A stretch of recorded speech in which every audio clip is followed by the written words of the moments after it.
But yeah, I would have loved to cast the show match, but it started at 6 a.m. my time, and Ornlu ain't about to do that.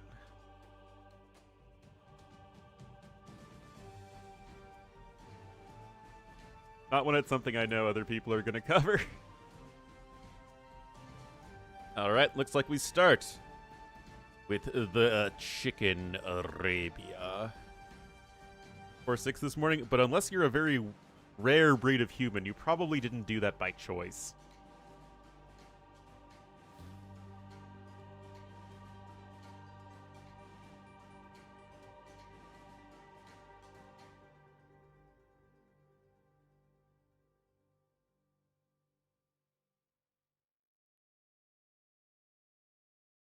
Righty.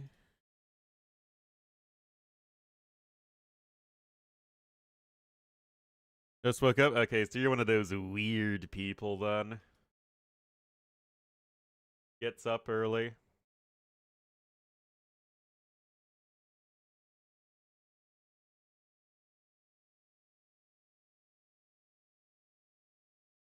Just wake up at 6? Well, I went to bed by, like, almost 1.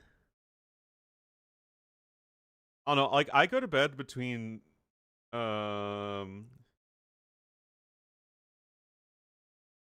midnight and 1 a.m., like, every day.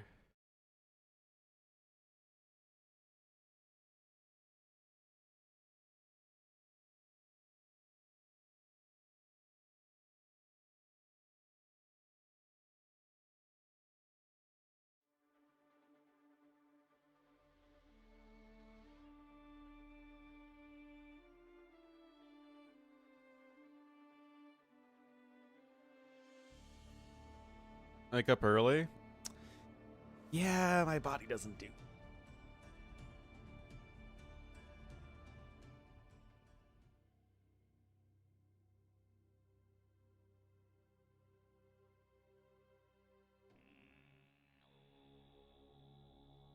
Oh, jeez. Oh, it's just US talking about a game we played last night. Alright. I saw 6 messages on Discord. I'm like, what did I do? Alright, let's set up this scoreboard.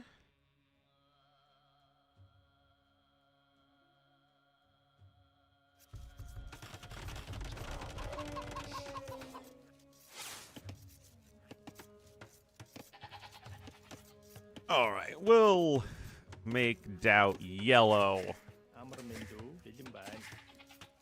Alright, guys, here we are. Game number 1. Qualifier 2.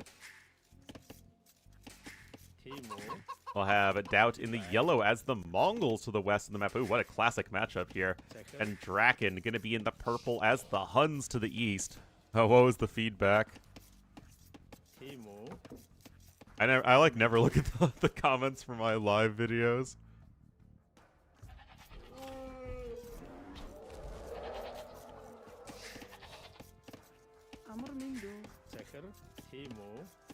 Alright, so obviously Doubt is the favorite, but Draken is no slouch of a player.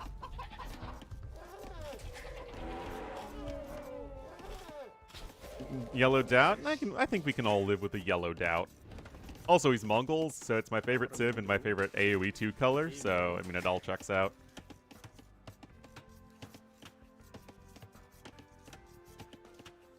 Yeah, I really don't know why it's always the bots on every single video I do. At least the comments delete themselves after a day, I think. Yeah, it's annoying. On the actual YouTube videos, I try and delete them. But, like, people always point out, because the bots, like, they get there instantly. And because it's not like I'm looking at my YouTube video as it goes live, usually I check it, like, a couple hours later. There's always, like, the bot comments and then the people complaining about the bots before I can delete them.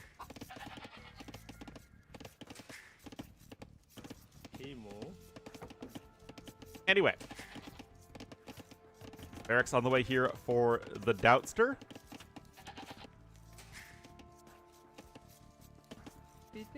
And of course it is Chicken Arabia. There is no funneling here. Cow bat rat. Oh my god.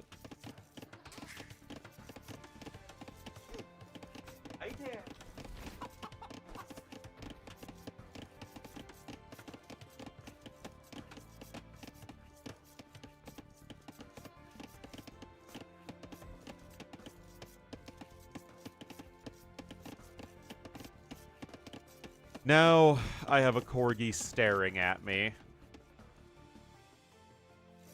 Was he willing to come downstairs like, I don't know, 15 minutes ago when I was waking up and trying to rush over to get everything, get ready?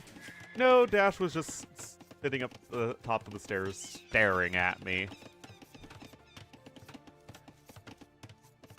Let's see if I can at least get him to wait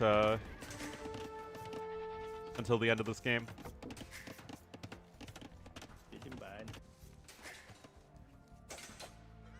Oh, Doubt gets the snag there. Draken Bait a little far from the TC for being up against Mongols. Especially going 20 pop-up with Loom. Little bit far away, and that will result in the death of the Scout Cavalry. As, I mean, there ain't nothing fancy here what Doubt's doing. He did mill the chickens, of course, which, as Mongols, of course, makes all the sense in the world.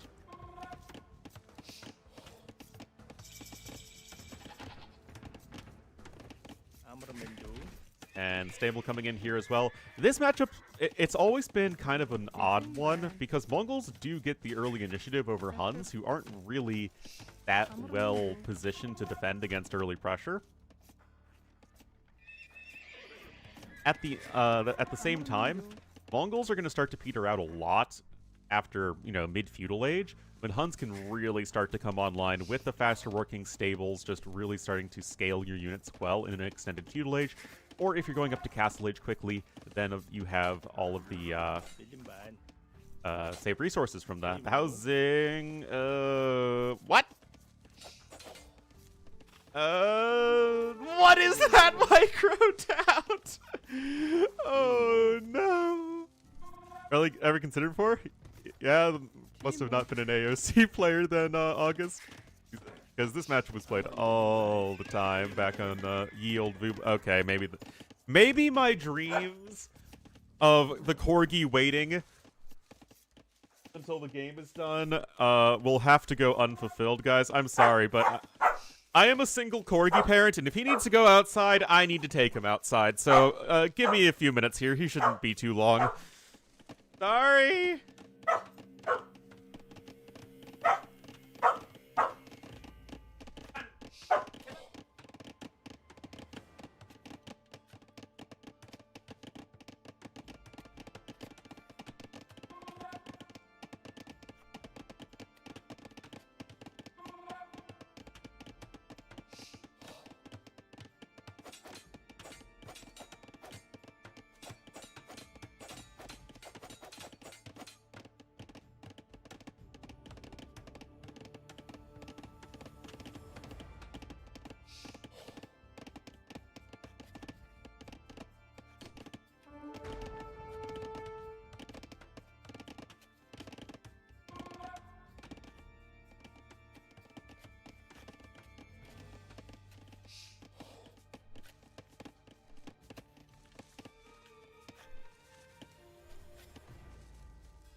Luckily for me, the Corgi was very quick, which meant that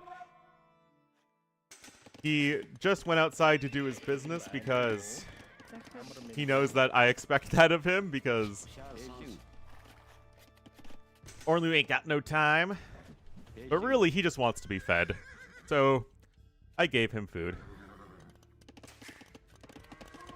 You want to start playing online? That's fine. That is totally fine. Get to see some of the old fun matchups. Just wait till we get to Aztecs versus Huns. Oh boy.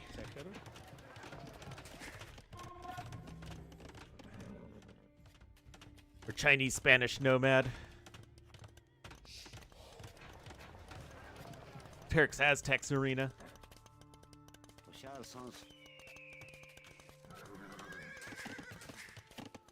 Alright, so it looks like Doubt has sold his stone here. A lot of ills on gold for Doubt. Still, just scouts plus archers for now, and Doubt has invested into 10 scouts. Market addiction, yes he does. Meanwhile, Draken is getting himself walled up. Doubt, of course, is just not really very well walled at all. Doubt is starting to accrue a bit of idle TC time, but his Castle Age, thanks to his heavy market usage, is going to be much faster. Also, Doubt, 500 resources ahead. Mostly gold. Yeah, look at this difference in eco-efficiency. So, as much as we can poke fun at Doubt, his macro solid as always. Excuse me. Got bloodlines, but no blacksmith upgrades for the scouts, and then fletching for the archers. Meanwhile, you have forging and bloodlines in here for Draken, and he's getting a feudal age wheelbarrow, so that should at least help him catch up in eco-efficiency. Yeah, the 6-bill start for Chinese Sun Nomad was very, very broken. I thank you. Yeah, I know. For casting, we ain't got no time for sneezing as there's a big fight unfolding over here. I'm not sure. Doubt doesn't have that forging upgrade, but he still should just have way too many units. And oh my goodness gracious. Spearman even getting a lot of damage in there. ECL step, oh yeah. Oh dear. Deary, deary, dear. This is very, very bad for Draken, guys. I mean, he can try and buy time as best he can, but... Banish over anything else? That conk addiction? Yeah, Doubt's definitely favored in this matchup. Even though he's only 2k3, lol. Doubt flavored? I think everyone would have a Doubt flavored matchup at any point in time. Alright, Castle Age is in. Crossbow Bodkin here as well. Doubt has a pretty nice army, and like, this is the disadvantage of Huns. You can leverage a timing advantage here as Mongols. Okay, you're gonna try and rush up a market, but that's only gonna buy you a little bit of time, guys. You can try and go for some skirms here, but your eco isn't very well set up for that. Does he play again today? I don't think so. Unless his opponent has already played and they already scheduled their match for today, but that feels like... Yeah, the Kingstone Dragonstar haven't even played yet. Oh boy, guys, this is one of those timing disadvantages that's just going to be very difficult to recover from.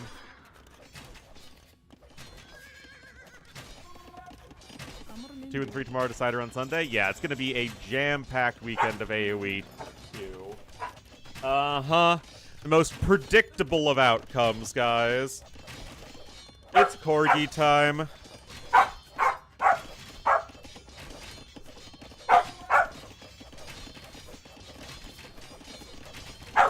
Uh-huh.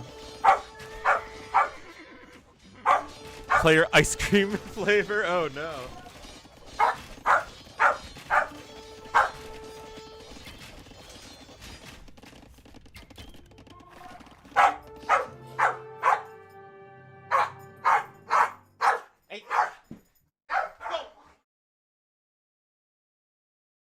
Well, Well, that was a bit of an unfortunate game for Draken. He just fell behind. Doubt had better macro. And then he took a bad fight on top of it. And, well, that's going to get you a game 1 loss. Why are you running away with...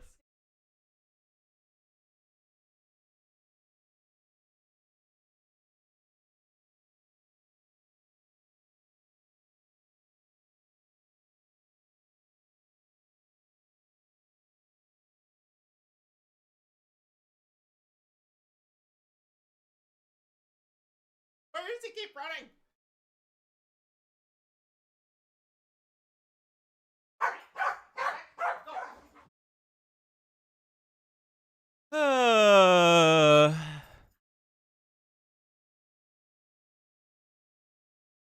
I am a slave to the will of a Corgi. Anyway, well done there for Doubt. Bit of an unfortunate start, though, for Draken. Hopefully he can bounce back. But we do have lots and lots of games today, and we're going to go right to Clown Town. That's what we like to see, guys.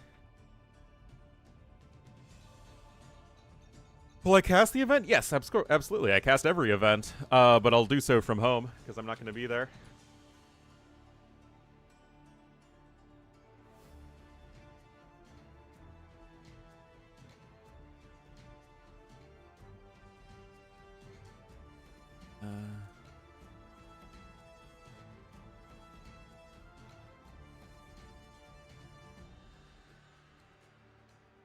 Cast in Chinese or English? Ni hao. Hola hola.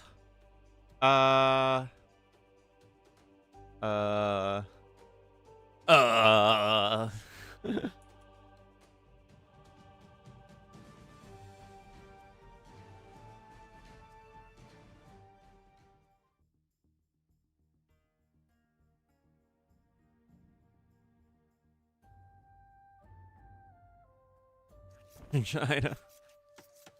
Yeah, it's about the limit of my Chinese skills. I could do a very, very, very poor Korean cast. Look at these kids, wild kids with their no spec delay. Oh, interesting. Dad is just going full old school here, guys. I love it. Ilema? Yeah, I seem to remember that now.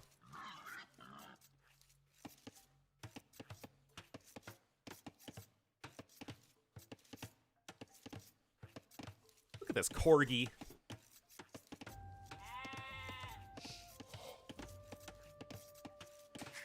Alright guys, Doubt is going to be here in the yellow to the west of the map, winning game number 1 very quick and decisively. And to the east, it is his old stomping ground, Clown Town. It will be Draken in the purple as the Malay. So we sort of have the new school power arena civ versus the old school power arena civ as Doubt is getting his funnel swerve on. But yes, Dash is all floof. As a Corgi, he is just floof.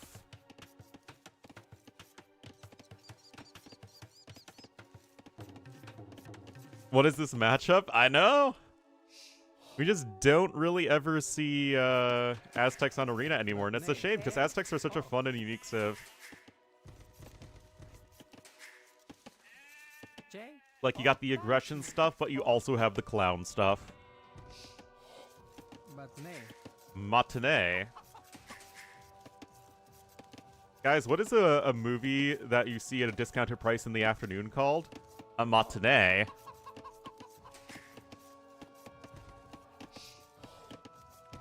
Jaguar Seadram? Yeah, guys, if it gets to Jaguar Seadram, I think Draken's dead. Also, why do I have a Corgi barking at me?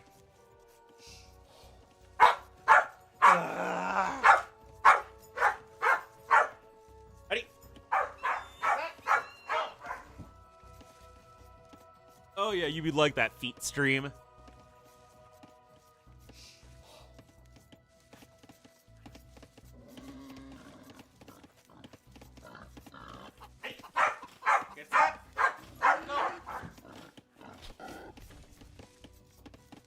He sounds serious. I only do what the Corgi wants. That's my life.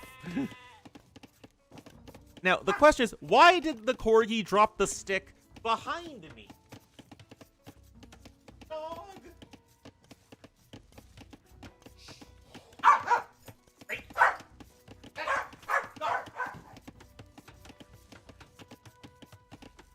Someone fell down a well.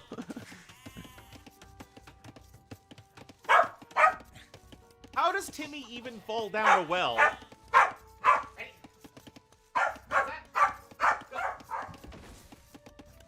How is that a situation you find yourself in?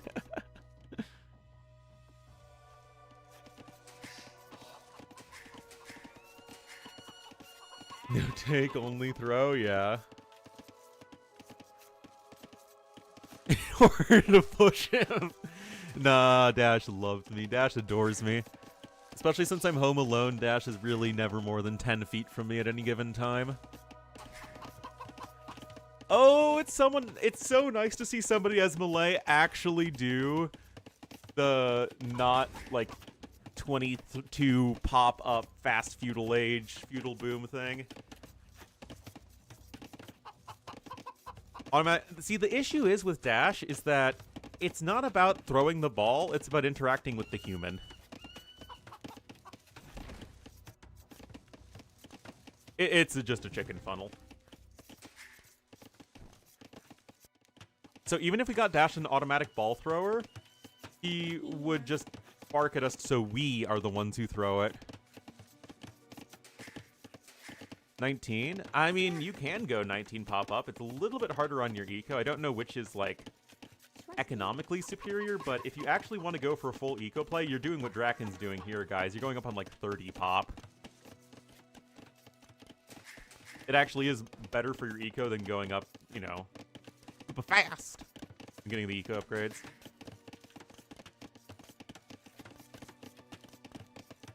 Are you thinking of Burgundians? Yeah, getting eco upgrades here. Oh, we're going full 31, guys. Oh, man. Now, against Aztecs, who are a civ that could certainly go aggressive and crush you, I wouldn't feel super comfortable doing this as Draken unless I was against Doubt, who is probably not tower rushing, but is going to be going for some sort of clown play.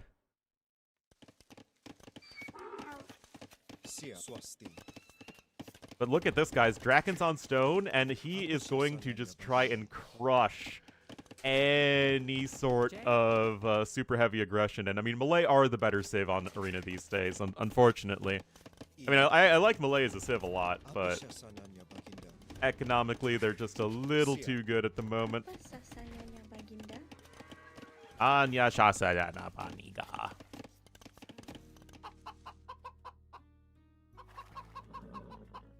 If they try and clown. I mean, Malay in general are a very flexible civ, which is why they're so good. Market coming in. You can already see Draken starting to pull well ahead in terms of resources. Is he off with his build? Oh, no, never mind. He's building blacksmith there.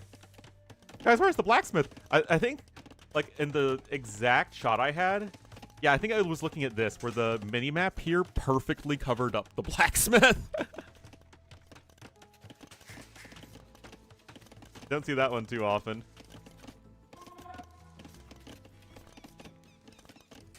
Anyway, you can see that even with clicking up so much later, you're only like, what?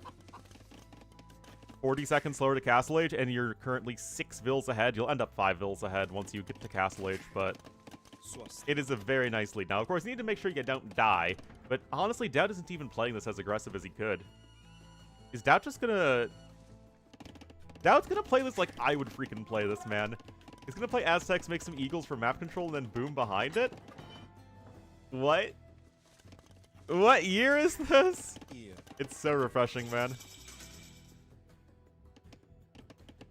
Look at just Monastery incoming. I would not at all be surprised to see a TC being dropped soon with this build.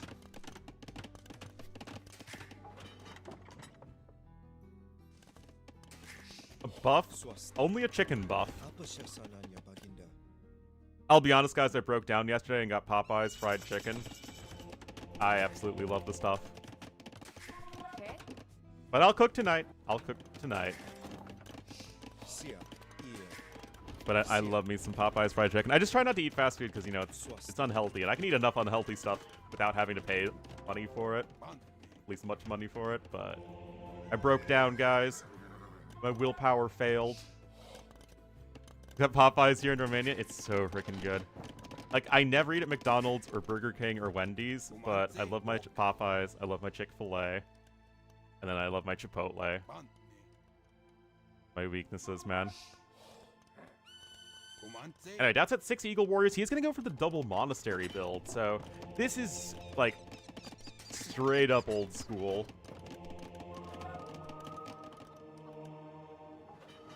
Last of day work noodles. Oh, boy. Gonna be a fun day. I wouldn't go so far as to say fun. The stream and fun usually don't go well together. I'm kind of a charisma black hole. Oh, Doubt gets the conversion there. Oh, dear. Insta.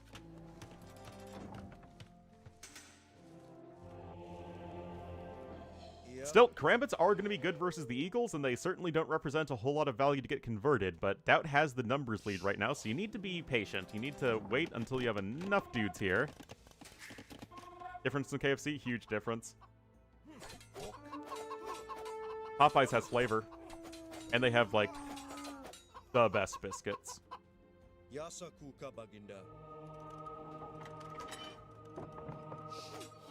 Chips for lunch guy? Exactly. At least they'd be, you know, tortilla chips with fresh salsa. That's not as bad. And the fresh salsa is certainly good.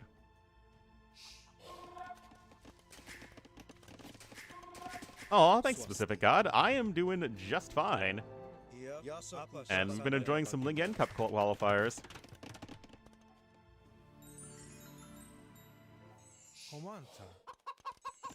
Popeye's biscuits are really good. Is that bad? I mean, it's not something I've ever really liked.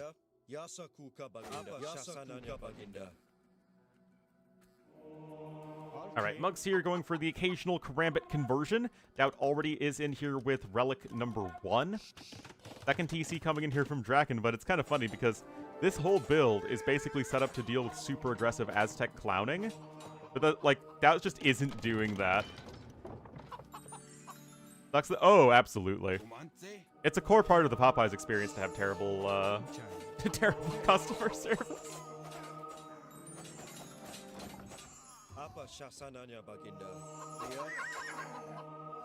Oh boy, here we go, guys. Karambits are getting the nice surround there from Draken. Very well set up. Would you say that everything he did here was so high level? I think that's the only way you could describe that. Very, very good fight. Look at that, 18-3 KD. Well, you don't get Halb as Aztecs, but Jaguar Pikemen? I mean, in general, Malay have fully upgraded Arbalests to deal with Aztec infantry.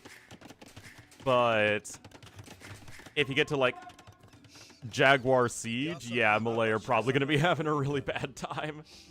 Okay, Doubt gonna bleed through with that one last Eagle Scout he has to get a nice kill here, so good for him. Oh, we got it's Petardin time. I mean, Doubt is just going for the eco behind this, but Draken not going to be stumped in that regard as well. He's still ahead by 1,000 resources thanks to the power of Malay. He's gonna get the 3-2 relic advantage. Haven't I played Mongols? Well, Mongols also don't get Halb, Sam, so I'm afraid it's GG's either way. Ham, yeah, that is good. Honestly, I love their fries, though. I know that makes me a basic Betsy, but still. All right. Uh-oh, Doubt just goes for the petard conversions here. If you even just convert one petard, they can't break in anymore. But Doubt at least sees what's coming. 18 Karambits, though. Even more than a Karambite, which is 16 Karambits.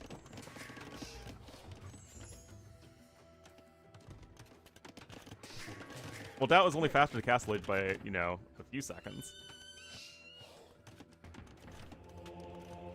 Still, The game kind of marches on, and credit here to Draken for not feeling like, oh wow, Doubt isn't going as aggressive as I thought. I invested a lot into this early castle, but saying, you know what, it's all good here. I'm melee, I can add eco behind it. I'm still in a solid position. Yasakuka Baginda. Yasakuka Banida. Apa Shasananya Baginda. Uh-oh. I see a Corgi moving. Uh-oh. Oh, he's looking at me, guys. Yep. Oh. Oh, now we shake. Yasakuka Baginda. Well, now he wants up on it. All right. Apa Shasananya Baginda. Is less than optimal? People ask for the Corgi cam constantly. Oh, look at this, though. Doubt is out of position. Now, he is about ready to come in here with a defensive castle. And looks like Doubt is not fine. No, Doubty. Okay. Draken doesn't want to commit here, and honestly, that's a pretty nice job from Doubt to make sure that he's splitting up his monks.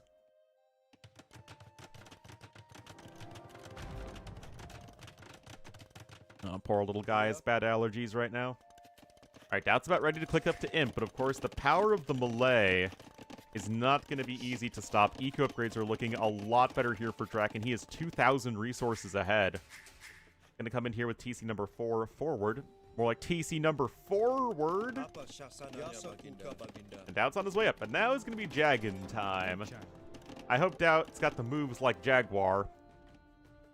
Go in. He didn't want to commit and risk losing all of his karambits. Because Doubt had a ton of monks here that he could just pop into the defensive buildings. Which is the correct move because Doubt's eco is relatively safe, all things considered. Yeah, you can see that even though he's clicking up a lot later, we're still going to see Draken faster to Imp with 13 more vills and better eco upgrades. Archer's going to be the next move here for Draken, as the Jaguar production has started from Doubt. And I ended up playing Quetzalcoatl yesterday, Montezuma 3. And I made a lot of Jags, and let me tell you, these post-buff Jags are pretty strong.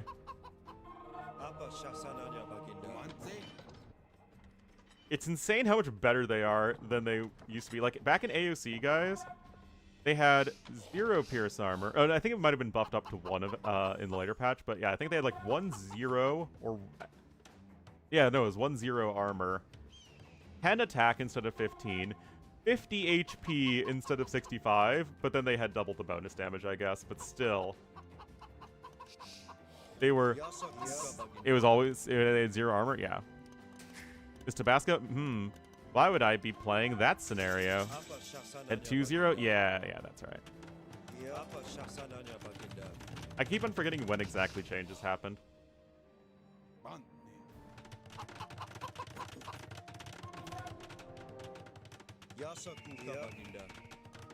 Alrighty, guys. Jags are coming on out. Of course, Draken knows about the Jags, and he is going to try and get a switch over into Arbs in the nick of time, but, well, there currently aren't any on the field. University now coming in, and is Doubt going to be able to get a bit of momentum here? He's now back in the middle of the map. Draken cannot challenge his opponent's army. And yet, first Treb is coming in. Doubt is just not Trebin, man. Did he at least get conscription? No, he's not getting conscription either. I mean, that's always the issue when going for your unique unit, is that you can't do 2 things at once with the castle. And he's still just making more Jaguars.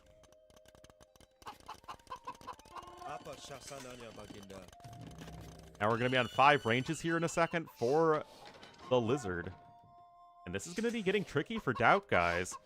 And again, look at this eco discrepancy. 3,000 more resources. Draken doing a really good job minimizing his idle TC time.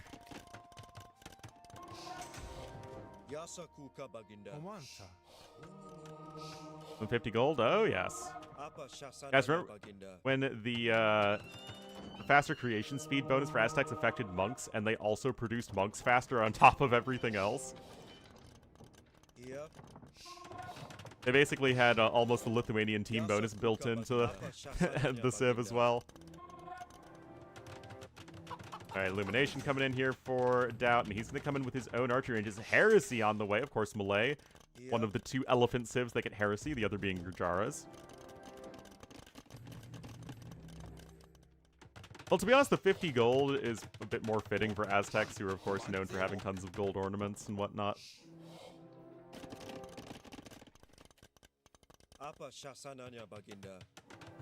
Well, Doubt is going to eventually be able to make this unit switch happen, and Doubt, you can see his army value is already higher. So if this gets to 200 pop versus 200 pop, that could be where Draken struggles again. Yep. Oh, the Grey Wolf coming forward. Not in the next patch yet, though. And the wolves are going to be strong. On Jag's a bit worse, and gold start better. I mean, if they start with 100 extra gold... Because the thing is, if you start with 200 gold, then you can go for a fast castle without having to gather any gold whatsoever.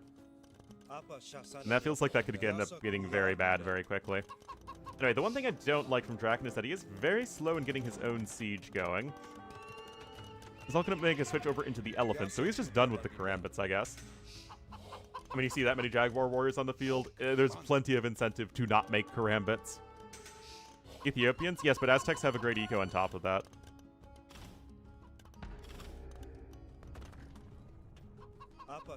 Apa Shasyan Vani Bani Ga. Like, Ethiopians don't have a super strong monk rush, as in, they have a terrible monk rush. Alright, Elite Battle Elephant coming in. Does Draken have the time to make the tech switch? There's been a lot of posturing, a lot of tech switches that have happened for no fighting whatsoever. So both players are just getting closer and closer to that 200 pop. And Doubt's army, guys, it's just gonna be better. A very, very strong and scary army, although one that you do have to micro quite intensively.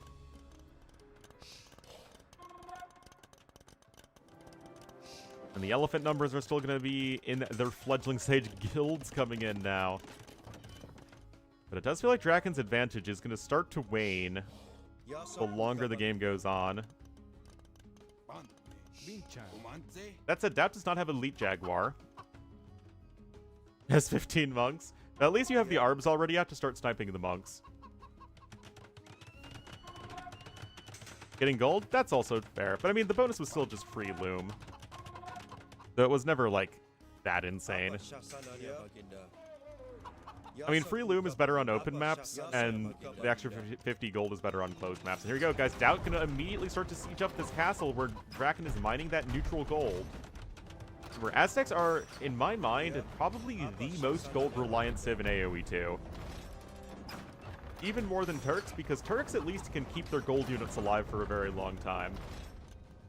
Aztecs, like, you run out of gold and you start with kind of meh, pikemen, meh, skirms, and no scouts line at all. Alright, right now those Jags are going to get shredded. Remember, non-elite. Bombard cannons coming in. Aztecs themselves have very flimsy castles. You don't want to fight the Jags with the Karambits, though. Oh my goodness, it's a slaughter. Remember, guys, the Jags get extra attack with every Karambit they kill. Feels like you just want to run around with your Karambits a little bit more. Elephants are gonna get converted, but Heresy is in, remember. That is the power of Malay, and Draken's now the one with the big army lead. Ultimately, Doubt, just not enough upgrades on his units. The Jags were not in sufficient number. The skirmishers finding very, very little value here, guys. The archers at the back were just free-firing, and Draken did end up setting this fight up much better than Doubt did at the end of the day.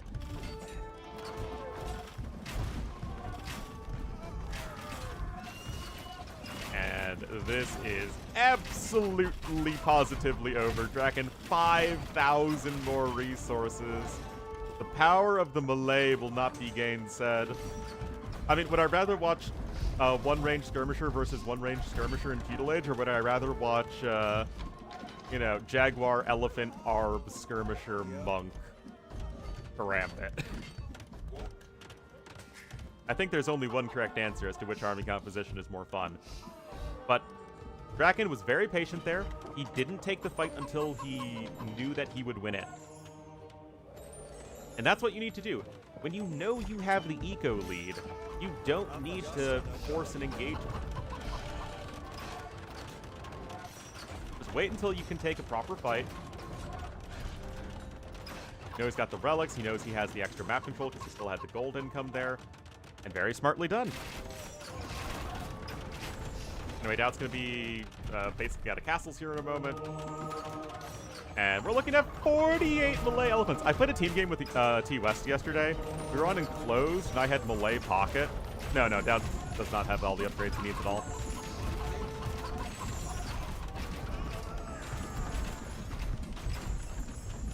Even if your opponent has a way better army comp later on.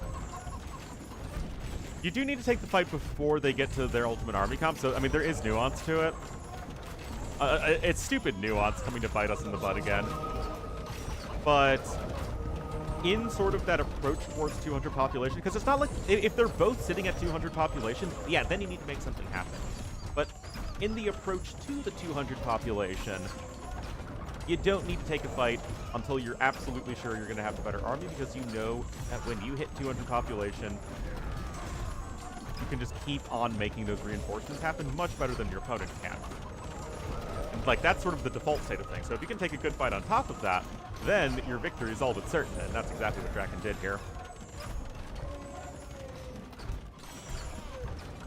Oh, it's a major chonk traffic jam. This is like trying to drive on I-94 during rush hour, guys. Or on the Dan Ryan, or on the Edens. Chicago traffic is not fun at all.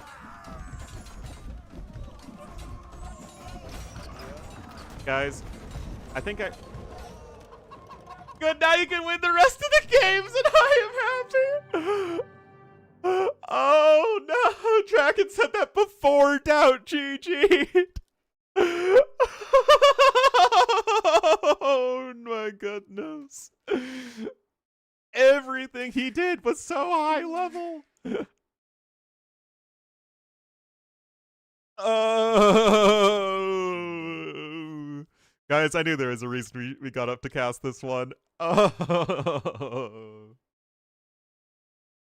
that's a perfectly lovely thing for Draken to say after Doubt GG's.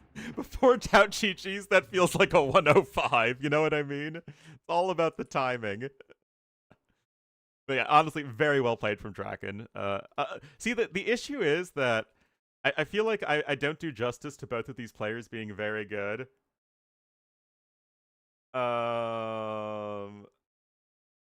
But, like, they're so memeable. It's the caster conundrum. Also, look at this. Doubt didn't expect Ellie and so much eco. Malay is broken, and this is an easy matchup. Feels like I had no chance. Maybe YOLO monks. I don't think Aztec has a chance. I was opening Karambits just for a monk rush. That's right. That's true. Only way to lose. I got no CA, no knights, no units versus them. Yeah. I mean, I do think that Malay are just better than Aztecs on Arena. And also basically every other map. Oops, it is not 2-0. That is the #1 Civ pick versus the last Civ pick, though. So Doubt, I think, as far as the draft goes, knowing that Draken going to be focusing heavily on Arena, it is his #1 home map. So, I mean, it's definitely one in which you would expect Draken to, like, if he's going to win, it's going to be winning there. All right, so what is the next map? It's going to be Khmer. Ooh, this is like the opposite of Arena, man.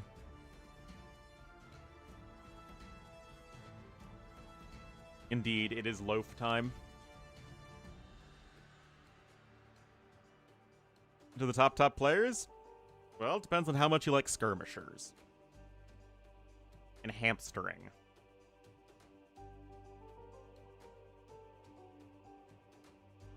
No, but this is This final qualifier, because it starts at the round of 32, you're getting a lot of very, very good matchups early on, because the top 32 players, minus the, 7 who've qualified, like, that gets you a lot of really good matchups. And especially later on, guys. I mean, let me show you the bracket. I mean, look at this.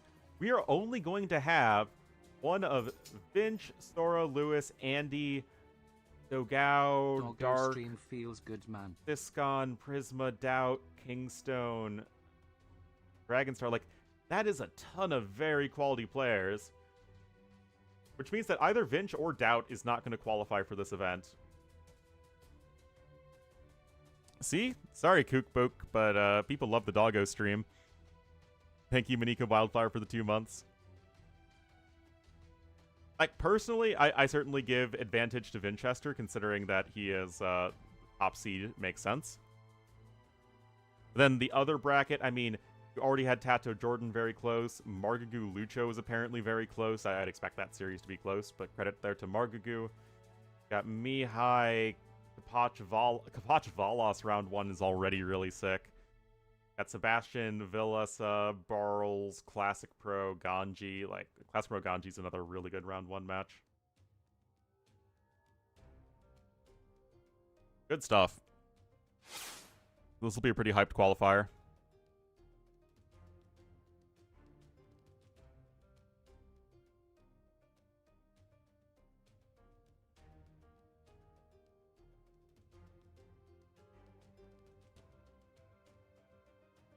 I had the Corgi cam on for a while.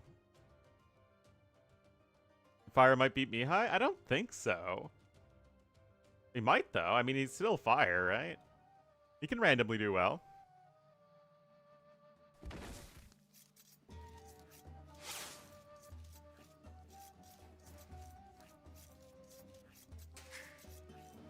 All right, guys, here we are. Game number 3. The series is all tied up. Both players with, I would say, decisive wins so far.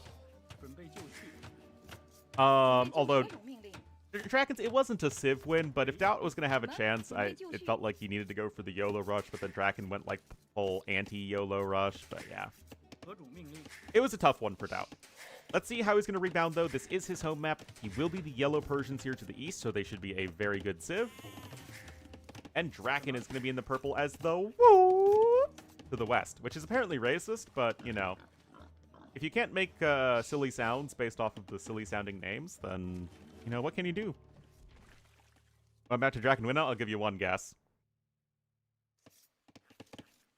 Suppose gold? Well, you can still go for the gold at the back. But luckily, Doubt, look at that. Doubt, all of his resources are away from his opponent. And Draken, look at all this forward stuff. Feels bad, man. Anyway, again, Khmer is a map I really, really want to like. It's such a cool design. You got, like, the reverse migration aspect to it. You also have these little islands as well. You've got the oysters back.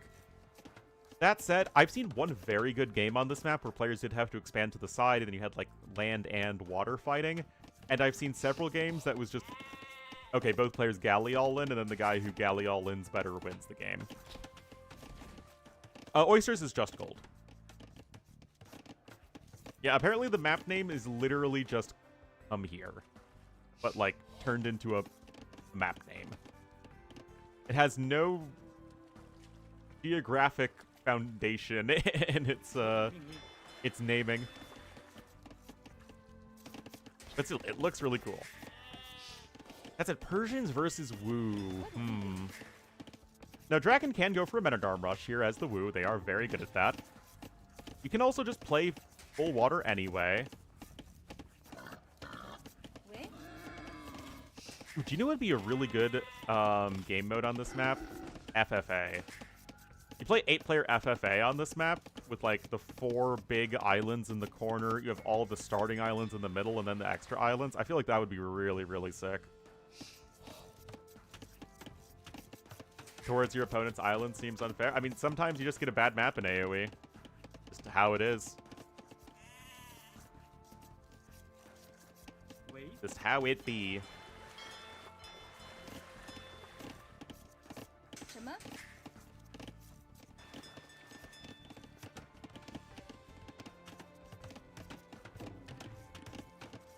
Any map requiring a transport chip? Well, then, yeah, that's just how it is.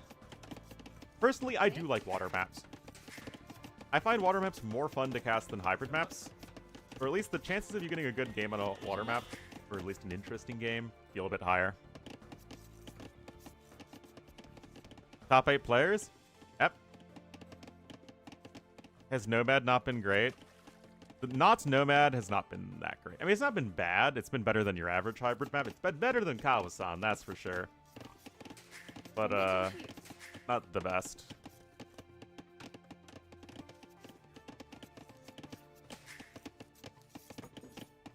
But again, as far as having, like, a hybrid map for people to play on, then, like, that one's not bad.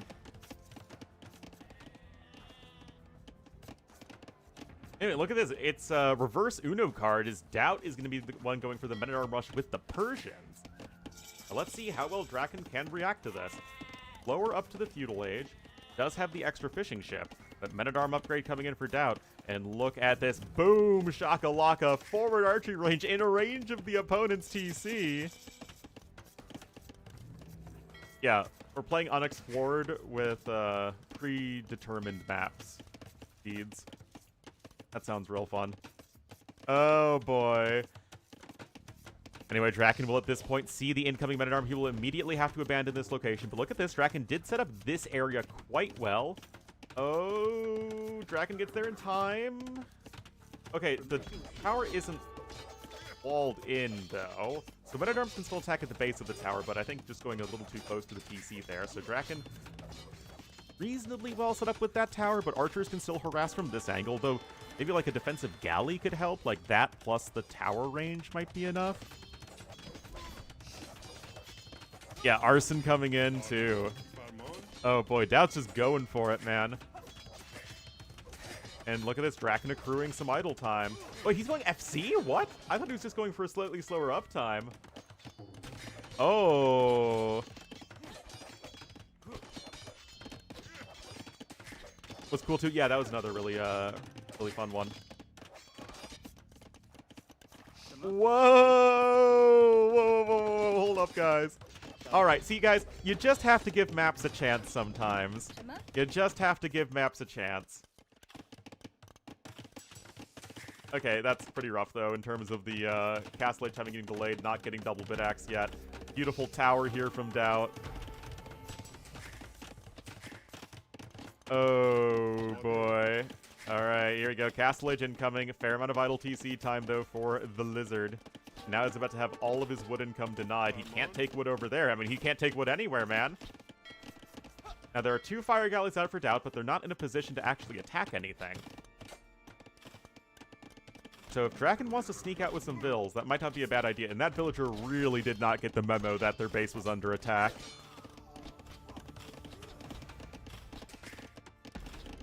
Yeah, this feels like it would be a very opportune time for Draken to sail back around with his transport ship and then sneak the villagers off to one of these side islands. One of those side piece islands. An island that you bring home, but not an island you meet the parents with. Bring to meet the parents. SMH. It's crazy how people thought like that in the old days. That's... Oh, boy. Ripperino, man.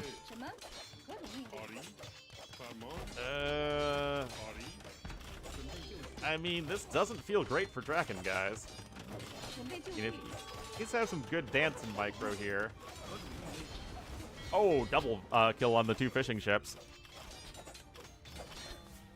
Anyway, it's going to be Chien Swordsmaning time. And let me tell you guys, the Chien Swordsman is both a fun and an interactive unit. But, I mean, look at the resources and the eco and stuff, guys. This is rough. I mean, on the one hand, Draken has 22 vills. On the other hand, like, how is Doubt going to defend against the Chien Swordsman?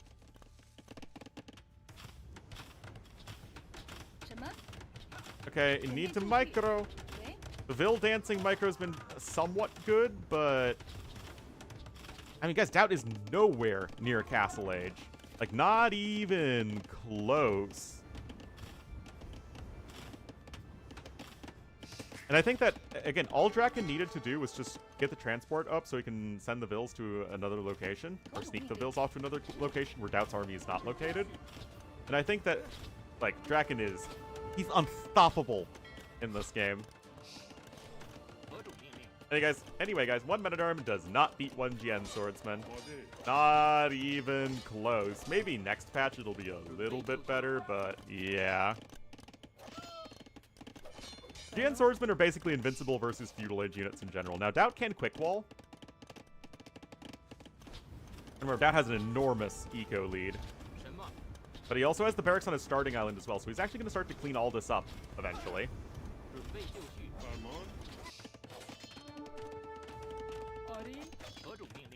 Now, trying to go with some more infantry units.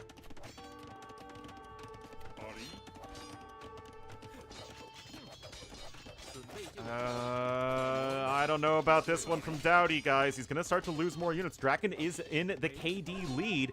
That bill's going to go down. Remember, Jian Swordsmen are, of course, somewhat fast and can get the kill there. They're as fast as Spearmen, at least. Oh, boy. Does Purple still have the Vill over here? I mean, obviously, he had the Vill to build... Yeah, there it is. So, once... Oh... Okay, hold on. Draken's gonna run out of res pretty soon. What? Did he lose the Jian Swordsman to the fire galleys? No, Draken! Oh, no! Okay, Doubt's going in with another archery range, and his Vills are semi-safe now. Not that he's any closer to Castle Age. This tower already taken 2,000 HP worth of damage. Where are the Jian Swordsmen, man? Still, that's kind of ugly for Doubt. Oh, man, guys, what a mess of a game. I mean, the market is always there to be your friend. I mean, guys, you cannot throw away your Jian Swordsman like this. I mean, thankfully your units regenerate HP, but that's still not where you really ever want to be. And Draken at least has a little bit more food income there. Look at this! This unit's so stupid! Doubt's going to lose another Vill there. I mean, he still is, again, way ahead in the overall villagers killed. And way ahead in resources, but now we have a siege workshop incoming! Oh my goodness, guys. Oh, that's a rough though for Draken, guys. He's just out of units over here on his starting island. Guys, that's so many low HP Vills. Think this unit? I think so. Guys, the siege workshop does nothing. Absolutely nothing. I really don't... The transport's still over on the other side of the map, man. Draken! Oh my goodness, guys. I seriously think there's bring the transport back home, transport your Vills away when your opponent isn't attacking you. Oh no. The strat absolutely has a ton of potential, that's for sure. And I'm sure Draken will look back at this and probably, you know, slap himself on the head for not realizing that he could just bring back his transport ship in the picks. I don't know necessarily if you thought it'd be FC Jian Swordsman. Like, if I see Wu on this map, I'm thinking that's probably going to be a Men-at-Arm rush. Like, yeah, you'll probably make Jian Swordsman eventually, but we'll see. Versions and get the win. Wu get the loss. Doubt one game away from on to the next round. Pamir was his #1 home map, so we have Rocky Forest and Bedouins left.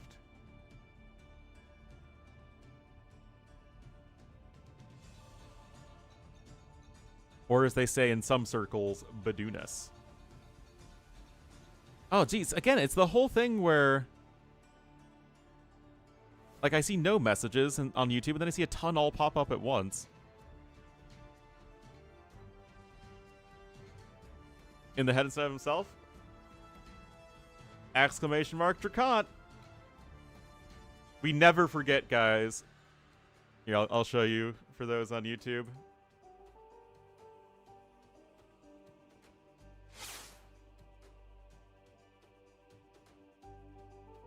Oh, yeah, that's right, because of dash. Scooby-Dooby-Doo.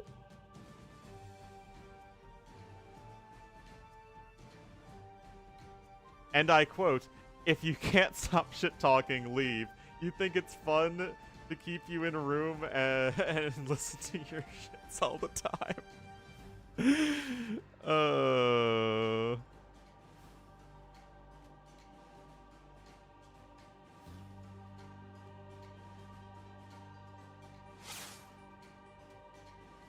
There we go.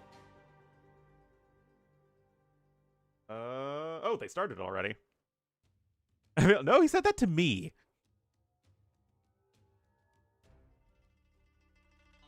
Was it casting his games? Yeah.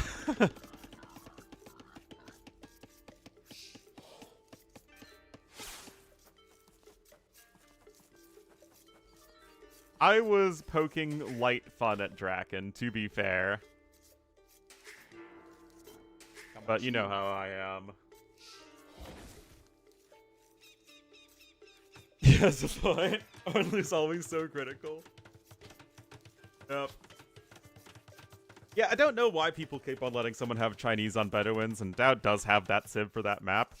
Well, let's see here, guys. We'll have Draken here in the purple as the Incas to the northeast of the map, and to the southwest in the yellow as the Japanese. It will be Doubt.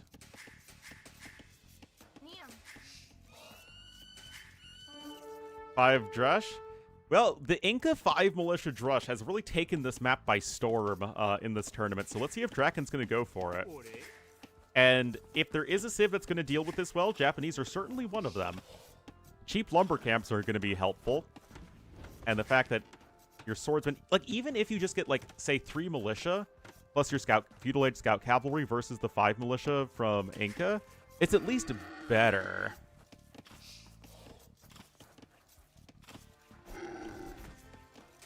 Certain swear word? Yeah, maybe. Yeah, I mean, Doubt's looking for it. I mean, he knows the strat as much as we do. Yeah, it's kind of weird that they look like a mushroom, but, you know. 3 men armed clap 6 militia. It's at least much closer. Especially, I mean, or if you get to 3 men-at-arms, then yeah, Japanese men-at-arms are probably still taking a good fight there. But that's kind of what you want, right? Because if you assume that if the Inca player goes for the 5 militia drush, they're not going to have much of an eco behind it. Yeah, it's true mushrooms are found in forests. But forests themselves are not, you know, the sum of a forest is not a single mushroom. At least that's not usually how that works. I could be wrong, though.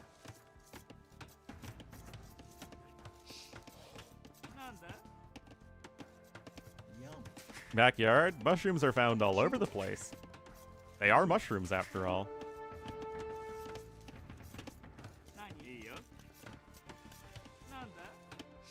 But now the question is, why does Ornlu like the flavor of mushrooms, but not mushrooms themselves? Like, I like mushrooms in things, but I don't like mushrooms on things. With thousands of miles away. Because the loss you have in efficiency means that you're going to lose no matter what. Like, if you can get your woodline safe from early attacks without going across the map for it, then you'd rather do that. Mushroom besizing? Yeah, not a fan.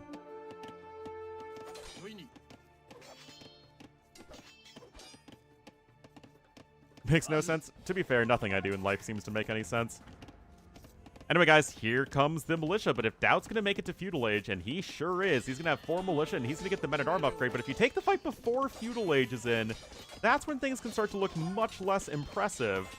Of course, it's all about that micro here, and Doubt losing some HP there. But now Feudal Age is in, you do get the faster attack speed, but Doubt's already lost a bunch of units, man! But there, again, you only get the attack speed bonus in Feudal Age, and Doubt wasn't in Feudal Age for most of that fight, and now, oh boy. But still, like, he is in Feudal. Doubt able to keep that militia over there alive. Now he's slightly behind in the resources, but Draken is still resolutely stuck in the Dark Age. And what's going to happen, guys, is that if you don't click up to Feudal Age by the time that the food under your TC runs out, you just don't have any food income.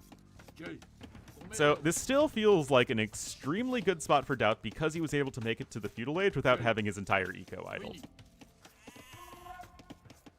I mean, how many militias is Draken on now? 6? Made 2 more? Doubt. He's already getting an archer, though.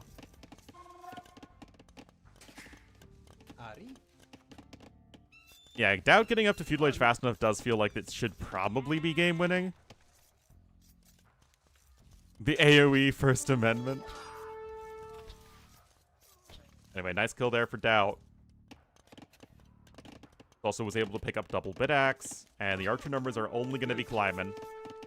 That's already going to go across the map. These two militia are not going to do anything useless. Not do anything useless. Not do anything useful. There we go. And it's just so long to Feudal Age here for Draken.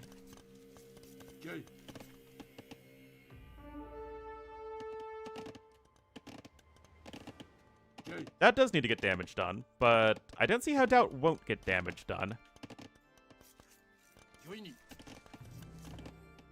Archer's already coming forward here as well. Remember, you cannot wall in the villagers at the woodline, so Draken's just going to need to flee or fight with those guys.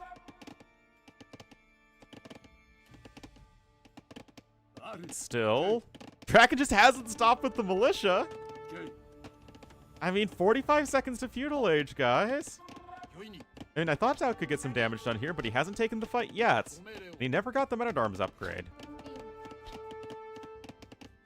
I mean, this is annoying, but again, Draken's still ahead in resources. Archers are getting some more damage done over there. Not like Doubt can afford fletching yet. He's actually going for range number 2 first, which, considering that there are 7 militia on the field, does make sense. But yeah, that's going to be a lot of Men-at-Arms, guys. Should smash that Men-at-Arm button. Should smash that double bit axe button. He's getting the archery range here as well. I actually don't know why he's going for double bit axe, but... Oh, he's going for a second range. That's why. Okay. Well, that'll explain it. Is that for archers? I'm not sure. Fletching's coming in for Doubt, though.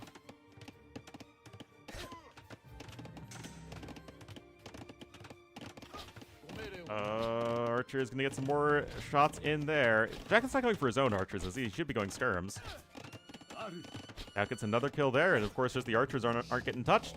Okay, queues up some skirmishers here to get range. That's certainly not a bad idea. Doubt's actually going to be the one who runs out of food here in just a second. But he's only making goldies. He's coming in with range number 3, guys. And right now, these Men-at-Arms just can't do anything against archers. Skirmy bros are out. And right now, the Men-at-Arms are just starting to completely fall off.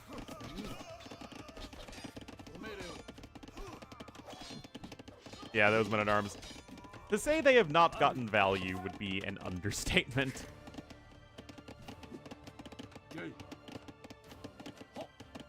This is just the big issue with the unit, is that they are ineffective versus archers. It's not like they just aren't, you know, not super effective. They are just completely ineffective against archers.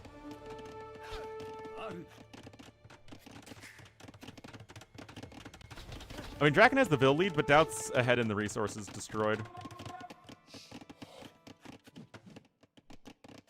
But yes, they, No. We're talking about normal type versus ghost type levels of effectiveness. Spearmen versus skirmishers is like, you know, fire type against a water rock combo. That's just like, you know, not very effective. But we're full on levels. Yeah, ground move versus levitate level bad. Anyway, Doubt all on archer still. No +1 defense in yet for Draken, as his food income is absolutely at the limit. But the cheap skirms could bail him out. Doubt only has 1 Vil kill. And because of the significantly greater idle TC time, Draken is starting to recover here. It is a messy woodline, and Draken still doesn't have double bit axe, which is kind of painful. But he's hanging in there.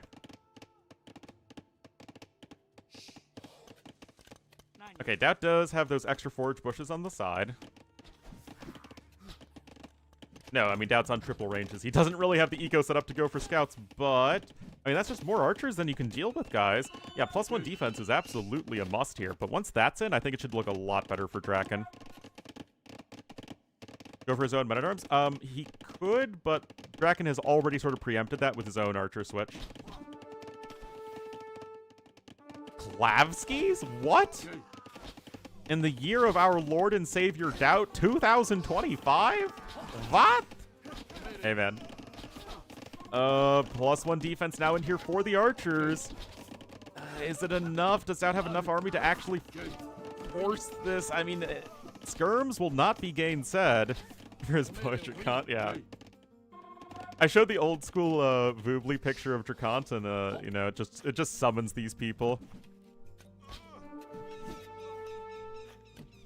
So I ended up here. Well, if Ornlu isn't the streamer of last resort, then I don't know what my role would be in the AoE community. Absolutely classic move. All right, now Doubt is still ahead in terms of looking towards Castle Age resources. He's catching back up quickly here in the res collected. That said, Draken is now ahead in the res destroyed. He's got an even army. He's still one villager ahead. Now Doubt's on the back foot a bit. He's going to go for his own skirmishers, but that would slow down his Castle Age time. But that's where the power of the market comes in.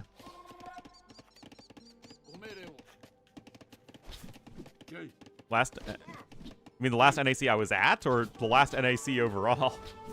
I haven't been at an NAC in years.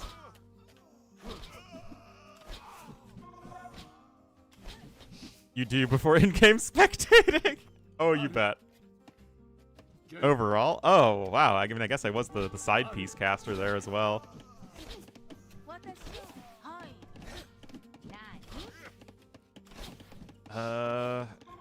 Well, it's still even in the KD, but Doubt got another villager kill somewhere. Ah, here, a random archer on the side.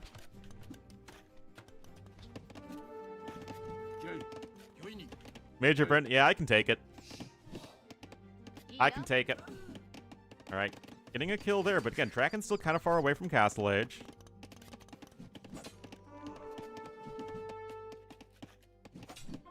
Just went up. I mean, he was up against triple range. He needed to, you know, not die. I don't think if he overreacted, it was only slightly. I think Doubt had the less hampered eco. Did a good job taking those forage bushes on the side. Actually, wait, why did Doubt have forage bushes in the back and Drakant? I guess those were his back forage bushes. They're just kind of far away.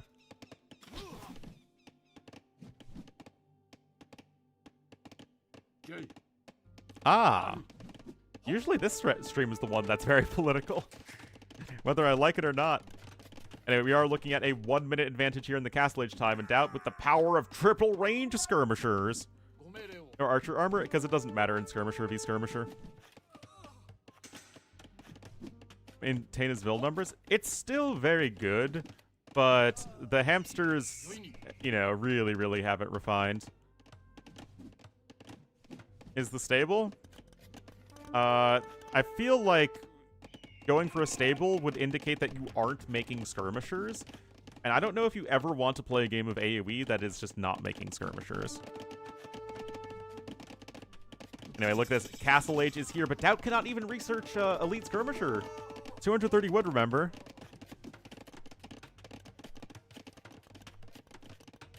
Politics? Yeah, that's true. Alright. Gonna be on the triple racks here is Draken. He's 7 vils ahead right now. 3 stable, 2 knights. Old Doubt would have gone for 0 eco, you know, 20 vils on gold. All market usage. Anyway, Draken at this point just trying to trade away his skirmishers as best he can, but archers coming in from the side just as all the skirmishers are dying. That's actually a really nice little move here from Doubt. And Draken is running out of army real quick. Overall, KD is similar, but Doubt has simply made so many more units. Crossbowman is in, Bodkin is in, and even with barracks number 4, I'm not sure if the Eagles are going to be good enough here. Okay, Eagle Warrior upgrade is coming in, but how are you going to stall? Like, Doubt's just going to keep on attacking you. Now, this is even better for Doubt. No way to keep these vills alive. It's like shooting fish in a barrel, guys. All right, +2 defense is in. Eagle Warrior upgrade is not, though.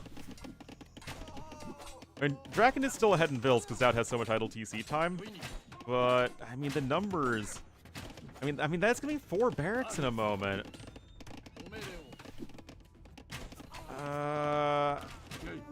I mean, in theory, 4 barracks Eagles should be 3 range crossbowmen. I think. I'm, like, pretty sure. Fires is coming in too, so Draken honestly doing a really good job just making sure that even in the chaos that he's getting his upgrades. But still, how do you buy time? Deletes the lumber camps. Guys, look at this. The archers are in front. The skirmishers are at the back, so the archers aren't even getting any time bought for them with the skirmishers. That's honestly very poor army positioning from Doubt. And now the chicken suit men are coming forth.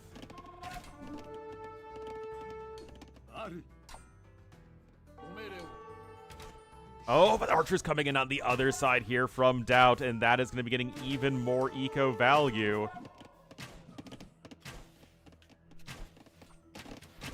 Always knew you'll win that. Oh, yeah, for sure. And now, indeed, Draken off gold there with a lot of ills, and Doubt coming back in with more units, and you only have 4 units in the queue as Draken, and you still just have no real way of buying time that isn't, like, sacking half your eco. And yet Doubt's going towards the wood line, which does feel like it's more exposed than the gold mine, but it's also less important because you don't need wood to make Eagle Warriors. Oh, boy. Oh, Doubt can just get all the Vill kills here if he wants to. Nice juking with the army. That's actually great unit control from Doubt.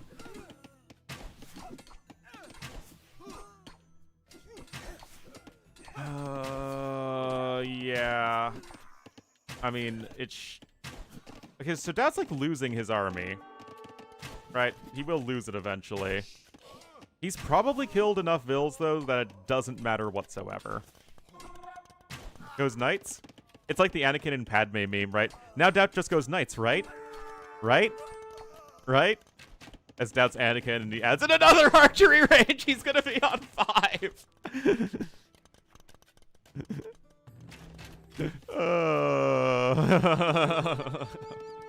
Honestly, this should be fine for Doubt. He doesn't have the eco setup for Knights. He does have the eco setup for Cav Archers. That's actually totally fine.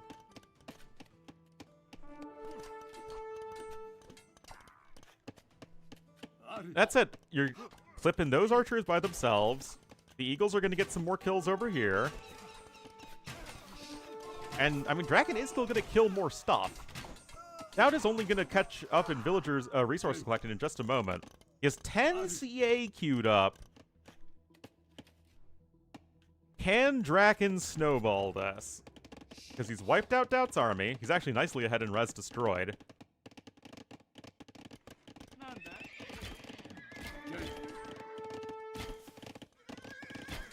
Still. Yeah, CA don't die to Eagle Warriors if they always have somewhere to run to and if the villagers are walled in. But that's not... Well, okay, now you've actually chopped through enough that you can start to wall in at least that wood line a bit. Eagles are over here on the other side, though, and if Draken kills 15 Vills here, which isn't really out of the question, then the game can look a lot more even. That said, Doubt still has 5 ranges and 7 CA in the queue, so he's probably totally fine. I do feel like Doubt's underestimating the snowball a little bit. Even Iron Casting is going to be in here. Got a few more Igelos coming in from the side.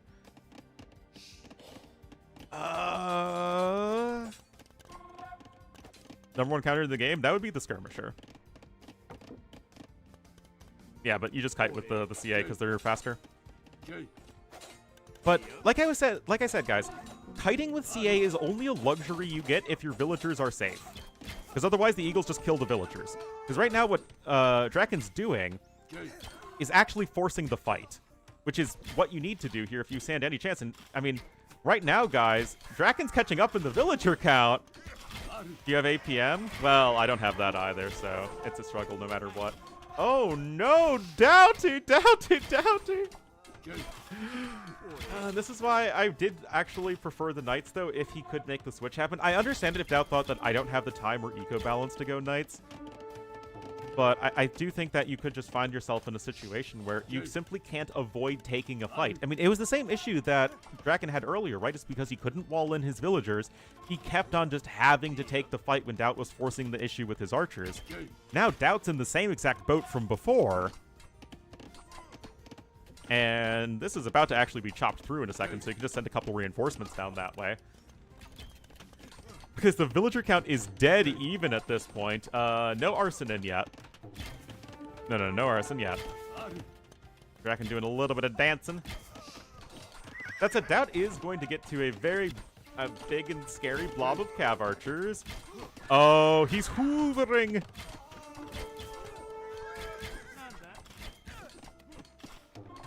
Oh, no. Oh, Doubt pulled it off at 1 wood left. Oh, that's incredible. Look, his Vil kill count is almost the same, but Draken's starting to be the one who falls behind an army. But now that he's equalized the Vil count, he just needs to scooch back. What a wild game number 4 here. Doubt perfect wood micro. Of course, the one micro that Doubt has that's perfect is his macro. His macro is his best micro. Yeah, now you want TC and skirms, but you just don't have the resources for any of those things. That chicken suit man will get killed eventually, and now the armies are just going to run right past each other, guys. But Doubt still should be better. Because the CA can stay alive more easily, and they are guaranteed to get value over here, as there is absolutely nothing Draken can do about this. Whereas Doubt can... I mean, I guess he's just running to the TC. But still, like, I don't see how you ever kill that CA blob, right? I mean, that has 27 Vils, though, guys! Because, again, at least Draken's been making Vils behind this a bit more consistently, right? But now he's just losing the Eagles constantly over here. He's losing more Eagles on the side. Doubt has a huge blob of CA that I don't think ever dies. Now Draken's the one who's having to flee. Oh, Doubt did overchop, though. Oh, Draken sees it. Now Doubt, we got a runner. Oh, win or lose this game for either player, it has been fun to watch. Now that is the case. Look at this, Doubt's going forward to the protection of his cav archer blob. Oh my goodness, guys. Draken can't take the fight. I mean, it's 15 Eagles versus a much bigger number of cav archers. Those wheels are going on gold, though. You don't need many on food to produce Incan Eagle warriors. I mean, Doubt has no eco, but I don't see how he ever loses this fight. It's hard to buy a TC, though, when you don't have enough wood, and you have none on wood or none on stone. And Draken loses more Eagles over there. Better for Doubt. Those Bills are going to have to flee towards the town center. Holy crawl. But I don't know how he ever does that. Like, how does he ever get to another TC? I mean, he's just stuck making Eagles. Doubt gets another Vil kill there. I think Doubt still has this. Draken just keeps on losing Eagles. Doubt's killed like 20 Eagles and not lost... Oh, okay, that has to be it, right, guys? Oh, no. Oh, that's it. A valiant effort from Draken, but, well, actually, no, hold on. Doubt's also... Like, the thing is, if they both are on 0 villagers, guys, Doubt still wins the game because his army's better. Oh my god, why is this a thing? Gonna resign, Pop? Oh my goodness. Oh my goodness, guys. Doubt wins the series 3-1. Fun game. Like I said, Draken, a valiant effort. A valiant effort. But that was a fun series, and the arena game was very well played. So we at least had some fun content. We can't complain about casting this one. Oh my goodness. Yeah, eventually that just had enough CA to make it work. GL will not like this game. Why not? It was fun. Guys, an almost 40-minute game ended with Town winning with 16 villagers.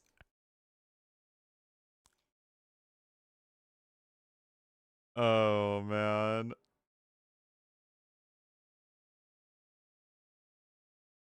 Who needs vills anyway? But don't worry, guys. We have tons more LingYuan Cup to cast today.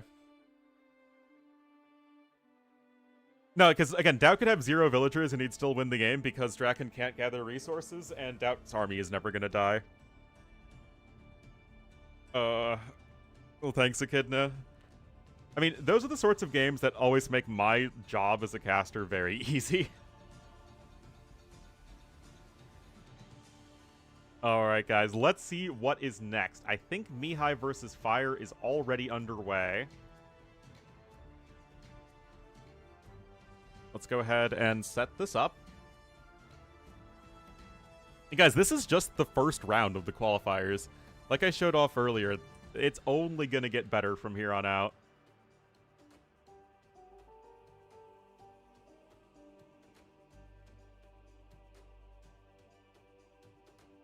Versus Lewis is in half an hour. Well, that's definitely one I'd want to watch. Does it make my job easy? In fact, it does not make my job easy.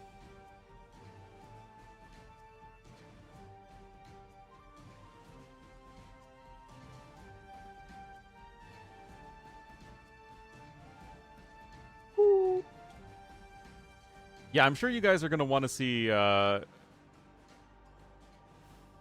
Sora versus Lewis.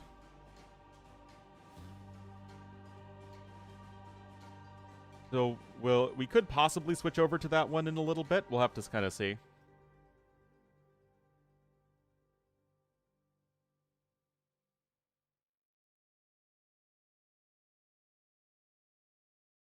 Does anybody know if Mihai and Fire have already played games? Because their set was scheduled... If I can type, I cannot type. Their set was scheduled to start a half hour ago. Mihai up 1-0? Okay, thank you.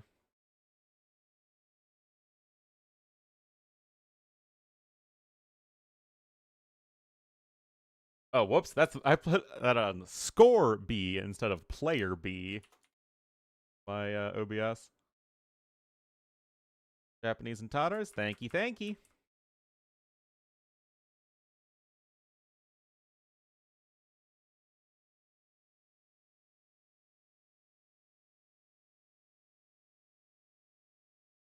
Man, again, I don't know why YouTube just keeps on updating so much later.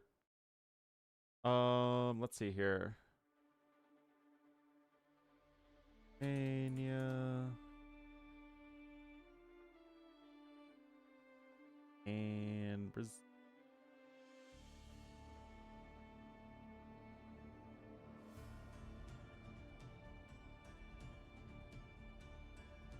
All right. 46 seconds wait, and we will be getting into Not Nomad as we failed to download match content. So our first failed to download match content bug of the day. Always fun. That was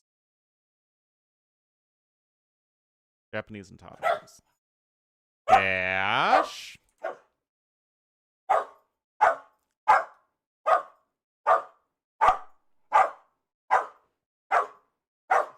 Uh-huh. Dash.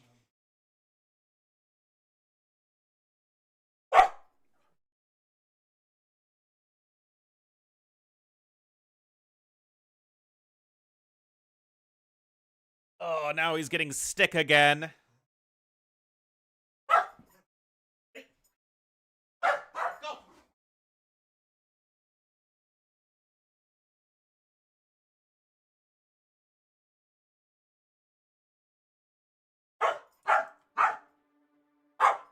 Yeah, Dash is definitely not a fan of the failed to download match content. Okay. Ready? Get that? Go!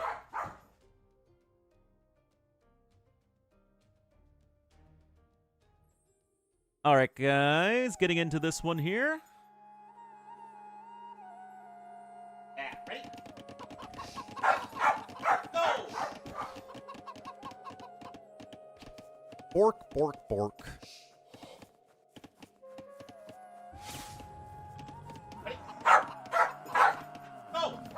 Had to like sidearm that one to get around the corner of my door.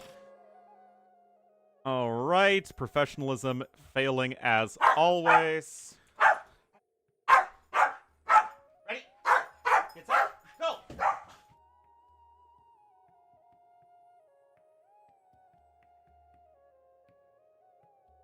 Razzle.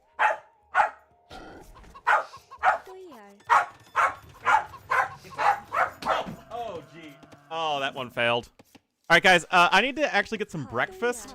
So I'm afraid you'll have to be a little bit patient with me. Sorry. I got a lot of stuff going on right now. Hey, Yak.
Oh, looks like I came back just in time to not ruin AoE again.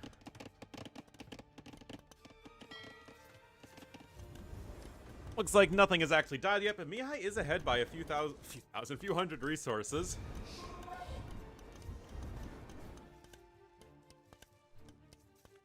And to become a Himalayan Sherpa? Well, you know, you live your life. Don't let anyone tell you what to do. Except the law. Satisfaction is immeasurable because it's so high. Right? Oh, Fire's trying to FC this. FCing with Italians here? I don't know.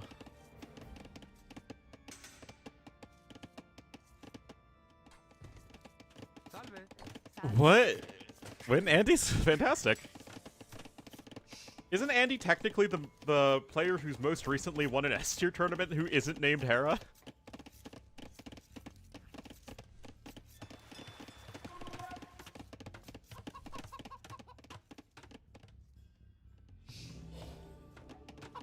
Dying on water plans? Yeah.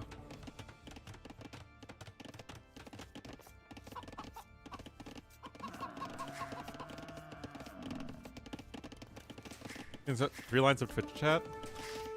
Well, it's all there's really space for, unfortunately. I could make the chat larger, but I don't want it to obstruct more of the screen. People haven't really complained about it. Oh, did Viper? I don't remember. You've never seen him win? Well, if you haven't seen him win, that seems like a you problem. Alright, so Fire is on his way up to Castle Age. At the very least, guys, if you go for a fast castle on this map, what you need to do is you need to make sure you still don't let your opponent fish boom. You can see Mihai already trying to sneak out some extra fishing ships here. So at the very least, Fire, he's got some fire galleys. He can get a cheap war galley upgrade once he hits Castle Age. So he can actually try and fight his way back here on water. But the resources collected advantage is already staggering in favor of Mihai. 123? Ah, okay. Now everyone's really? I've been to the moon. Who hasn't been to the moon, man?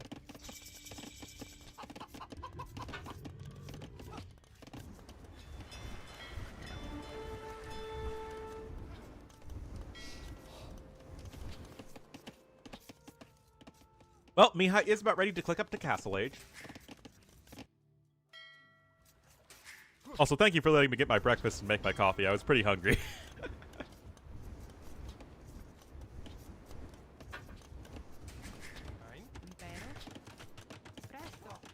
Second TC from Fire. For this to work, guys, he's really going to need to win water hard here, and I don't think that 2 fire ships is really going to be sufficient.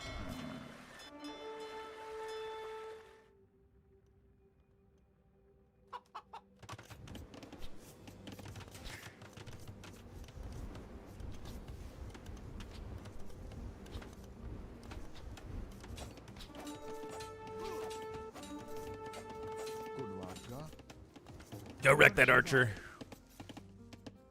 This does not bring joy. Yeah, I'm still not too sold on it.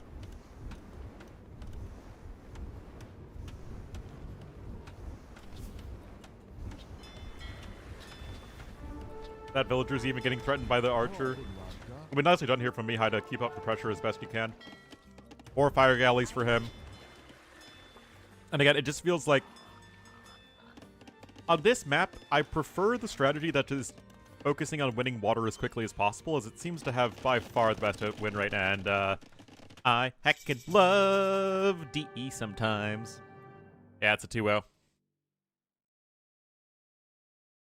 I mean, this could be a quick 3-0, and then we are in time to get catch the Lewis versus Sora set anyway.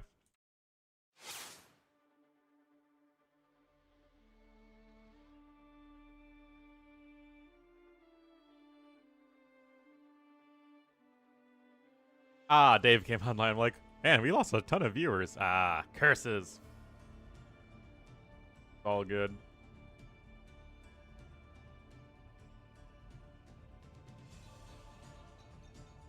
Yeah, we'll switch over to Sora versus Lewis after this. Let's give Mihai his point. That is Bengalis over Italians, and that is not Nomad. So it could be going right back to Rocky Forest.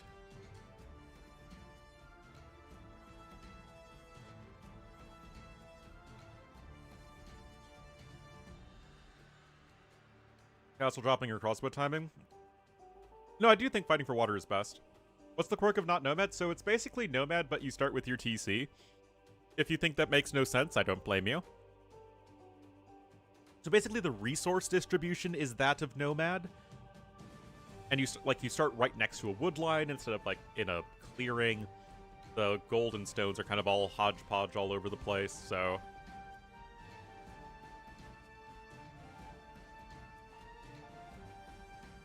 You know.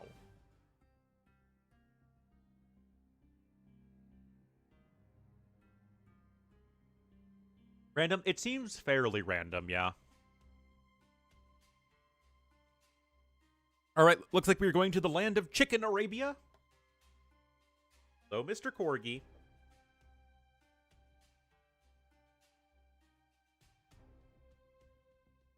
Not Nomad, the TCs always start against a woodline.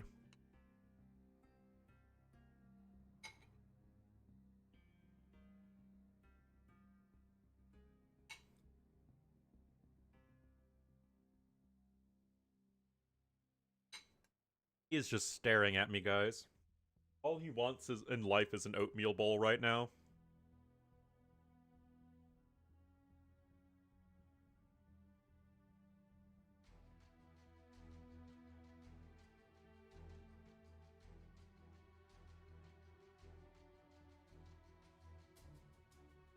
Alright, 50 seconds, guys, and we'll get into game number 3.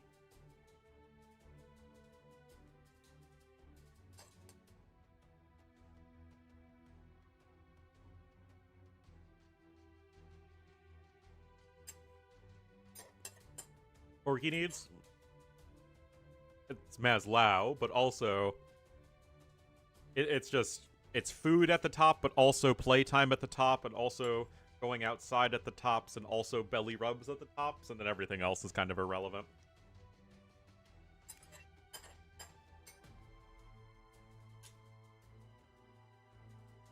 I guess the bottom.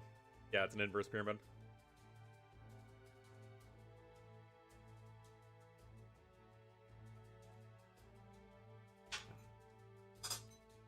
But that's what it needs for Dash to self-actualize, which I believe is Maslow's terminology, if I remember my AP Psych class correctly.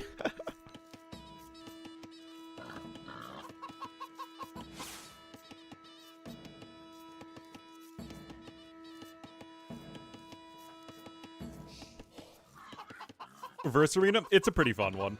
But, Heaven and Hell, the tournament had fantastic maps in it all around. Honestly, Beast Chi is my favorite silly map in recent memory. Alrighty, guys, here we have Mihai in the yellow to the north as the Romans. One game away from the next round, and tournament life on the line in the blue to the south as the Persians. It will be fire.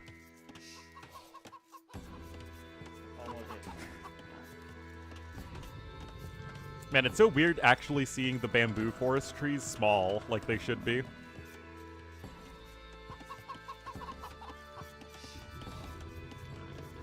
For silly folk. Something like that. Clowns and all that.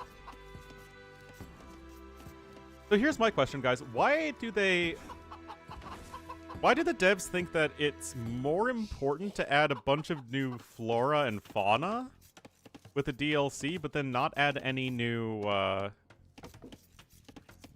like, architecture sets?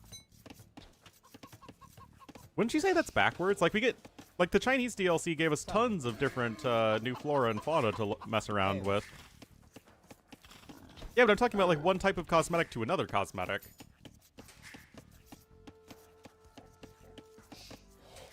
Like, personally, I'd rather just see the Three Kingdoms civs have their own, like, ancient China architecture set. Instead of using the more Japanese-inspired one that exists as the game.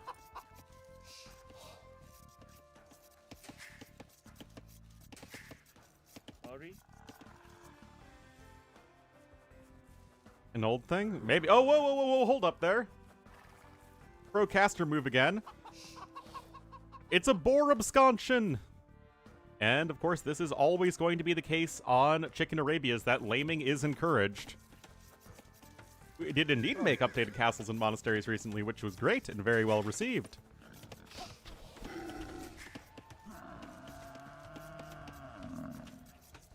Yeah, it's even more...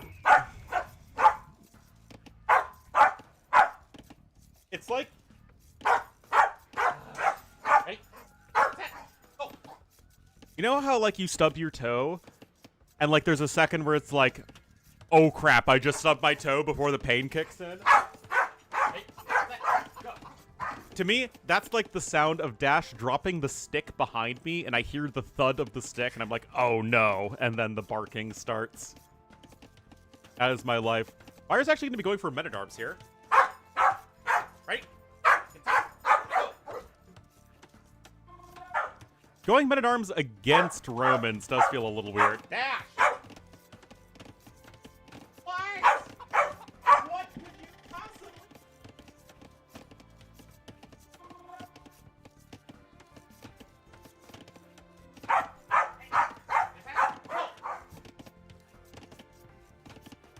The thing is, Dash doesn't like it when I sit down and I'm just sort of like half-heartedly throwing stick. Okay, looks like Fire does get one water polo. Oh.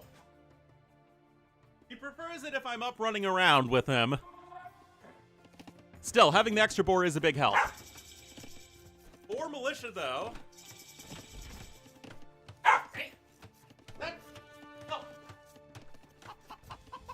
Oh, Dash isn't mad. He's just very excited.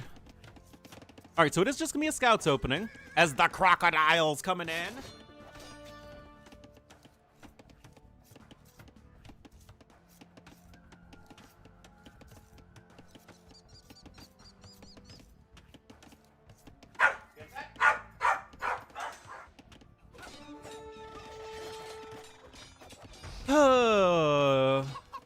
Dog still barking? No, there was a bit of downtime where there was no dog barking.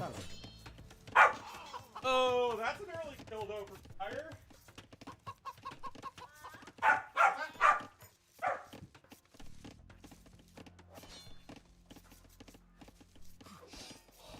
But it's tough when you're a single Corgi parent, as I am this weekend. There are three of us here to entertain.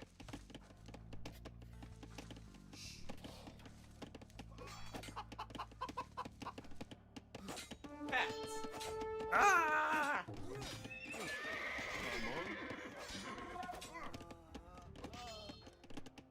Come over here, Dash. Ooh, that is a lot of idle time for Fire.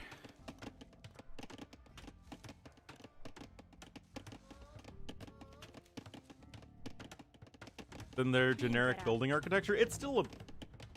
I was associated more with Japanese, but I guess especially that's like Imperial Age.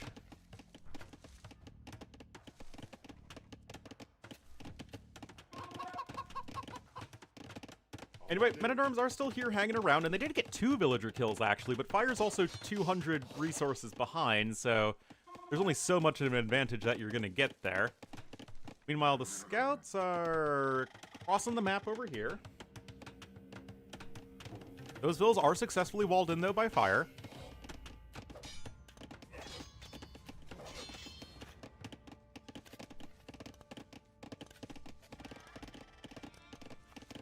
I'm having to use my mouse with my left hand because my right hand is occupied petting Dash.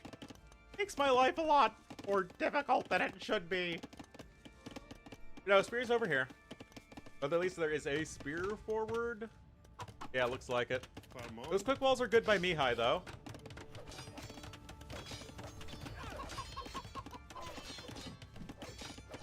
Wheelbarrow now coming in for Fire.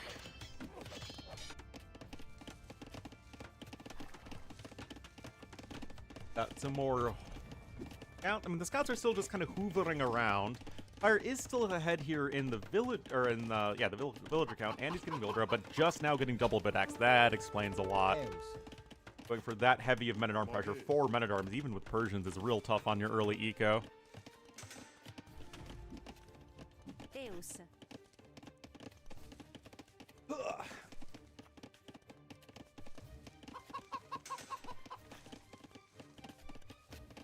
No.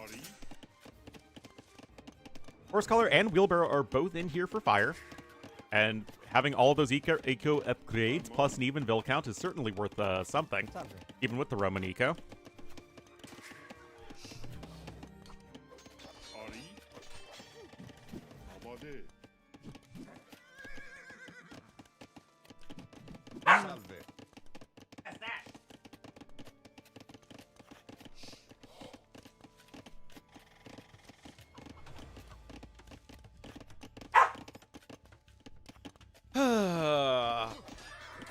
Okay, honestly, that's not that great a fight.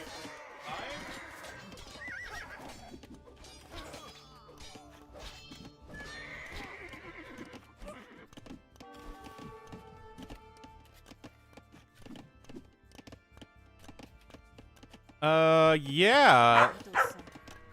That was very underwhelming. Hold on a sec.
Oh boy.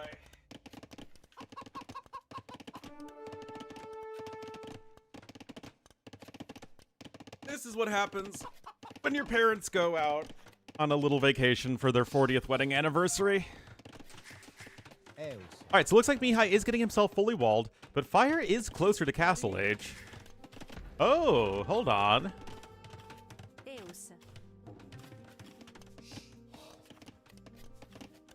Okay, that's a lot of villas on stone here for fire, especially considering he does not have a market. But he's still on his way up to castle age. Impera. To Paris? No. We do not have that kind of money.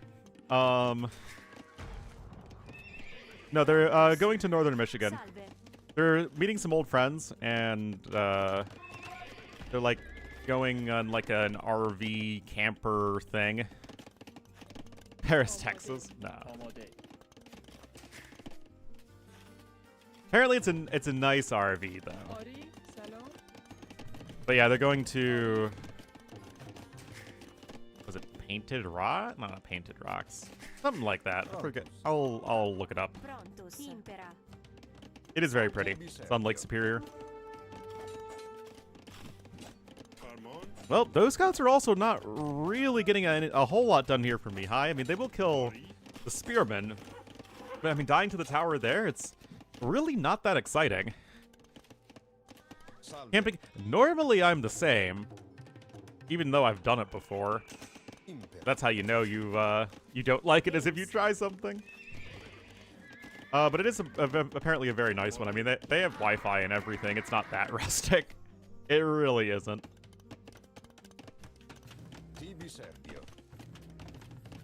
All right, and with the second range coming in for Mihai,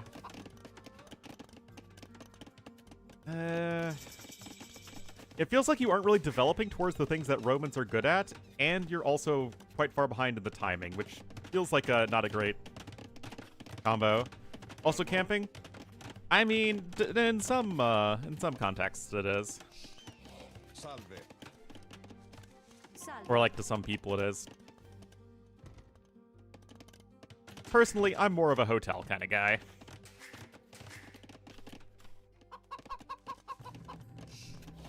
On the top. Oh! Man, unfortunately, I had to entertain a Corgi for the earlier parts of this game and get some food. Not sure how that's happening. You know, oh, they're the Forwardvilles, guys. That's what I think happened. I think those are just the Forwardvilles. Anyway, Fire himself is going to be getting stonewalled up. Now, thankfully for us, the Corgi has settled down at this point. I mean, it's not an issue of Dash being poorly trained. I mean, Dash is actually, in general, quite well behaved. But it's just, you know, he's an active dog, and if I'm the only one home, then he's going to need to have some active time. This is what happens when it's not like I have time to, like, play with Dash before the stream starts. I wake up and the stream starts. And even if I wake up earlier, Dash also isn't awake. Roman Cav Archers? Really? Oh, jeez.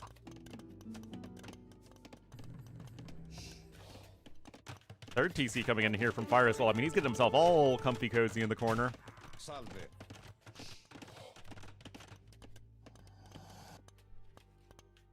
Wants to play. That's exactly the case.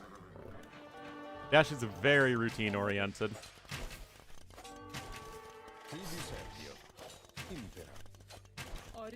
And normally what happens is Dash wakes up, goes for a walk, gets fed, and then has playtime. Except, I mean, I literally started the stream before Dash woke up.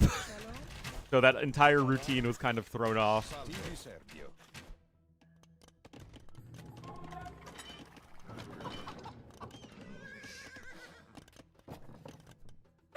And of course,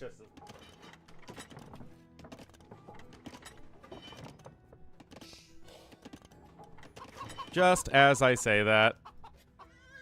Oh, I am absolutely his favorite human. I mean, I took him out a second, or like at the very start of the stream, but he didn't really do that. Ash?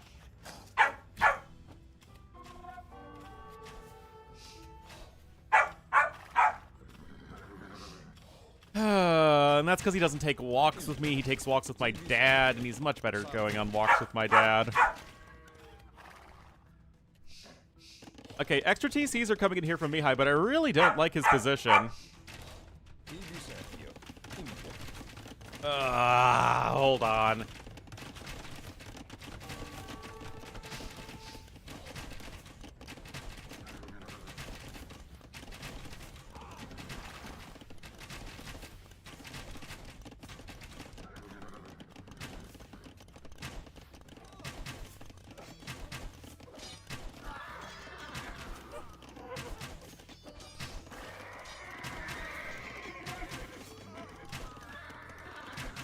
I literally go towards the stairs. Dash just lies down. Oh my goodness. Anyway, I mean, this is pretty weird. But Fire doesn't have an army.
Alright.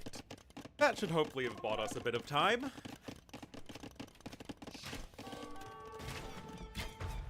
Okay, Fire gonna try and come forward here with the castle.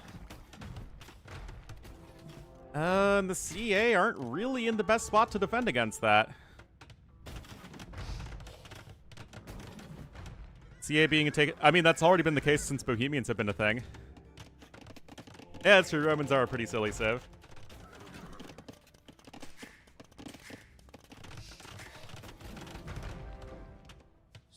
Alright, so we got relics incoming as well for Mihai. I mean, he is on 3 TCs himself.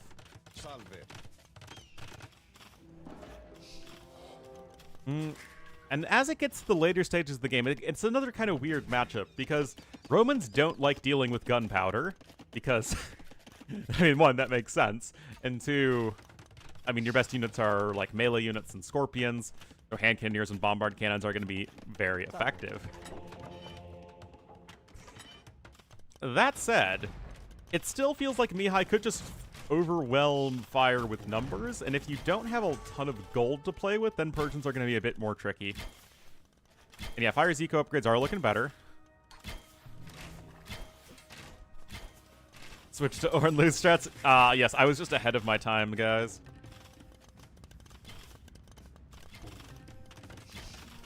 Alright, another castle coming in, and Fire is, I mean, he's very cozy in this corner.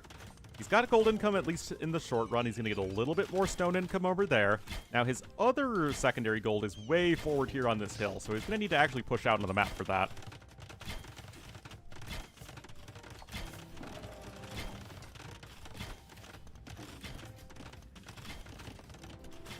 Why isn't that? I guess the castle doesn't range the house. That's kind of weird.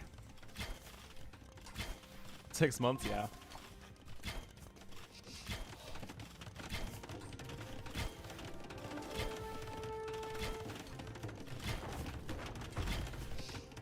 No, Cav archers are about to break in.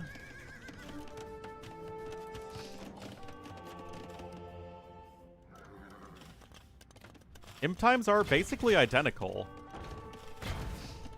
But Mihai has a more efficient eco, right? And he's Roman. So those two things together are still giving him a bit of a resources lead. But, I mean, Cav archers are going to scale so horribly into Imperial Age with Romans. I don't think they get HCA. They don't get Bracer. They don't have Thumb Ring. Oh, no, they do have HCA, my bad. But still, no Bracer, no Thumb Ring.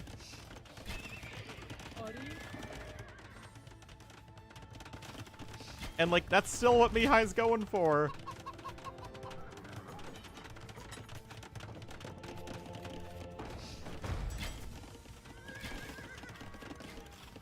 Fire. I think Fire is going to be going Savar. Or at least he wants to get towards Savar.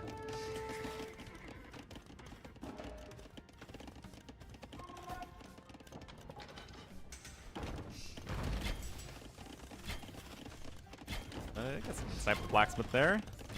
They made ACA. Yeah, he's going Savar.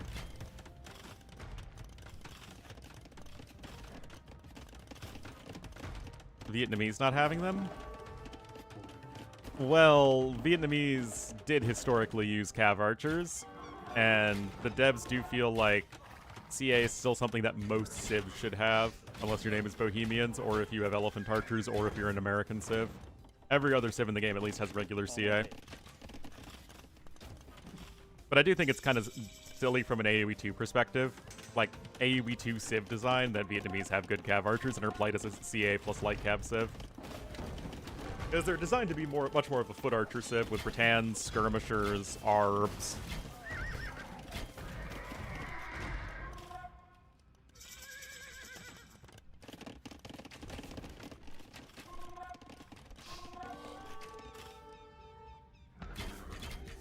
I mean, the civ that you would naturally take CA away from would be like Britons and Franks and Sicilians and whatnot, but like, those aren't civs that really use Cav archers at all in the first place, so it's kind of a moot point. Yeah, but like, again, those civs don't really use Cav archers at all, so, like, it doesn't really matter that much. Oh, we got Kemen Duran on the way, guys. And we are hungry like the Ornlu a wolf.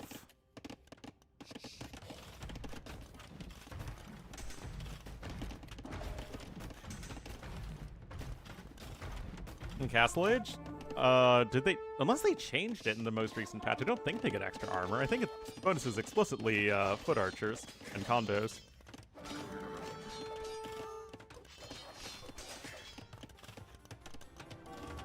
I mean, the Roman Cav Archer play is certainly proof enough of that.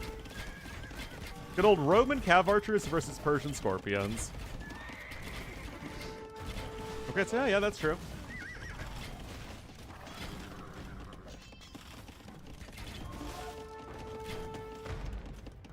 Look at this! Look at these CA go, guys! Look at those Roman CA.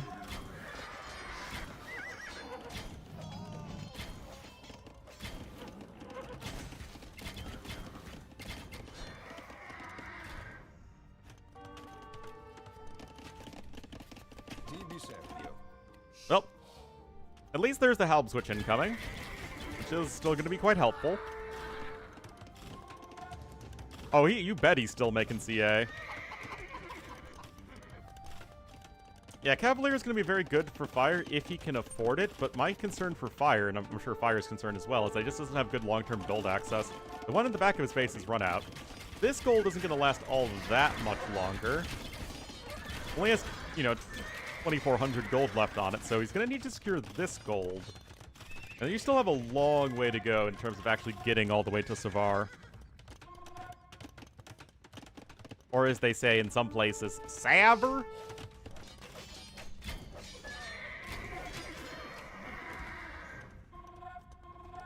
That shouldn't really play, still can. Well, Berbers absolutely are a Cav Archer civ.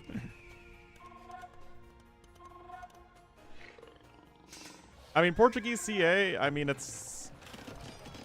They don't have good Cav Archers in Imperial Age, but yeah, they are good in Castle Age.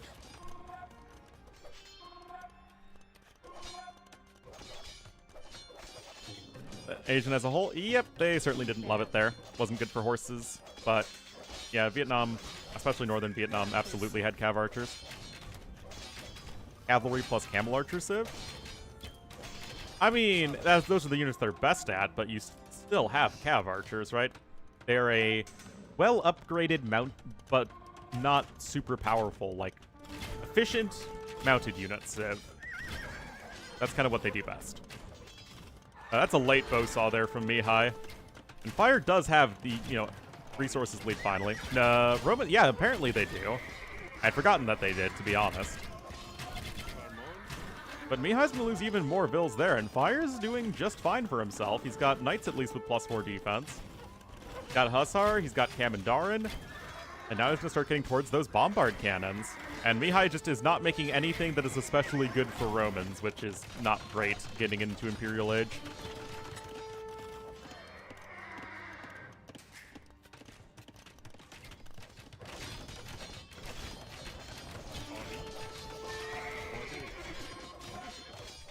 Have archers swooping on back over here.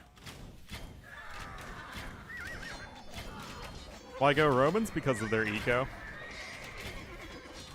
Because remember, the way that a lot of pro players look at civs is a generic tech tree, and it's just a matter of who has the best eco. It's certainly not every pro, and it's certainly that is, you know, slightly exaggerating it, but what pros care the most about are eco bonuses and unit discounts. Impera. Eus. Prontus.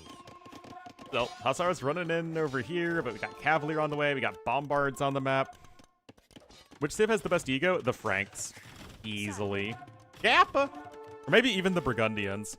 Because that's the Trireme civ, so it's like the Frenchiest of all the French.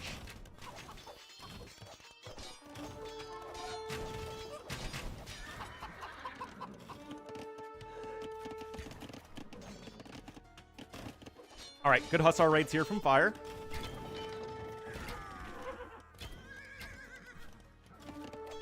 Eus. Prontus. An ego from the voice lines? Ooh, that's a good question. I don't know. That one's definitely not Burgundians, though, because their units sound so friendly. All right, nice snipe there on the bombard cannon, but the Cavalier are pressing forward. Savar is coming in. Uh-oh. And honestly, it's pretty rare that we see Kamandaren. I was talking. Well, that's just because they have the longest voice lines, because that's just how Malay is. I think they speak Malay in game, which is not that different from you know, Bahasa Indonesia.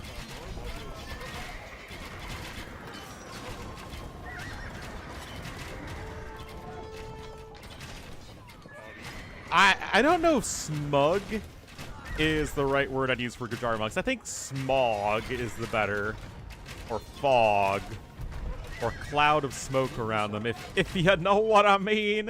Anyway, Savar's in. Look at this bank for fire. This is going full Persians, man. Agna Demari Shiva Mahaja. Oh. Rapunu Name.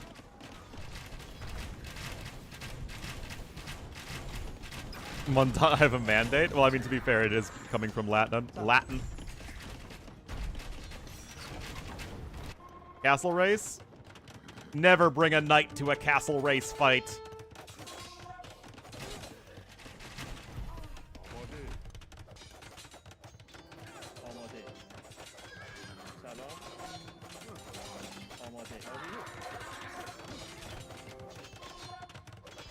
What is fire?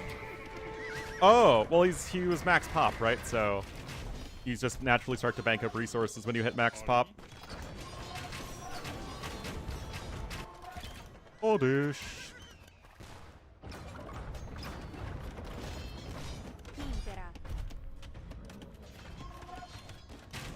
Oh, he's about to give me coffee. Yeah, I mean, I would like to see Fire have Savar be a slightly greater percentage of his army, but yeah, he's doing fine. Fire, very well-deserved, well-won game. Able to hunker back, leverage the Persian eco in the mid-game, push out onto the map, and secure the gold that he needed to. And that was actually just well done. That was just a well-played game by Fire, everybody.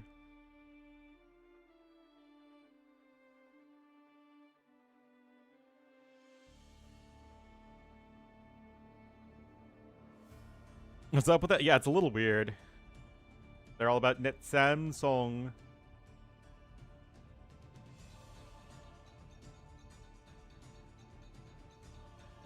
Alright, guys, so what do you want? Lewis versus Sora has started already.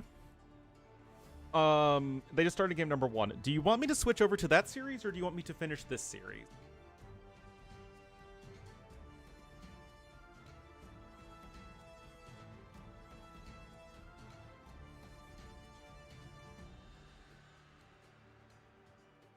Finish this. What upgrades? Oh, I mean, I just love the Lithuanian voice lines. Whoops, I forgot. Alright, well, it seems like more people want me to finish this series, so we'll jump over into the Sora series afterward. Oh, hold on, guys. They're playing Chicken Arena. We're casting this anyway. Finish this. Thank you for your feedback. It is your feedback that makes Ornlu AoE a more productive and friendly environment.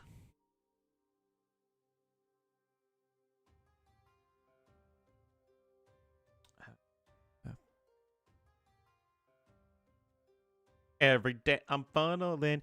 Boop, boop, boop, boop, boop, boop, boop, boop, boop, boop, boop, boop. By the way, guys, for a completely mysterious and not at all talked about video I was working a lot on yesterday, the Battle of the Catalonian Fields achievement is a lot harder now. Like, that took me like 4 or 5 tries to get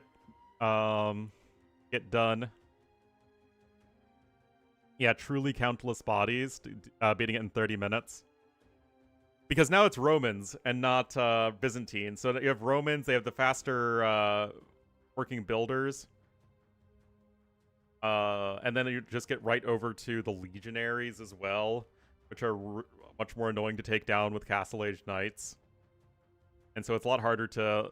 It's harder to snipe the buildings before they're built, and they make a stronger army. Also, the Scorpions with ballistics. I mean, I guess all Scorpions now have ballistics, but they make a lot, a lot of Roman Scorpions as well, which means that it's more guaranteed damage on the units that you have running around trying to snipe the Vils.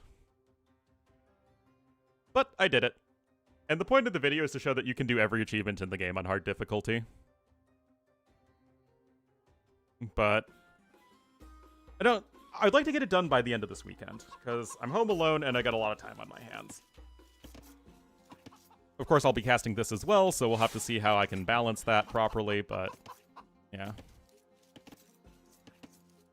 Doable? I did it yesterday. Took 2 tries.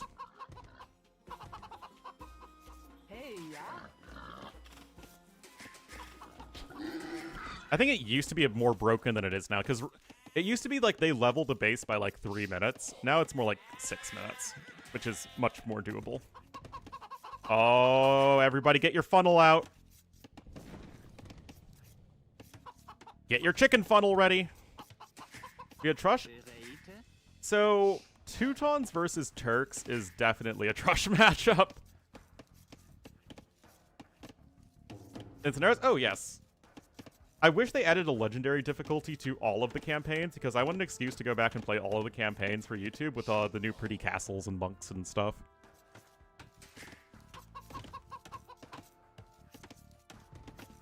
Happened to Louis Sora. So we're going to cast that after this series. The majority of people who responded wanted me to keep on this series. I do remember that game. What is this? It is the chicken funnel. So if you don't know, the chicken funnel is... The chickens naturally want to sort of like wander around back and forth. And if there is an impediment in the way, like this partially built gate, then the chickens will want to go across, but then they'll have to take the path of shortest distance, which is right around here, which means the chickens end up going close to the TC. Which means that you can actually lure chickens, even though you aren't supposed to be able to lure chickens. Interestingly, though, Mihai... And you'd think that, like, the older school player, Fire, wouldn't be as interested in, like, the newfangled mechanics, and then the newer player, Mihai, would be the one who's more on top of those things, but Mihai's just milling them. But again, it's a lot harder to chicken funnel if you don't have chickens. If you have chickens forward, it's just more annoying to do like this. You want your TC and your chickens to be as close to the edge of the map as possible for the funnel to be the easiest. The Three Kingdoms? Well, it's hard to tell because the Three Kingdoms campaigns are so easy anyway that it's, you know, who can say?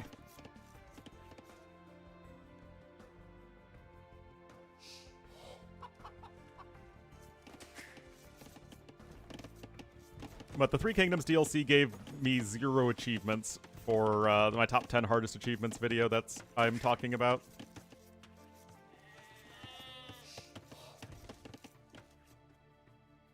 Unlurable animals? Yep. Middle of the map? Yeah, seriously. I mean, all it has to be is slightly more efficient for pros to do it every single time. Because what else are you doing here in Dark Age?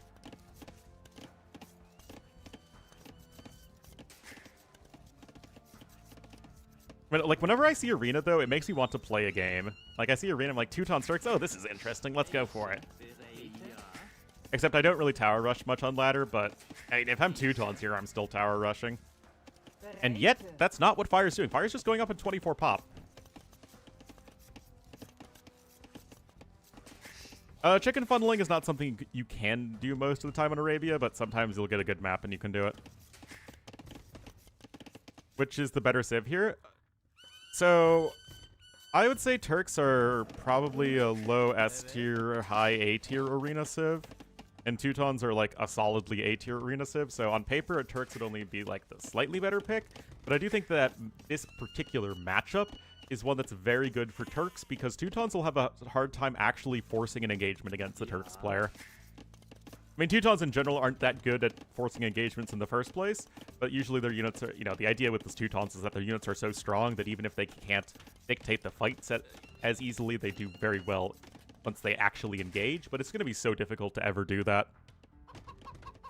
And remember that artillery bombard cannons can outrange even Crenellation's castles. They still have that one extra range. Often I trust. Why would you trust Teutons? Well, one, why is anyone force picking Teutons on Arena? That's like so retro. Usually whenever I see people force pick on Arena, it's Bohemians or Burgundians. Or Turks.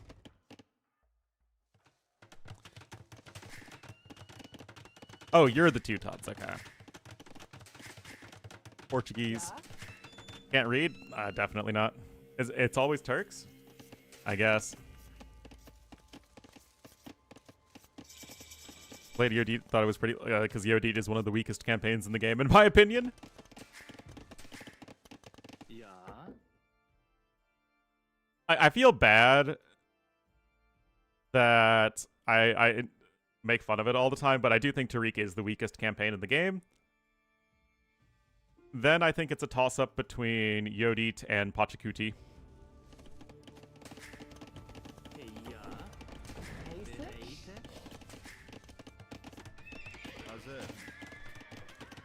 That was great. I mean, I think it is the most lukewarm take in the world to say that the Poles campaign is the best campaign in the game. Yodit 2 is decent, which is funny because Hockey Sam did Yodit 2, which was the best scenario in the Yodit campaign. And then he also did the Tariq campaign, which is the weakest campaign. So, you know. You never know what you're gonna get. So, still, all the talk about the Teuton Tower Rush, and that's not happening, but the Turks' fast castle play isn't happening either. Well, I mean, fast castle drop play. So, kind of weird. It looks like Fire is just going to be clowning it up. Maybe he's going to go, like, 2 monasteries. Well, I mean, he sold his stone, so I guess he's going to go forward. Hey, kind of weird. Good, yes. Both of Lord Bassie's campaigns are absolutely top tier. Regendra's fantastic. Like, top 5 campaign in the game to me. There are no bad scenarios in it.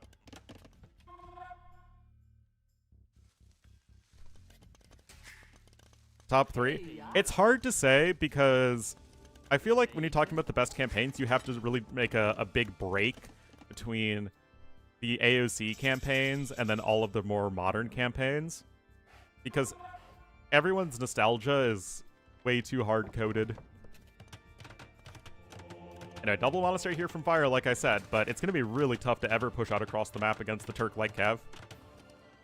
But as far as the post-AOC campaigns go, yeah, Regendra's top 3. Question is, with Regendra and Jadwiga, I don't know what I'd put as number 3. Maybe Tamar? Tamar's really good. Dave Apollo, it's just very, very simple.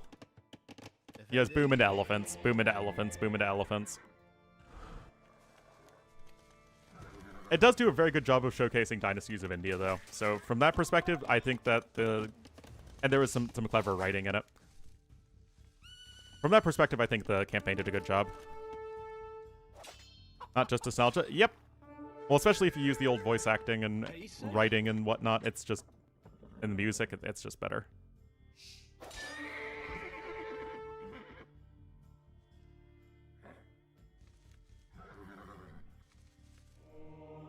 I mean, well done so far here from Fire, but Mihai's the one who's adding a TC. Was good. It is funny because Tamerlane is not at all a lighthearted campaign subject matter because he was so brutal. But I mean, as far as the actual gameplay goes, it's just fun. It's just good. It's a good romp, you know? Tatars are a good campaign civ, and you get to fight lots of different enemies in different settings. Also, Tamerlane 5 is, I think, a very, very well-designed scenario, especially.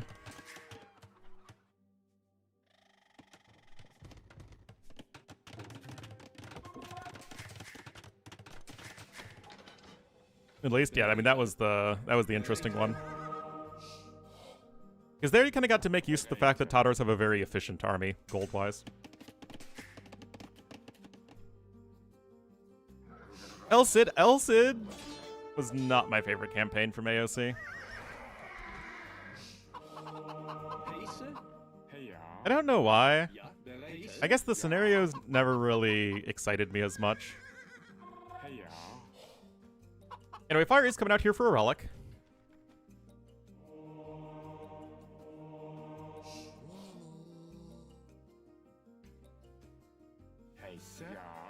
The OG campaigns, yeah. Like, it wasn't bad, it's just not... Yep, El Cid 6 does have the fewest triggers of any campaign scenario.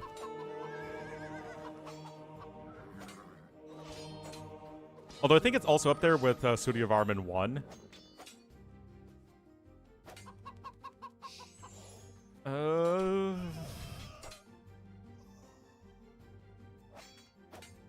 El Cid campaign than what we got? Oh, absolutely. But I mean, it was old, right?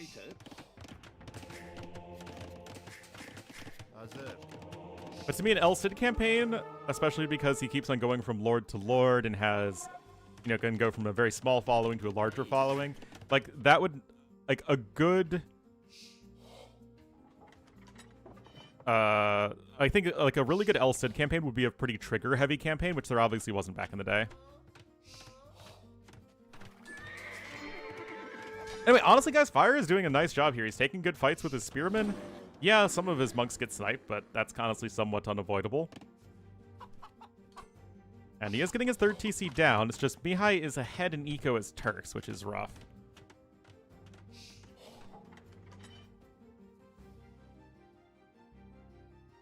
Charles' coronation? Oh, yeah.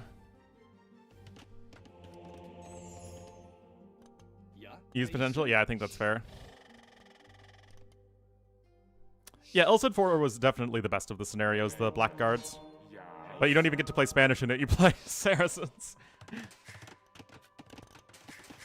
Which is also, I think, part of the issue, is that you're also not even playing Spanish for the whole campaign. But the campaign also just doesn't show off AoE 2 Spanish very well, because AoE 2 Spanish are based off of the Montezuma campaign Spanish and not the El Cid campaign Spanish. So, I mean, it's just a tough situation all around.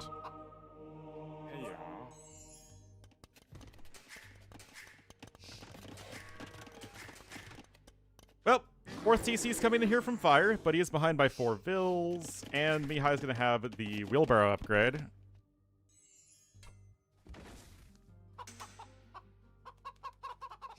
Was remotely threatening. It just... Yeah. I mean, the fact that you can easily defeat Berengar before the Wonder is done says a lot. And the whole going to Valencia thing, there just isn't really anything to it. Are in Spain? Oh, no.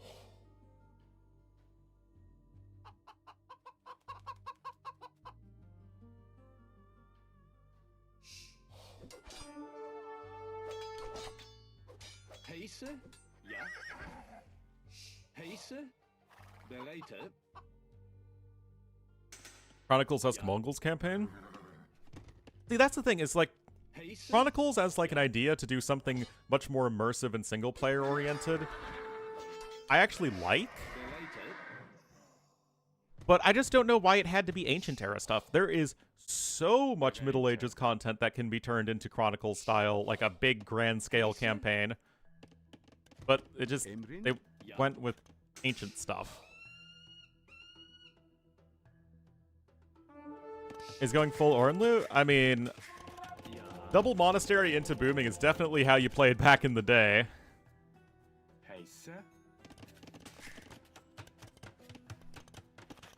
And yet Fire still just feels like he's really far behind in eco. I mean, like, he's taking some good fights, and he still is going to get the relic advantage, despite not going for light cab at all. It's just odd. It's an odd game. Okay, Mihai gonna likely go into cav archers, because that's how you play Age of Empires. And Janissaries seem to have really fallen by the wayside these days. We scout cavalry. Teutons can still go for scouts just fine. Alright, Imp is on the way here for Mihai. And again, like, this is a pretty sizable macro advantage from Mihai that is nothing to do with Sibs or anything like that. It's just better macro. Again, against Teutons, yeah, I know. I know. I just miss seeing Janissaries, guys. I'm sorry.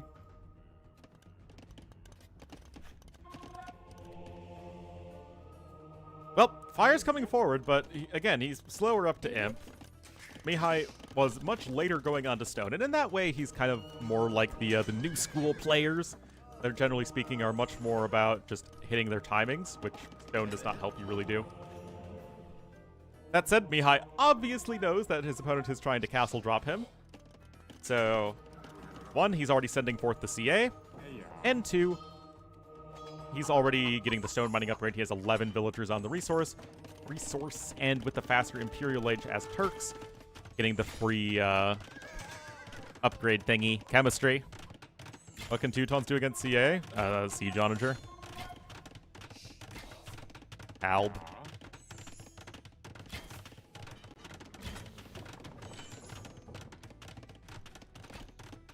Well, what I don't understand from Mihai, though, is why he doesn't have... Oh, wait, hold on.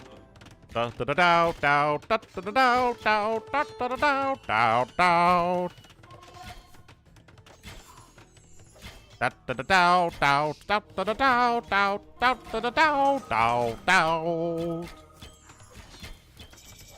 he didn't even have the other building! Oh, no! Oh, no, guys! Don't count your chickens before they're funneled. Okay, that might be the chat message of the day.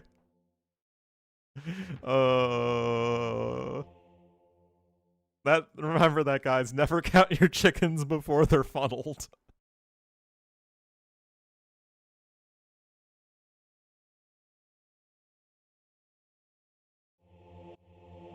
Oh my god, that was pretty bad. A fun campaign civ? Turks would be a fantastic campaign civ. You guys play the buffet scenario in the historical battles? One of my favorite scenarios in the game. Yeah, I do think he should have gone for a tower rush. Start of the second one? Sure. We'll jump into it. Dave is casting Monos versus Barrels. Credit to Dave, he's really good about making sure that as many series as covered are getting, or as many series as possible are getting covered.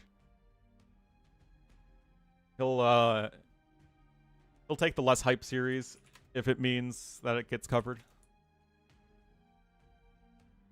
I do my best with that as well. I mean, in this case, I don't think there's another series going on, so we can just cast whatever the heck we want.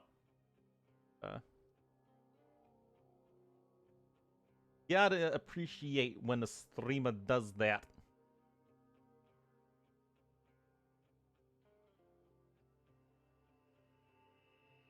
Dark versus Whitey? What?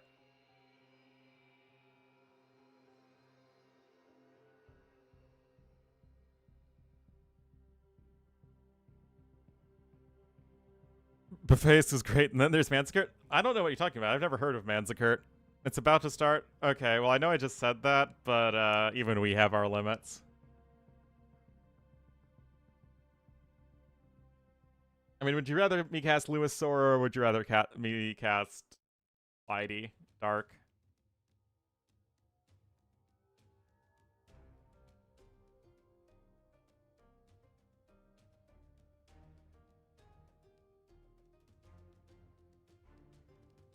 Does that mean I'm killing Age of Empires? Yeah, I'm selfish. Not the right one. Oh, wait. Do I still have fire? Okay, hold on.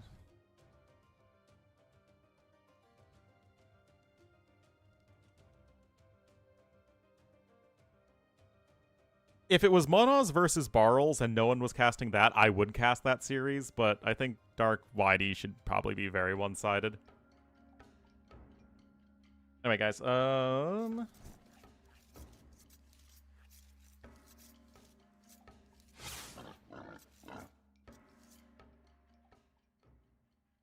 Alright, so apparently the Sky Bear took game number 1. I mean, these, to be fair, these are 2 of the most up-and-coming players, so... Oh, but Lewis is now American.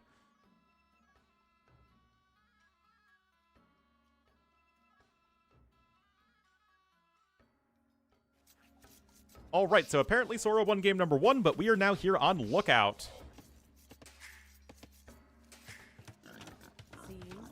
Game number 2, Lewis is going to be the red Portuguese to the west, and in the blue as the Vietnamese to the east, it will be the Sky Bear. All right, so... I mean, this is definitely a battle of, like, the new school top-ish Arabia civs. I would say, honestly, probably Chinese and Khitans get their own S+ tier on Arabia-style maps, like this one. And then I would have, like, Khmer, Portuguese, Vietnamese, Romans, Mongols as well, and just, like, S tier. That makes sense. Probably how I would do it.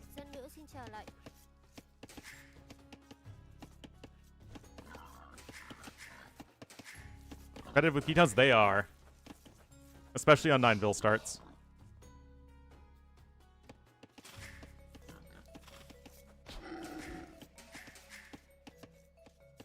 Up there for sure.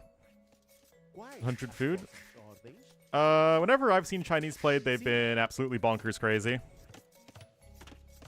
The Age of Skirmishers? Well, one civ does the skirmishing better than the other here, and that's Vietnamese. Generally speaking, though, I think it's a very, you know, it's a fair civ matchup. Both civs are very good, right?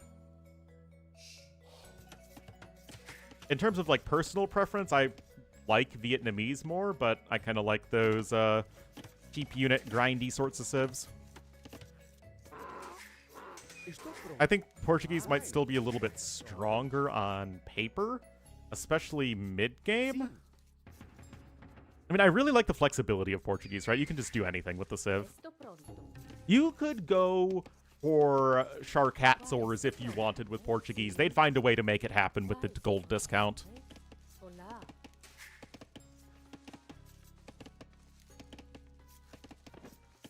Yeah, Vietnamese also have that flexibility. Although Portuguese are, I'd say, do it a little bit better. Because Portuguese can also transition an early imp with cavalry, as well as like gunpowder and monks, whereas Vietnamese can't really do that. They're good. The dragon ships are definitely good.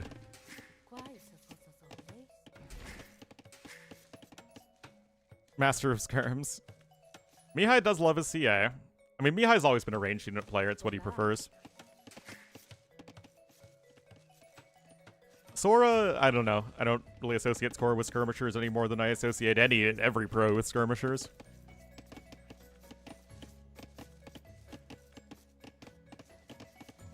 Epic than they look? They look reasonably epic.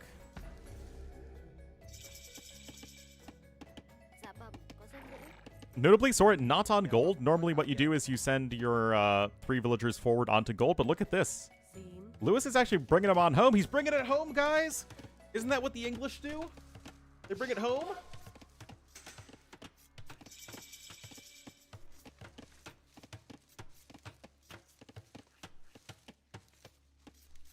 Hey, on them, they sure do. They look very flammable.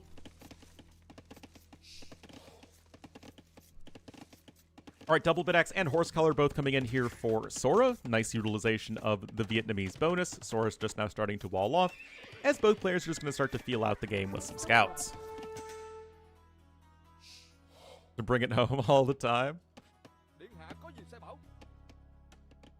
Bring it home last year. There you go. I mean, didn't the English get top 4 in the World Cup? Like, the last World Cup? Before losing to France, which is always very funny.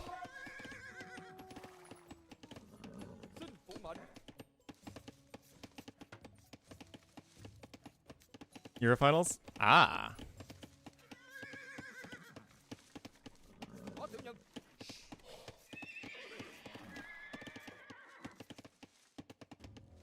Soccer? I do find the World Cup to be fun. Like, I'm not somebody who really enjoys watching soccer football, but, like, watching the, the big World Cup matches, I always find to be a lot of fun. Just because we don't really get any good equivalent like that in American sports because the teams are always all American or with some Canadian teams in baseball, basketball, and especially hockey.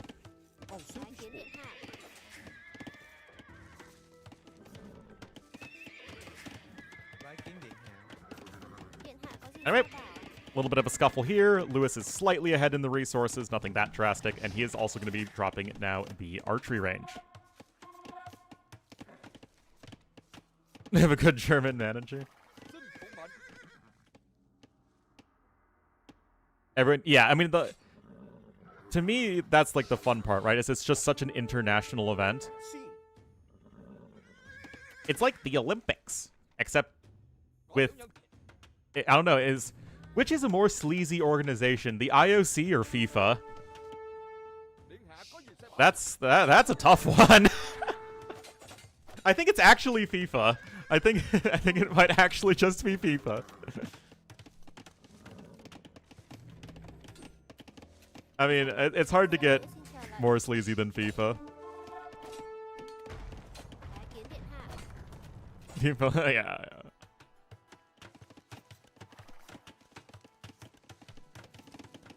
Their turn 4 years earlier? Yep. I'm really disappointed there isn't a match in Chicago, though. I think Chicago was offered to host it, but then they didn't want to. Which... Paul the Octopus? Oh, yeah, I remember that. That was awesome. Octopuses are smart, man.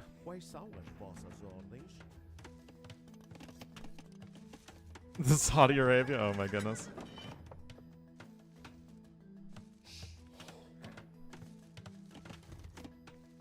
Yeah, it's really unfortunate because I don't think there's anything closer to me than Toronto and Kansas City. Which is really annoying because that's a long, long way off. I think Kansas City's still closer than Toronto.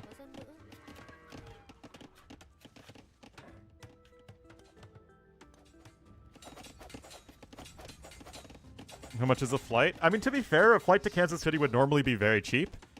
But, unfortunately, you know, not for the World Cup!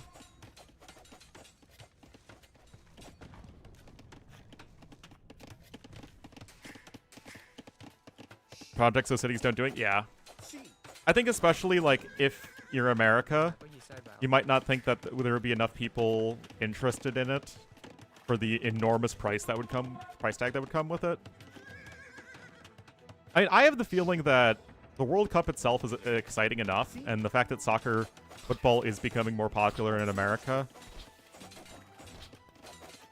that it probably would still be worth it. It's just kind of unfortunate because Chicago, like, you know, it's the third biggest city in America, but there aren't really any other big, super big cities alongside with it that are even close to the same cultural impact like you have on the two coasts. Unless you count Milwaukee, which is a lovely city, but not quite the same scale as Chicago. Anyway, I mean, we're just talking about random stuff. There isn't a whole lot happening in the game. Already talked about the Civ matchup dynamics. They're just, you know, Archer's coming in here from Lewis. Sora now adding in his own range, second range that is, but nothing wild happening.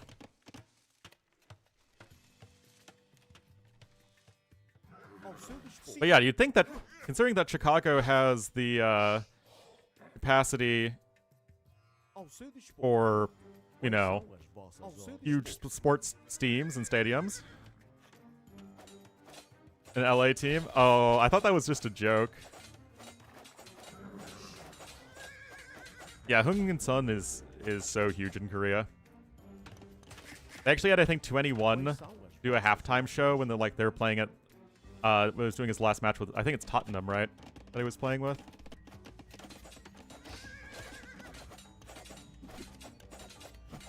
Core City is not that big. Well, I mean, the metro area is like, what, 9 million people or so? Yeah, Monos is actually playing pretty decent these days.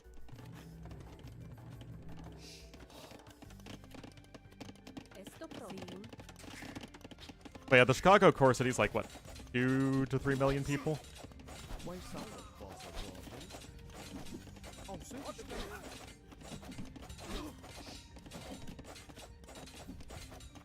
Siege or Ballistic first? If you're Sora, I would probably feel most comfortable with the Siege Workshop. If you really feel like you're under a lot of pressure, but if you think that you can just push out across the map all by your little self, then you can actually just go for Ballistic just fine. I don't think he's gonna die to an elite scrim timing. I mean, Lewis still has Sora pinned in his base, as he absolutely should, because he's did take that more feudal age centric approach, adding in the second range a lot sooner. Oh, look at all those eco upgrades coming in for the Sky Bear, though. I like it. This is an Ornlu choice. You know, you ask error, no skill found, ask for Siege or Ballistics first, and then Sora answered with Heavy Plow. That is how you AoE too. You may not like it, but that's how you do it. Well, E-Skirm is now in. The Scout's going to also help chase down the enemy Scouts. And there's table number 2 coming in. Of course, that crossbow plus knight combo is really strong for Portuguese. And we got a TC number 2 right there for Sora. So nothing too wild from him. Like, just going for the skirmishers and now transitioning into cav archers. I mean, it's what Vietnamese do very well. But still, good execution, good defense. Lewis, though, nice eco optimization or management or however you want to call it. Ahead by 500 resources, only 5 seconds idle TC time. Good play. Well, of course it's, yeah, it's like what you do with Vietnamese like literally every single game is skirmishers or cav archers. They're one of the best civs at doing the 2 best units in the meta. Anyway, those farms are getting annoyed. It's not that big of a deal. Yeah, Vietnamese are a CA civ. Sora Kuma means Sky Bear. That's why I call him the Sky Bear. It's just Japanese for Sky Bear. Anyway, second TC here for Lewis, but the third one is coming in here from Sora. Repairing a farm, always pretty amusing.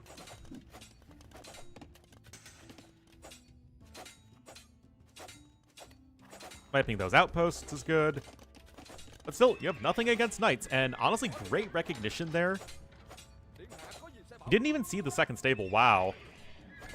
Great recognition there from Sora. He saw the 1 flag on the stable, and I guess he figured that his opponent was going for some amount of knights, but now the skirmishers are going to start to make good their escape. That's it. It's only 2 ranges for blue, which is not usually what you want for CA production, and right now, guys, Lewis has a really good timing.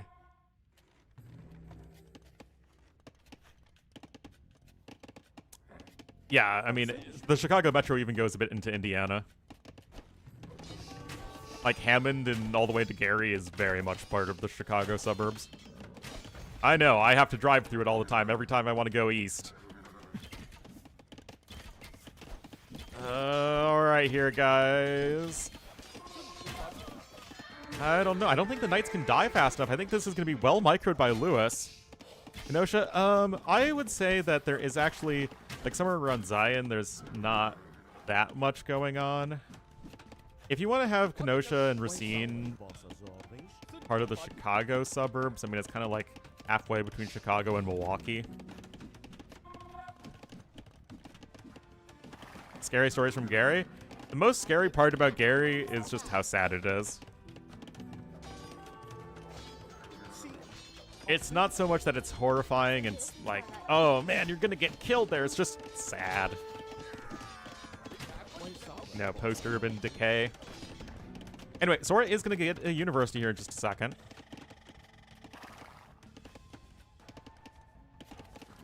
And he's almost towards a castle, but that's gonna be very necessary because this is a good push here from Lewis.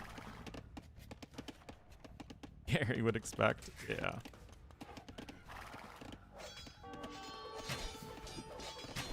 Boring to live. It has all the amenities you'd need as a family for, raising a, it's great for raising a family. Is it exciting as a young adult? No, which is why you have young adults move from their suburb family home upbringing to the cities for jobs and, anything remotely entertaining. Anyway, guys, knights and crossbowmen coming in here. But am I, ashamed of the fact that I grew up in a suburb? No, not at all. Anyway, this is really, really well done from Lewis. Perfect timing here. The castle was not up in time. I mean, it's not even built yet. And that is going to be a ton of dead villagers right now.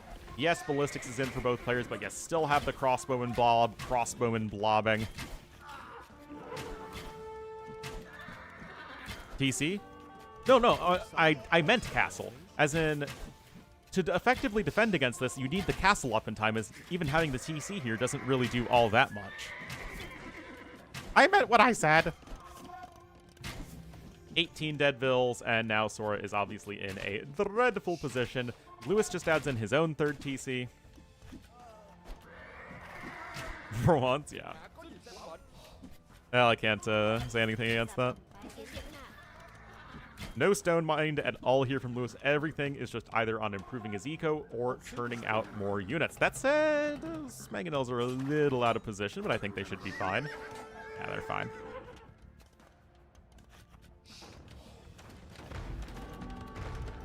Okay, so 2 watchtowers to the southwest and then a castle over here to the north. I mean, Lewis is going to be climbing really far ahead in resources, all of the idling from his opponent. I mean, I guess it is 4 TCs still here for Sora, and this one to the west is not exposed yet. And he also has better eco upgrades.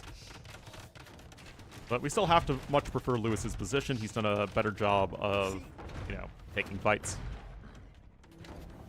Are we going to start the rice farmer hats? Yes, we are.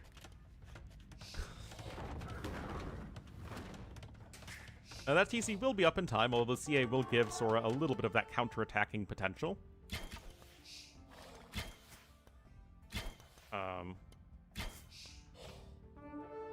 Okay, that was a little weird.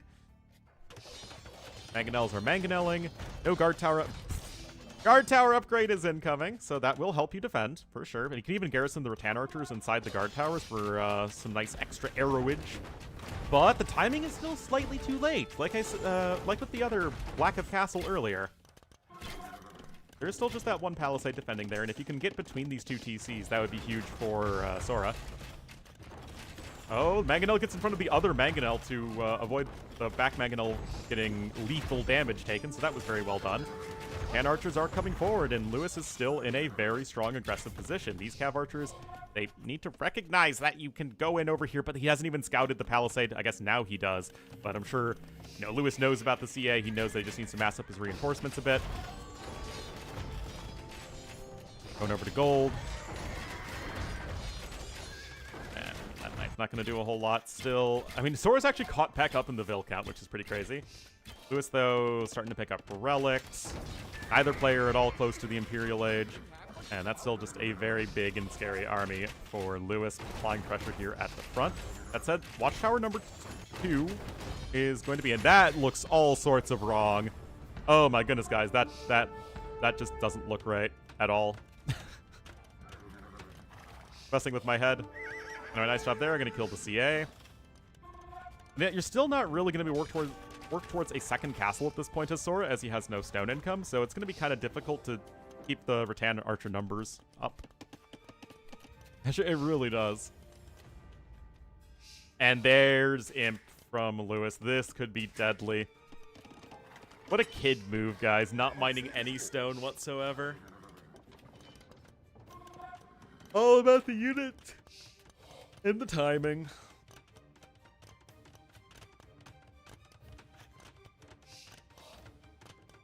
And honestly, you should be reasonably well poised to kill Sora, although again, without any stone income up to this point, I don't necessarily think you can even get a castle up in time.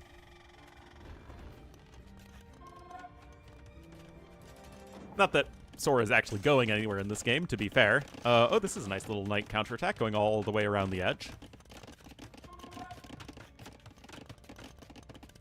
Few relics here for Lewis. Mangonel's back to mangonelling. And the Knights are going to get some more damage. Not exactly something Sora can afford to let happen.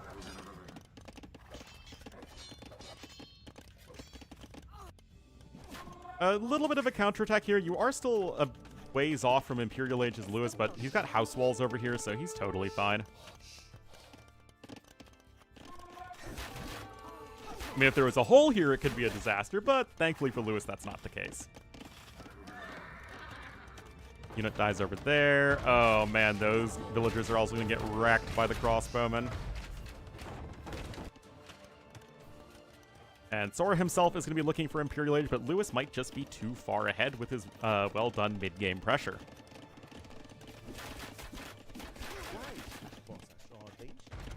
Imp is coming in, but it's 2.5 minutes slower, which is a lot. Like, a lot. I know, it just looks all sorts of wrong. The perspective is just... it just doesn't make any sense. Well, +4 defense coming in. I'm a little surprised that Lewis is focused so much on the skirmishers as opposed to Cavalier. I mean, I know, skirmisher memes aside. You'd think it would be more Cavalier-centric based on what your opponent was going for with the skirms and the rattan archers. Because your advantage... I mean, he does have an eco advantage, but it's not much of an eco advantage. Your advantage with Imperial Age is going to be the unit quality, which could be Cavalier, which your opponent just is in no way, shape, or form in a good place to stop. And now Sora's going to start to go for those Fire Lancers. The Lancer of Fire. Much longer? It is still handcart v no handcart. Okay, so he was starting to go for Fire Lancers, but is now going to opt to go for Pikemen instead. I'm not sure what was the reasoning for that. Not that I think it's necessarily bad, as I've never seen a game actually been won by Fire Lancers, because Fire Lancers were the only thing that could have won the game. I mean, I saw a game with Barrels as Koreans we were for Fire Lancers, but that was kind of it. Too intensive? Yeah, that's the issue with going for Fire Lancer plus a ranged unit, is that they, you know, it's a lot of wood plus gold. No, he didn't. And this is what I was talking about when he was so slow going on to stone. Now, you could say that you can just get the quick bombard cannons after chemistry. But this still is buying our blue player a lot more time. Fire Lancers? No, he actually lost that game. I think. Pretty sure. Paper money! Oh, guys, that's how you... No, it has to be for the fast and paper money! Anyway, Siege coming in here from Lewis. Skirmy upgrades on the way as well. Free conscription's a really nice bonus here if you're a little bit behind in the imp timing as Vietnamese. Oh, no! Oh, that's a splat. That is a splat and not what Sora needed there. Oh, tragedy. Paper money still coming in.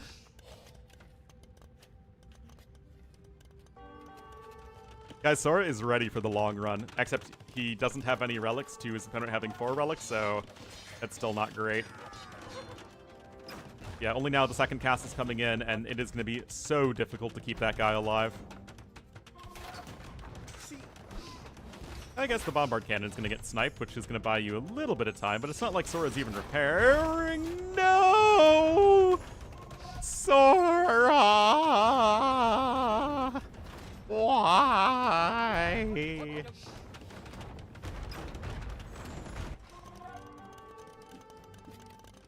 The families of the splatted? Yeah, seriously. Definitely the splatting archers.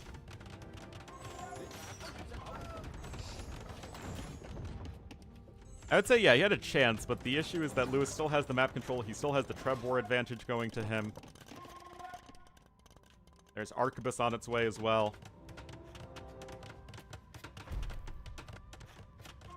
Yeah, I kind of thought he'd just go for Cavalier with the Imperial Age. Cavalier and then the Trebs and Bombard Cannons.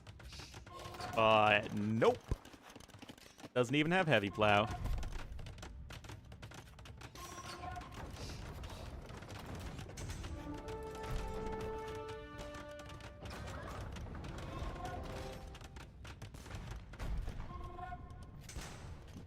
Siege engineer is about to be in.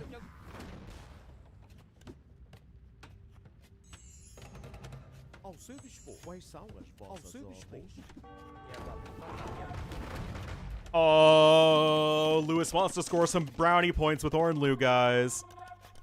Oh, no. Uh-oh. Yeah, Sora only has one castle. Correct? It's 1-0 Sora, yes. But Lewis is almost certainly going to win this one.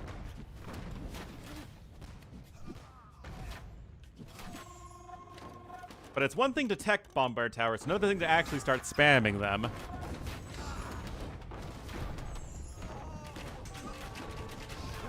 Oh, yeah.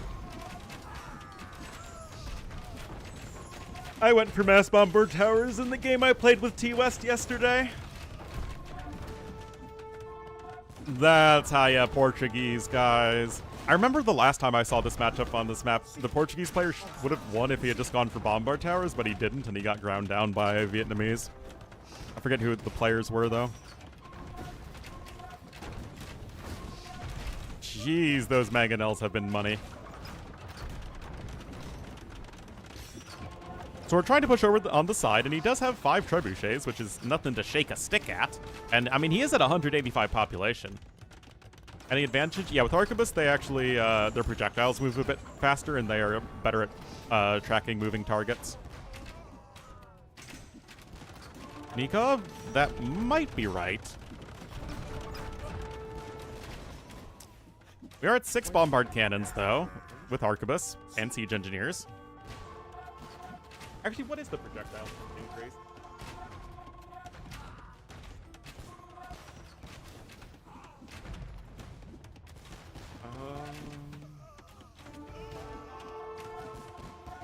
Buildings. Because you also get a projectile speed increase to your cannon galleons, and I think bombard cannons too.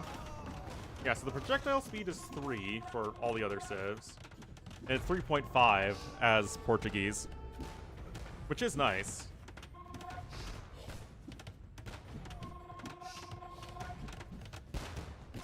And for bombard cannons, it's 4. And with Portuguese, it's 4.2, so not that much of an increase for the bombard cannons. Spanish have no bombard tower bonus. They don't fire faster, although I wish Spanish bombard towers fired faster. I really do. But yeah, he still should be super dead as Sora. Then what's the cannon galleon projectile speed advantage? It's obviously nowhere near as good as the Spanish bonus for their cannon galleons, but it is still nice. Yeah, 3.5 projectile speed normally. I think it used to be 3, now it's 3.5. Portuguese goes all the way up to 4, and then Spanish I think are at 7? Yeah. Yeah, now you go Cavalier. Sure, why not, man?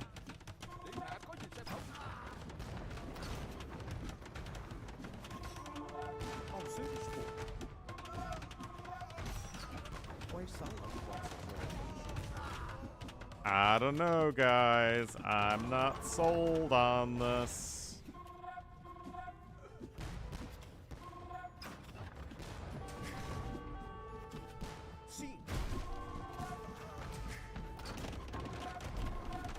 I mean, what is Sora's win condition here? Lewis even has all 5 relics. You have no castles. You have 2 town centers.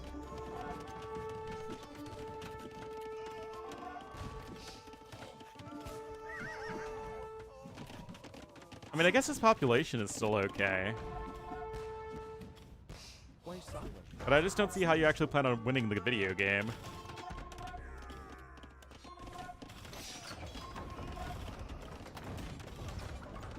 He's just chilling like a villain. Trying to slowly whittle down the bombard towers.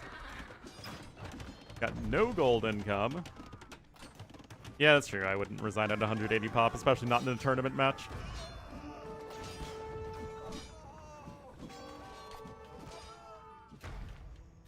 It's not like Lewis is really closing out this game all that fast. He's lost most of his bombard cannons.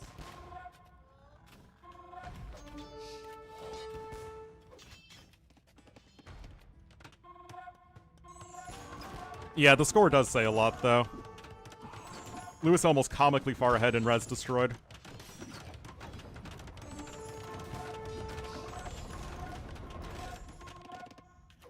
And a Cavalier bleeding through over here to the east. Yeah, it's not good. Alright. Random speed up means that GG has been called, and well done for Lewis. Very good mid-game pressure, and those mangonels really sealing the deal.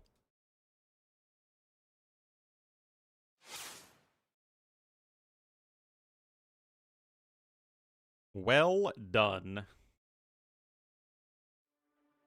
Is Portuguese over Vietnamese. What was the game 1 civs? Necropolis, that was to Sora. Oh, I don't have the maps up.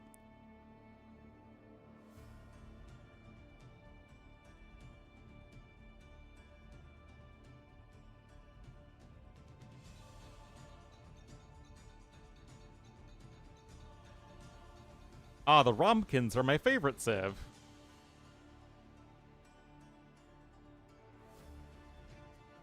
The rom-coms.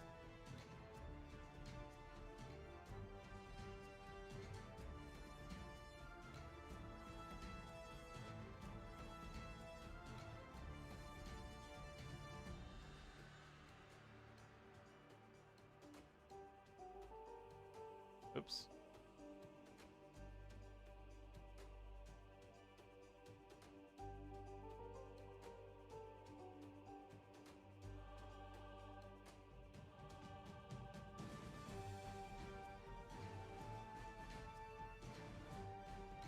Yeah, man.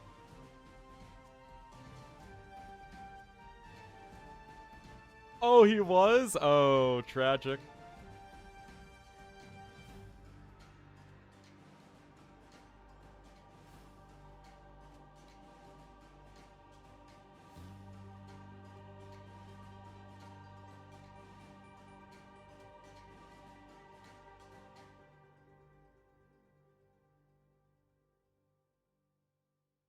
What is this from Gary? Get out of here, I'm telling you right now, because where I'm from, we don't do all that boxing, nigga. Okay, where you from? Whoa. Bro, hey, where I'm from, we will put you on a shirt, nigga, I'm telling you. Nigga, where are you from? Hey, you finna get me out of character, bro. Where I'm from, when niggas get out of character, it's up, nigga, I'm telling you. Where are you from? Hey, bro, hey, I'm from the middle of the map, nigga. Bro, Not I too don't know close where to that nothing, is, nigga. Bro, stop wasting my time, nigga. Where are you from? Put it like this, man. I'm from where Michael Jackson from, nigga. I don't know where that is, nigga, bro. Tell me where you're from. You don't know where the king of pop from, nigga? That's not why they call that nigga the king of pop, bro. Tell me, please, where are you from? All right. Tell me. Gary. Huh? Gary. I know that shit don't sound hard, but I promise we kill shit there. I promise. Bro, y'all No, niggas for don't real. kill it. Niggas be killing stuff. Look us up, look us up. You got your phone? You got your phone? Yeah, I Look got us my. up. I'm not looking at it. Yeah, bro, because I almost told you where I was from, nigga. Wait, where you from? Me? Yeah. That Sandy place, nigga. Oh, where's that? Nigga, Sandy place. Where is you from, bro? Where's that? Corpus Christi. Corpus Christi! Cut all that out. Cut all that out. Bro. No, you can't say that. No, that's a beach. It's beaches there, bro. Stop. I ain't gonna lie. I ain't gonna lie, bro. Get out of here, bro. Who? You, get out of here, man. I didn't come to box. I know. Get out of here, But bro. you didn't either, though. Yeah, come What's up, bro? Let's just go home, man. Hold on. Okay, language aside, that is pretty funny. That was pretty funny. Yeah, apologies for the language there, but it is at least much more okay when it is, you know, two black people saying it. It's not like it's white people saying it, which makes it better. Because they're trying to sound all hard and tough, and it's like, oh yeah, where are you from? Huh? Where are you from? And it's like, Gary and Corpus Christi are just like, very bland, generic, not exciting places. It's not like, oh, I'm from the hood, man.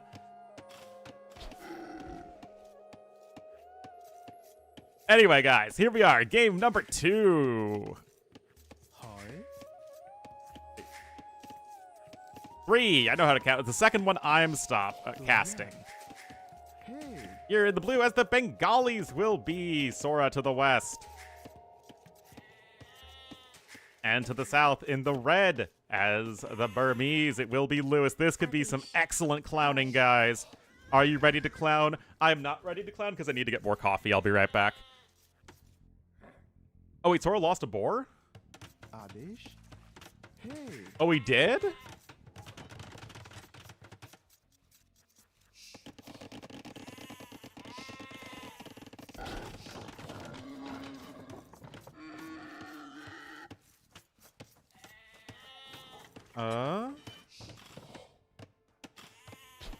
Oh, was it the first one then? Oh, that's rough. Anyway, I'm gonna get more coffee.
Alrighty.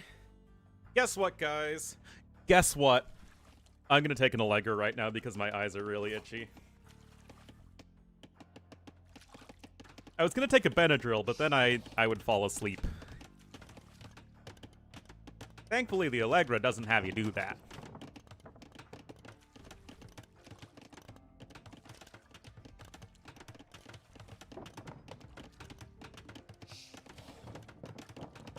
Seeing the Shadow Man? Shadow Man. Anyway, Doc out here at the back for Lewis. Doc out at the back here for Sora. Still, Lewis is going to be up to Castle Age pretty soon. Sora seems to be wanting to take things more aggro. Why is he so far behind in resources, though?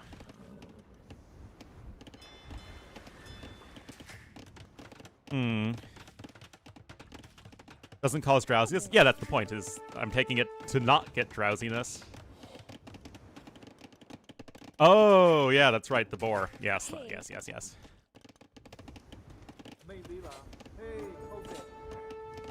My bad.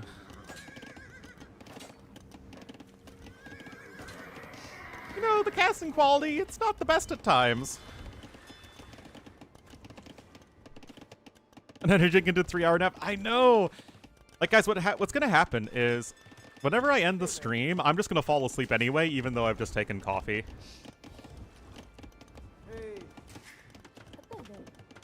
It's gonna be rough. That's what I did yesterday. The reason I didn't come back online is I just fell asleep because I was so tired. No, the ships cannot go around the dock. So you have to go all the way around, which is exactly... Wait, there's... Oh, Fire Galley. That's what this is doing. No, Lewis should be clowning it up here. I like this from Sora, though. He's going to be walling in his opponent, and he is 6 villagers ahead, so you should at least catch back up in the resources pretty soon.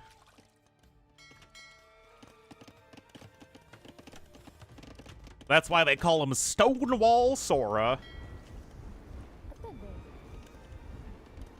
To be fair, Stonewall Jackson was a pretty darn good name. For, like, a good general name. And he was a good general, too. Maybe, you know, was for the Confederacy. Always unfortunate.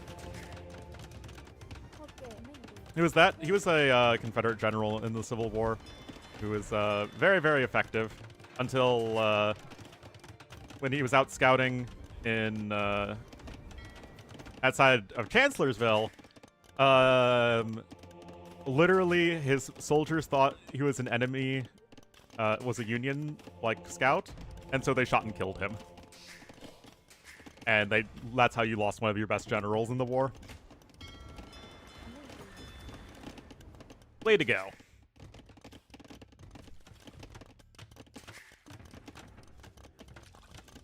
Anyway, Sora is on his way up. He's still behind in resources, despite having, you know, such a sizable villager lead, which I'm not the biggest fan of. But at least he is preventing his opponent from taking any stone. Yeah, we have the double monastery and the siege workshop here, but you can still buy some time. Wars through history? Well, I mean, to be fair, war is one of the most unpredictable and confusing environments possible.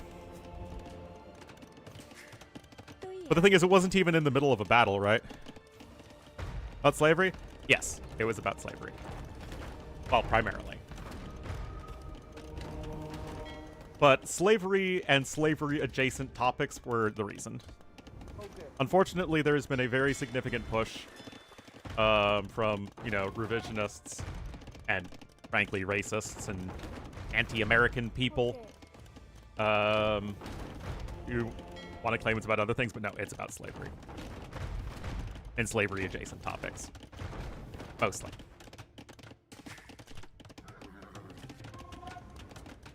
Anyway, Castle Age is almost in, but still, Sora's been buying it a good amount of time.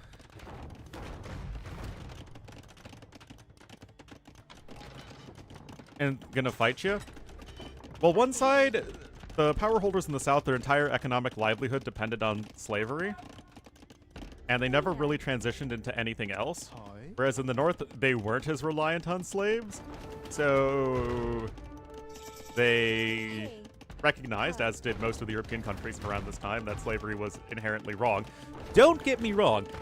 People in the north were also super racist. But they at least saw slavery as an evil.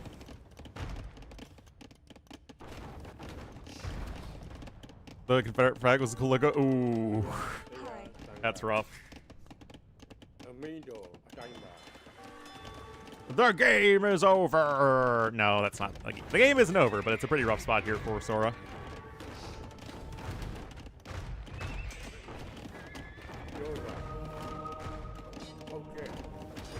Oh.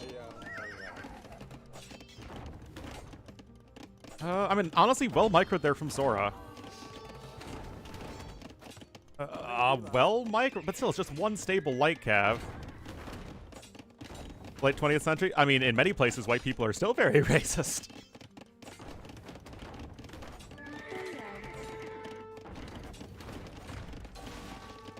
For under a centralized union versus a state of economical independence. Wait. Country's unification under central. So the thing is, when people say, "Oh, it's about states' rights," it was, yes, it was about the states' rights to own slaves, you know? But there were other underlying issues, and the degree of authority from the central government was actually relevant.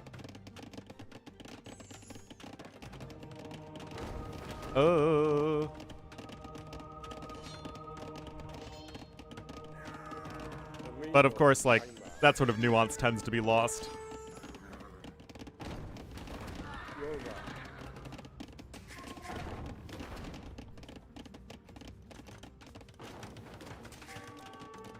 Because they were bad people? I mean, I would say that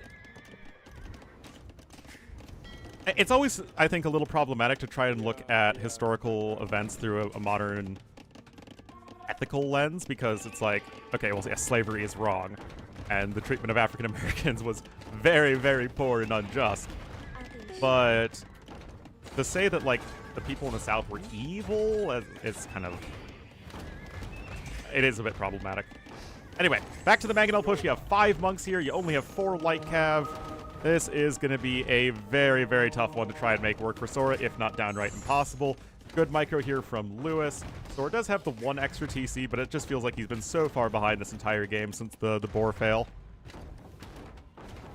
An economic factor. Yep.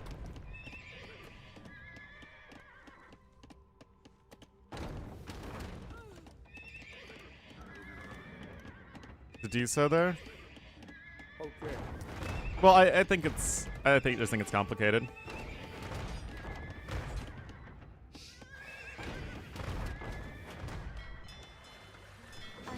Yes, but there was an economic factor as well.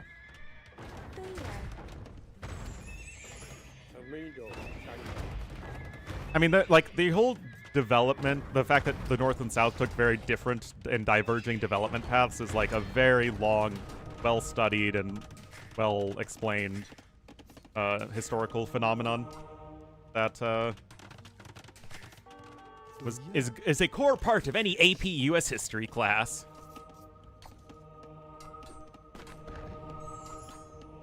I mean, yeah, slavery was getting abolished all over the world at that point.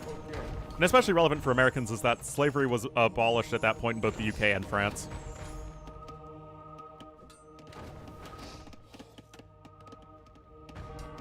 AP classes? Hey man, I took 11 AP tests in high school. It's like all, like, I think it was like April or May my senior year. It's like I just was like taking 3 or 4 AP tests a week. It was so annoying.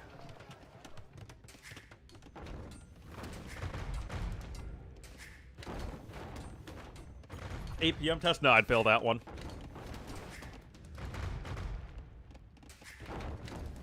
Sora, I mean, yeah, the game is very over.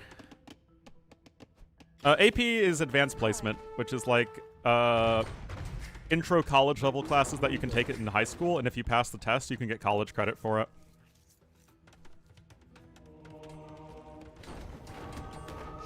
In France, it was not.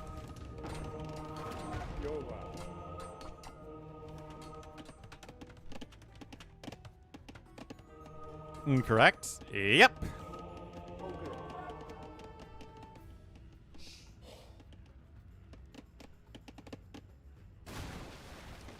Local counts? I mean, there are certainly plenty of similarities.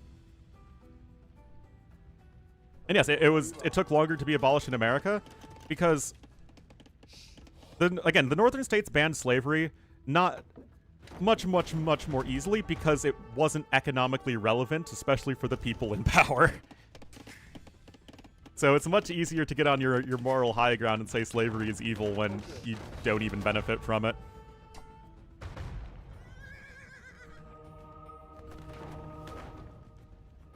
I don't know, guys. I'm not seeing this one for Sora.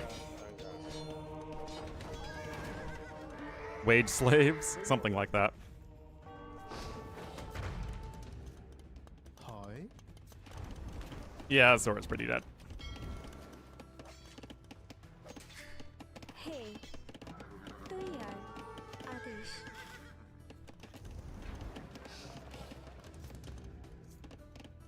Adish. Yes, absolutely. No, there was tension from before the American Revolutionary War between the North and South.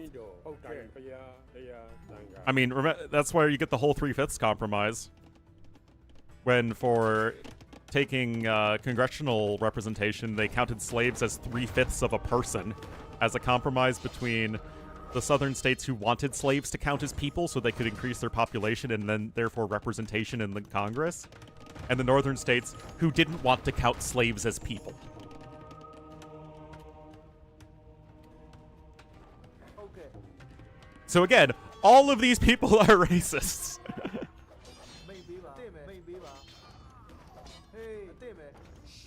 Slaves as people? I mean, people insofar as to give them representation. It's not, they didn't want to give the... It's not like they wanted them to vote or anything.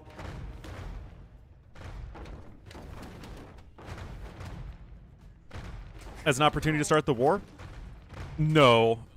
Okay. Although, again, the abolitionist, not the abolishment. The abolitionist movement was a relevant and, you know, powerful force in northern politics, especially with the creation of the Republican Party. So, like, it was still relevant in there, but it's not like, oh, that's why everyone in the North wanted to get in on the war.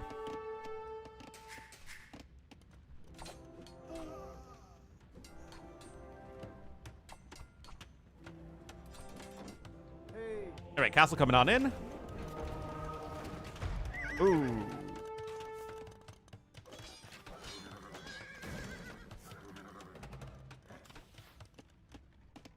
Okay.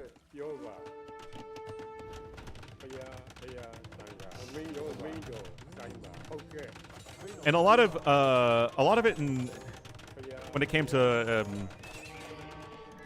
what was making the North angry is that anyway, that game was obviously very over for a long time. Many people in the North were content to let slavery exist in the southern states so long as it didn't expand anywhere else. But in the South, they were afraid that if it was in a situation where it was only contained in the old slave states, then it would just end up getting abolished anyway. So they felt that expanding slavery was the only way to sort of increase that power base, so to say. So that's why for a while, whenever they added a new state to the Union, they had to add a free state and a slave state. That was after the Missouri Compromise.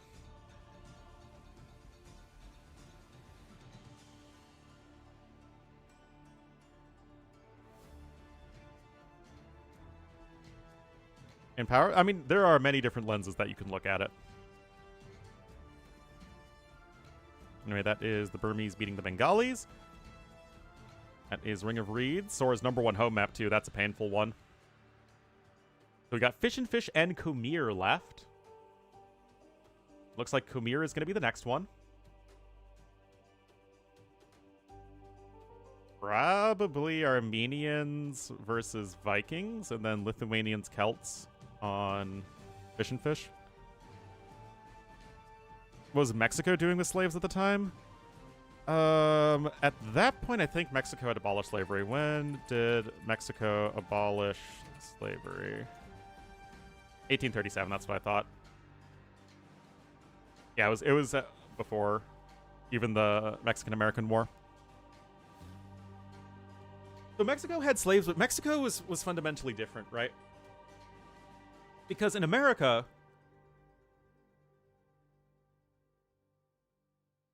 well, one, Mexico was still, you know, very much a fledgling state at that point. But they didn't have as many Africans there, or like plantations, so much as they had a lot of people of mixed race. Or with other overlords? No, that was just Haiti. I don't think that was anybody else.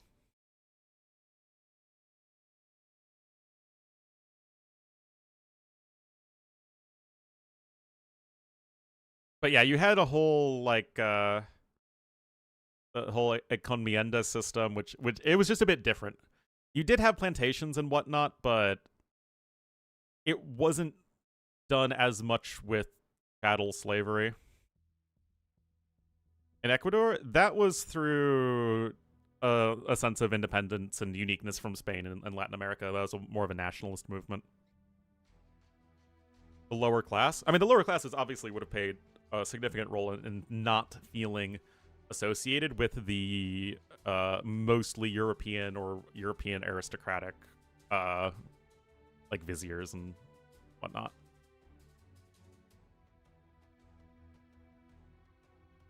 But I'm not as familiar with that part of Latin American history. I've only taken like 2 classes on it. And that was a long time ago. Lewis is particularly good at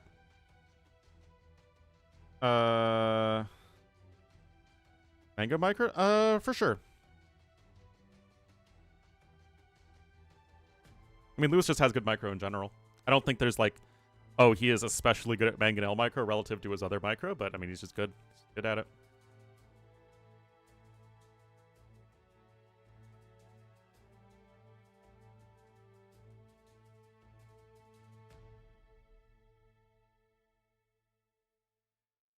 From American chattel slavery? Absolutely.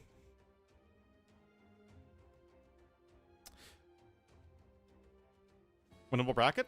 Absolutely. The game is over! Oh, Lewis didn't start with the fishing ship. Yeah, Lewis isn't fast, but kind of like Sato, he's very good at utilizing his APM. Yeah, that is the Celts music. That'll be an interesting one. Anyway. Get back into it. Big a difference? It seemed to put Sora behind basically from the jump. But obviously I was obviously AFK at the start.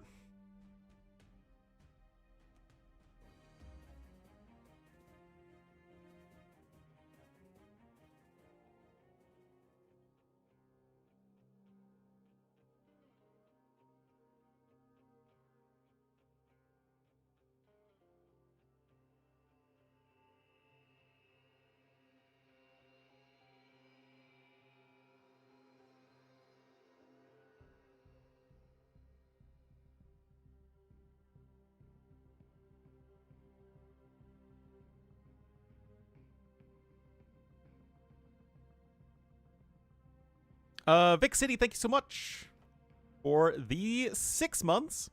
Thank you, thank you, thank you.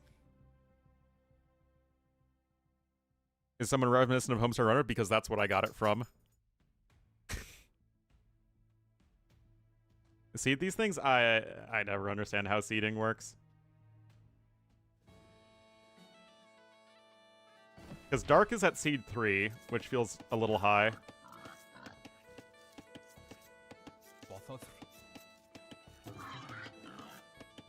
All right, the bagpipes are here.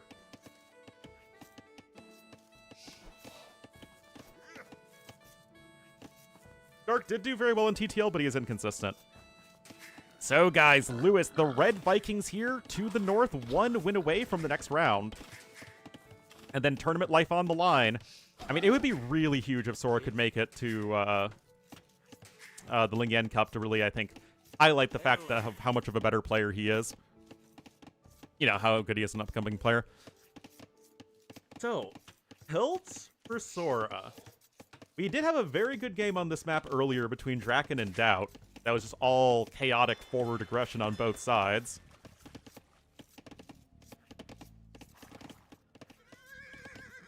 But, I mean, it's not going to be a straight-up galley war because Vikings are going to have the advantage in that. I mean, Celts are actually pretty good in the galley war because of your wood bonus, but obviously Vikings are still just the best. Except maybe Armenians. These two, I mean, these guys are both absolutely in the top 5 most improved players list from the last year.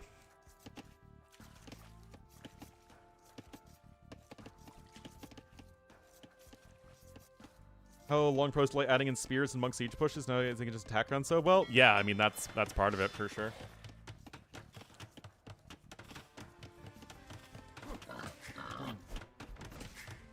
So, what are we gonna see from Sora? I mean, like, you see Celts on this map, you have to imagine something's happening. We've seen Men-at-Arms on this map. We've seen it be effective. We've seen Men-at-Arms run into walls and then not do anything. Are there even 5? Who knows, man? But these are at least the 2 players I would think of when it comes to most improved. A bit of an early loom there for Lewis. Those deer are being rather annoying, though, for Sora. Feels bad, man.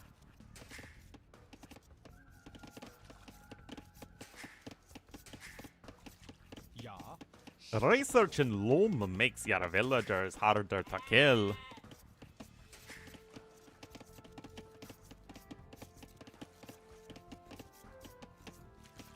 Alright, so Sora's gonna click up. I'm not too sure what Lewis is doing, though, guys. What is he doing? He's just behind. Why is he so far behind? What? He didn't lose a boar, did he? Wait, hold on, guys. No way, he lost a boar too, right? No, he's got both his boars.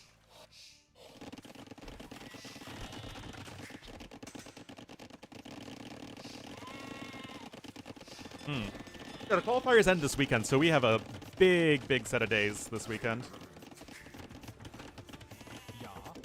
Well, Sora is going to be up faster with more fishing ships.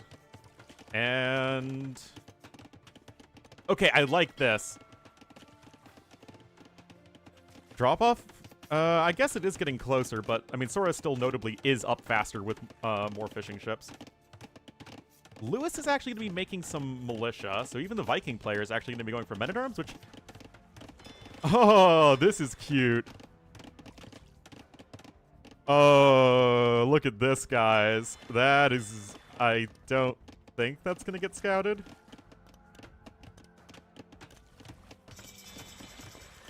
Alright, Sora's in feudal age. I mean, just a couple seconds off there in the timing, not a big deal. And look at this. Now you're putting the fishing ships on the gold income with the oysters. That's interesting. But yeah, this is cool. I think we saw Lix do this, so if Sora and Lix were playing games together, then that would make sense.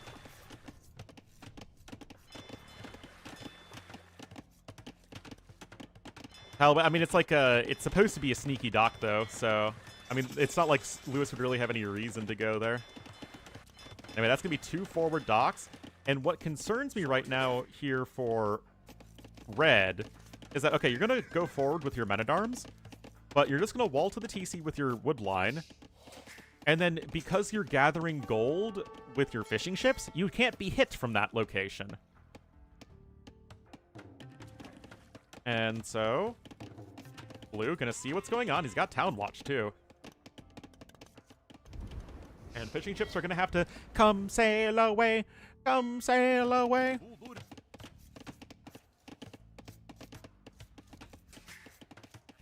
Still, you are going to need to get some more food sooner rather than later because you can only gather it under the TC, but I like those 4 villagers going out because you know where your opponent's men-at-arms are.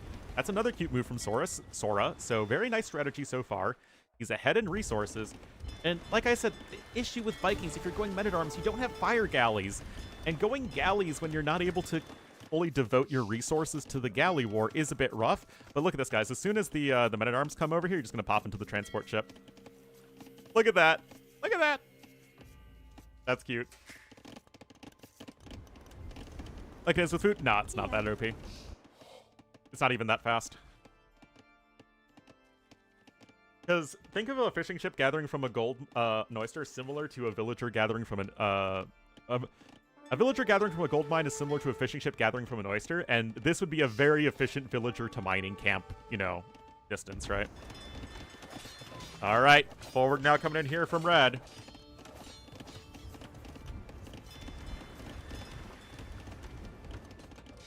And Lewis is still going to try and go for those fishing ship snipes. Still, I think... nah, that's not going to work at all for Sora. He was 1 hit off, and now he's got nothing here on the land.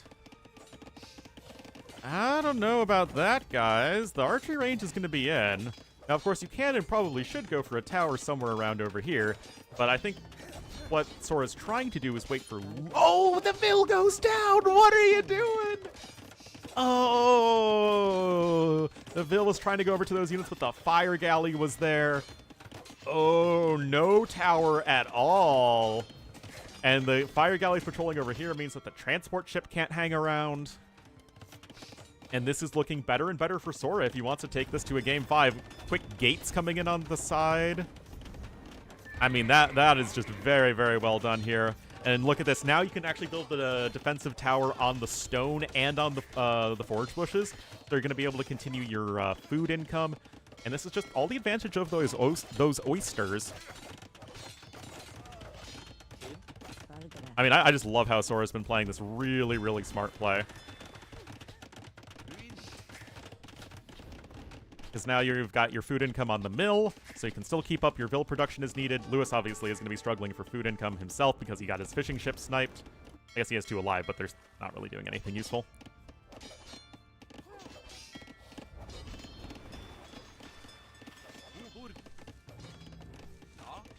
Like I said, the tower is in a really good spot there to defend.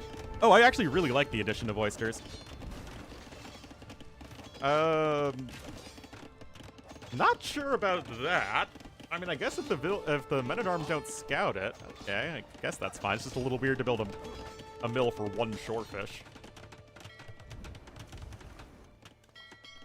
But yeah, I really like the oysters addition. I think it's an interesting twist, and it can make water maps a bit more dynamic, which is kind of the biggest issue that people have with them is that they just aren't. But he already had a mill over here.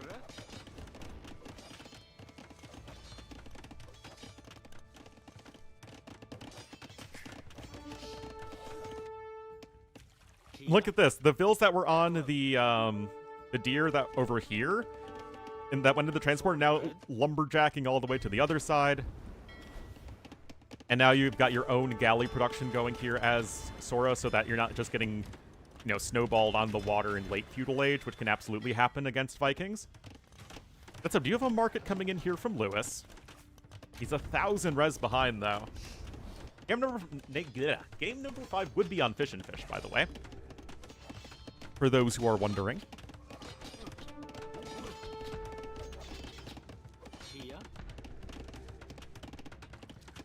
I guess you can also take from the shorefish there. Still, Lewis could be faster up as Sora's invested a lot more into feudal age stuff. I love the repairs on this little island, though. Again, this map is just cool. I really hope it does pan out because the design is so cool. This is Lewis's home map, I think.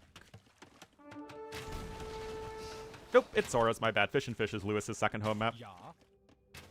Anyway, transport chip snipe, that's not ideal. And with some heavy market usage, Lewis still might be able to squeak out a faster castle age time.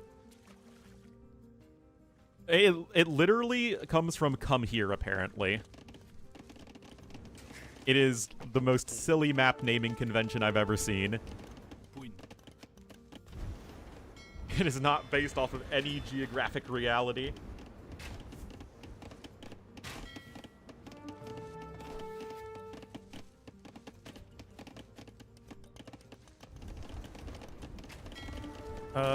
Look at that, guys. Really, really well done.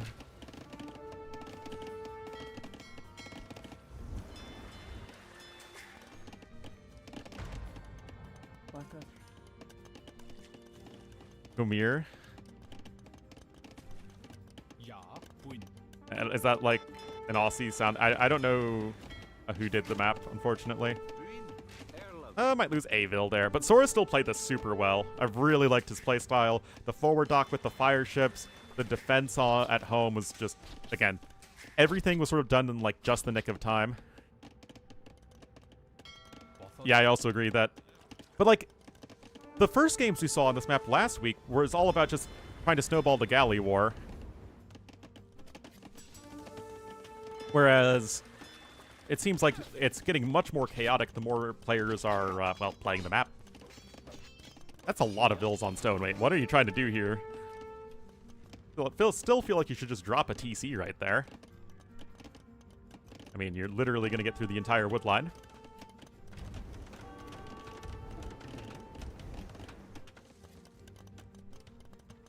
He's not going to go for a castle drop, is he? Where's his T-port? T-port's coming back home. More it's played, yeah. Uh-oh, guys. Big uh-oh. Big uh-oh here. Revalens with the 32 months. Thank you so much, Revalens. Hey, Ornlu. He's waiting a second. He doesn't want to reveal it too soon. Smart move there. Yeah, he doesn't have the stone yet, but that's why he's waiting a moment. Anyway, you're going to have a Warg Alley here in just a second. Oh, and the trap coming in! Oh, got the trap coming in! Oh, boy! I mean... No, you don't stop a 20 bill count.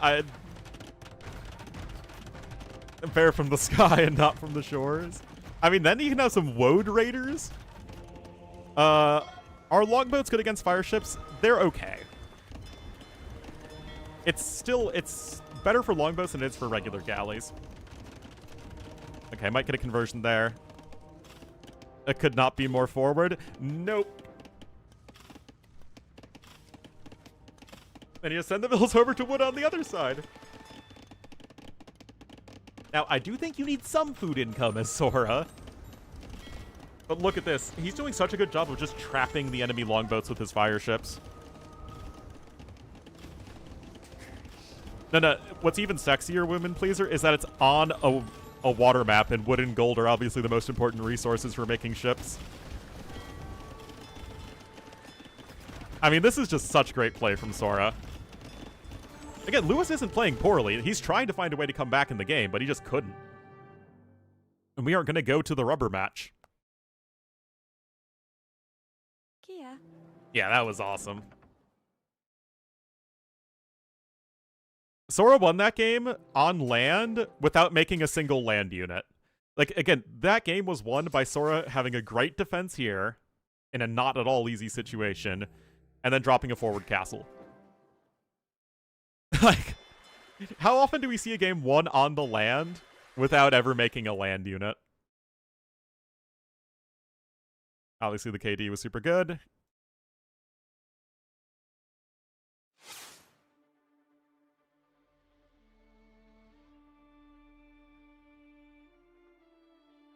Oh man, that Allegra's helping out so much, guys.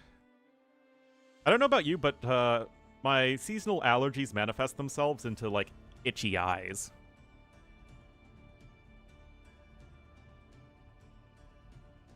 Guys, the Corgi is snoring.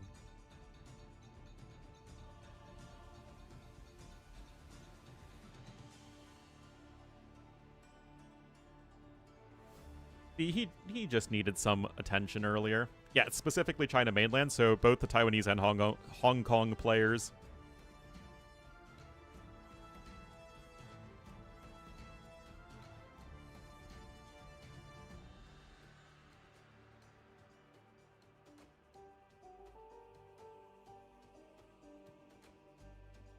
It is kind of funny, though. The YouTube comments have generally been much more complaining than the Twitch comments.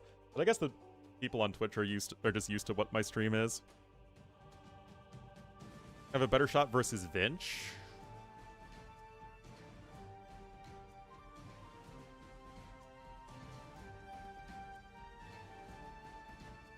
I think if you put Lewis and Sora together, you kind of get Vinchester. Because Lewis has the execution of Vinch, but Sora has the strategic variety that Vinch does, and that Sora can play at any map in the same way that Vinch can.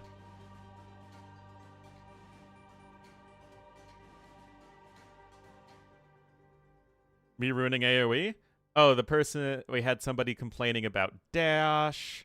We had someone complaining about Twitch chat. We had somebody who left the stream because we were talking about USA history. So much to complain about.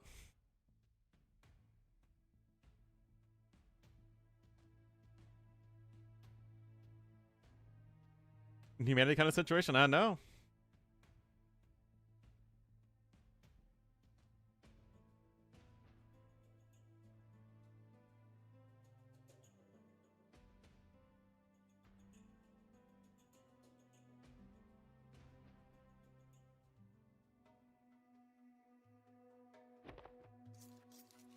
Tattoo and Doubt?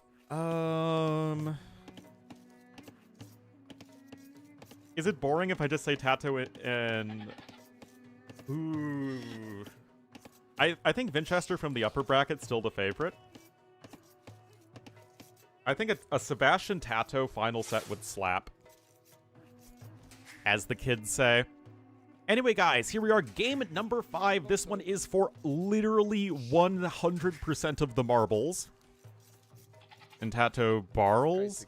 I mean, yeah, that's the southern bracket. The lower bracket with Tato, Barrels, and Sebastian's is a really good one. Yeah, Lewis, Lithuanians, good pick for this map, but Armenians are literally the #1 pick for Sora, so draft-wise, good on him. I mean, you kind of had to risk it a little bit with the Celts in the last map. Because Armenians, I think, are on paper the better civ for both Kumir and Fish and Fish. But he went with Celts, and he got the win on the other map. And look at this, he's going to go for the Dark Age Spearman. Speaking. Oh, rip the goat.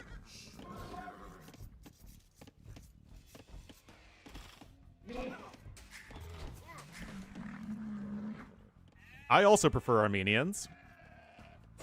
Oh, the Sky Bear! And he even sees the villager coming forward as well. Oh, look at this. Yes, it does tie headness. Armenians are a cool civ on land maps. On water maps, they're a little silly. Anyway, Spearman gets a poke in over there. Speaking. But the dock is still going to come in. And looks like Sora's going to go to the middle. And, I mean, this could be a situation for Lithuanian longswords, or Armenian longswords. Look at this. You also get the extra line of sight for your infantry. People often forget it is their team bonus, mostly because it's kind of an underwhelming team bonus, but there are situations where it's really nice to have. So you get to see that nice and early, and this one Spearman basically invalidates fishing ships. Remember, guys, Spearmen do get bonus damage versus fishing ships. Get 9 at bonus damage.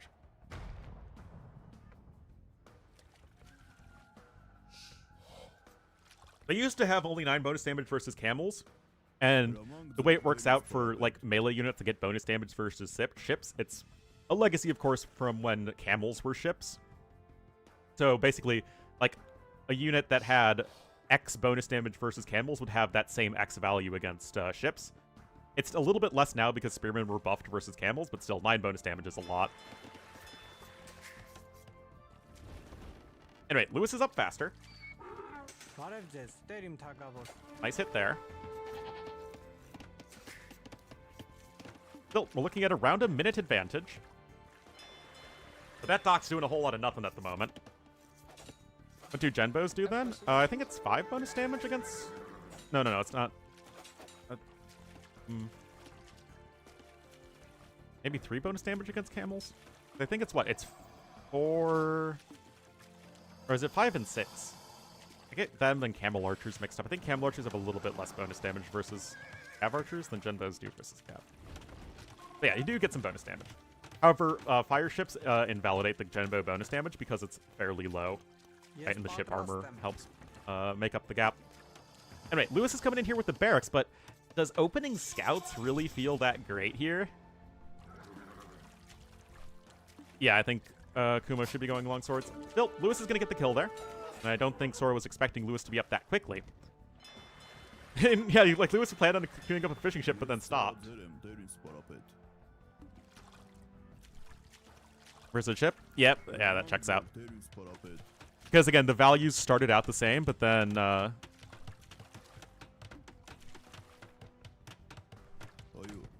got buffed. Genbo's got damage versus cav buffed over time. All right, double bit axe is on the way, and we do have an archery range coming out, but Men-at-Arm is coming in, and so is the tower. Oh boy, and that scout's obviously way too low HP to do anything about it. This tower is going to be coming in. Men-at-Arm is going to be here in a second as well. Oh yeah, it was a great usage of Armenians, and I mean, now the Spearman's going to come in. But again, I really like how Sora's playing this. I mean, I just really love his versatility as a player. All right, tower is up. I mean, both towers are obviously going to go up. Can you punch? Oh no! That village shanking over the box turtle.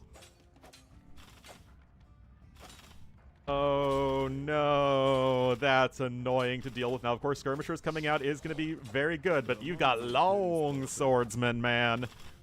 On the way here for Sora. He's got the extra food from the box turtle, so you're much better able to afford this. Oh, and look at this. You see the deletion there. Again, like, look at the line of sight here. Oh, the repairs are coming in, but you deleted the walls already to retreat. The long swordsmen are incoming. Oh, no. Lewis. That fishing ship is currently getting poked down because his spearmen happened to win this spearman v spearman fight, and that's going to be 2 dead villagers immediately. And a watchtower that's going to go down, and you could easily lose the archery range too. And look at even behind this, Sora has his own dock coming in. Guys, Sora is absolutely cooking here. Oh man, really good play. This is a tough spot here for Lewis. It's going to take a lot for him to find a way to come back. I mean, it's not over yet, but I'm trying to figure out where Lewis is actually going in this game. He has no gold income, so he can only make 1 archer, which isn't exactly the most threatening thing in the world. Sora can pick up arson whenever he wants, guys. It is going to be tough to keep buildings alive. Oh yeah, again, it's unfortunate that Armenians are so bleh on water, because I think as a land civ, they're really cool and balanced. With, you know, again, the distinct strengths and weaknesses and all that. I do think it's a little unfortunate that it doesn't really reflect historical Armenia as much, but I think as an AoE2 civ, it's cool. Oh, you take that back! All long swordsmen are beautiful in their own way. Although, to be fair, two-handed swordsmen are much sexier.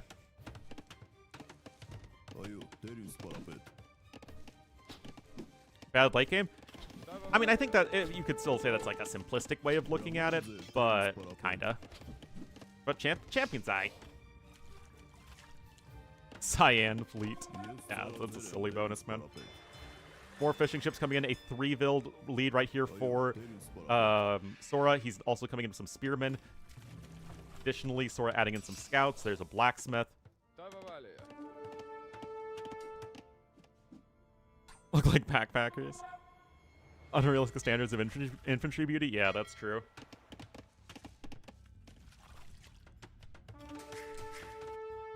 It's a workable late game.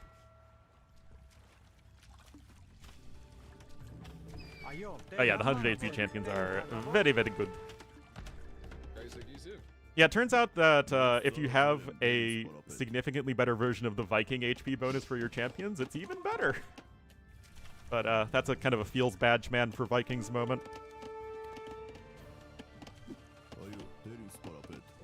But still, we get to see log swordsmen with Armenians, and we so rarely get to see this unit in general, so you gotta take it where you can get it. That said, Lewis is on gold, and the power of the skirmisher is not going to be one to deal with easily, especially with the speedy skirmishers. Forging now coming in, of course it will benefit the scouts and the 1 remaining long swordsman, but the focus is really the scouts at this point. Again, I'd just like to point out that the fishing ships have barely been able to gather here for Lewis. Huge res collected lead here for Sora. There's a fire galley on the way. I would say he is respecting the value of the skirmisher. If he wasn't respecting the value of the skirmisher and just spamming long swordsmen, then actually he could probably lose because skirmishers are a silly unit.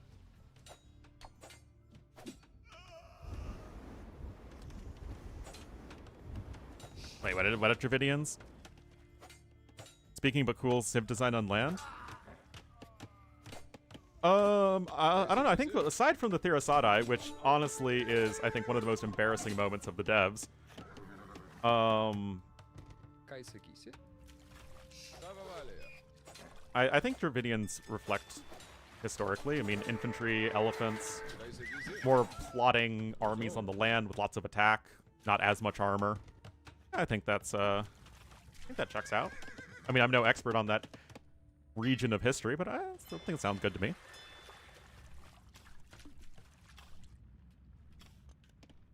Really strong? They sure are. Bloodlines coming in.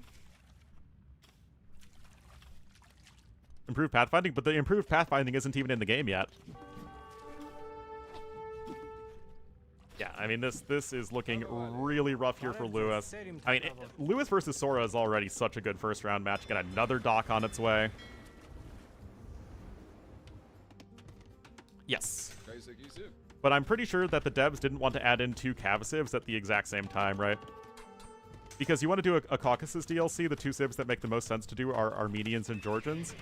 And you, again, like, are you going to make 2 Cav civs that also have monks? Like, again, you need to make the 2 civs different from each other. Going after the dock there. Anyway, we got the double stable scout production. As sad as it is, we're not going to go for the Castle Age champions. This does actually make the most sense.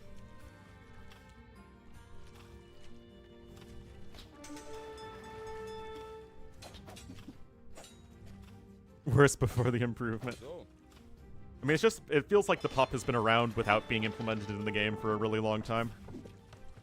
Yeah, I don't see a way back in this for Lewis. Honestly, that might just be the Castle Age GG there. Nope. So still going to try and fight on, but Fortified Church and Siege Workshop coming in. Sora is just not going to let Lewis do what he wants.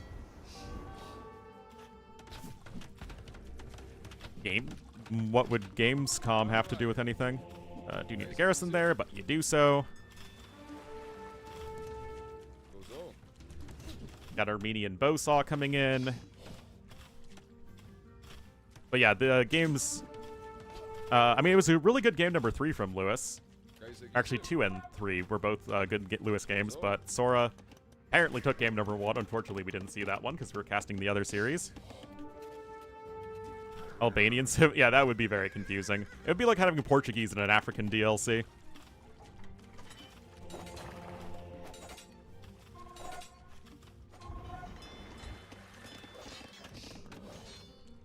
Can the Albanian unique unit be Dua Lipa? Because I think I would like that unique unit a lot.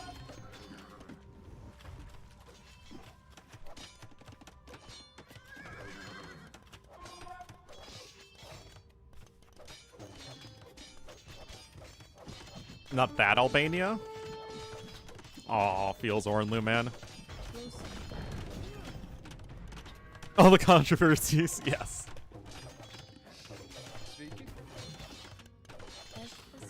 Red and black. Take over your opponent's face. Oh boy, guys. I mean, I get it, Lewis. I get why Lewis isn't resigning, but this is, you know, unfortunately for Lewis, not going to be his tournament.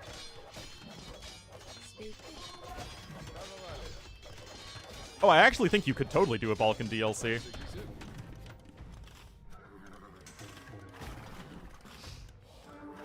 New civs could be Serbs and Croats.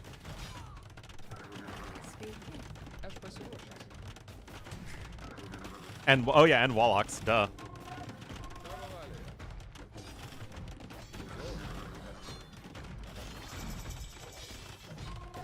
Or maybe you could just call them Romanians.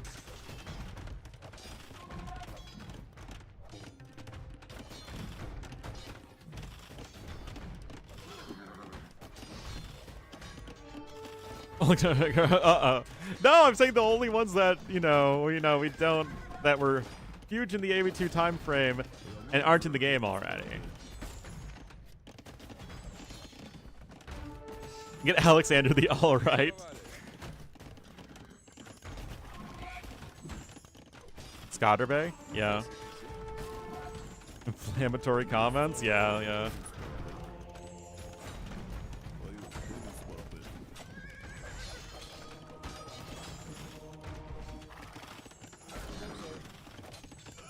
Learn about the Kingdom of Bosnia? I did not learn about the Kingdom of Bosnia, unfortunately.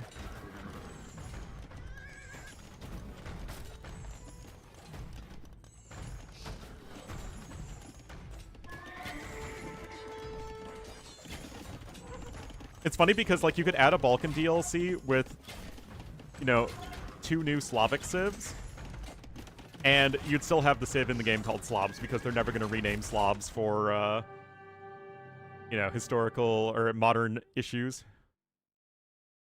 Are the same, right? I think they are ethno-linguistically quite similar. But yeah, honestly, guys, GG here from Sora. Really, really well played. Those last two games were smart strats with great executions. They renamed it, yeah, but they're never going to do that.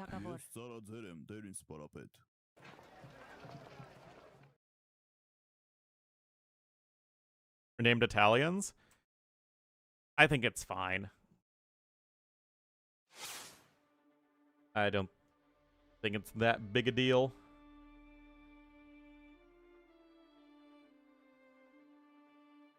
Venice, no! But yeah, really, really well played from Sora. It is unfortunate for Lewis, but, you know, we know Lewis will be back. That means round 2 is Vinch versus Sora. Ooh.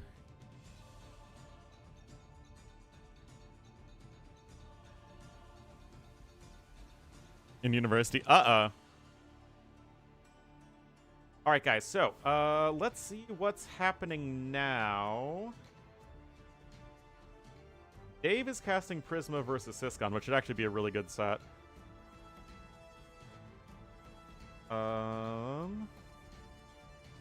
He's the only other... Okay, wait, hold on.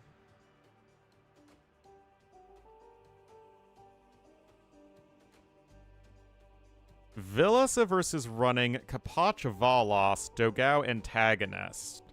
Well, because there are only 2 series happening, but now I think there are more series happening.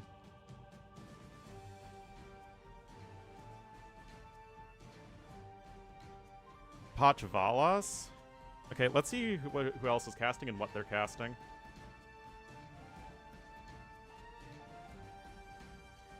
Okay, so. I feel bad. Because He's derping around right now.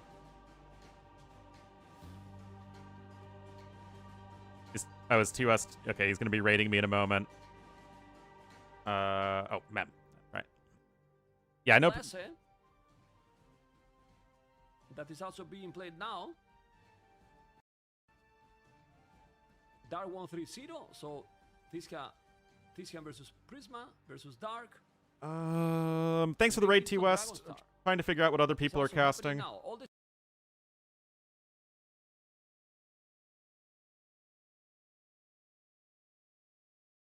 T90 will be doing community games? Oh, yeah. No, he's still actually doing the qualifiers. I mean, he was cast. Maybe he'll switch over. Yeah, there are a lot of sets going on. I think if given the choice, I would be interested in probably Kapach Valos.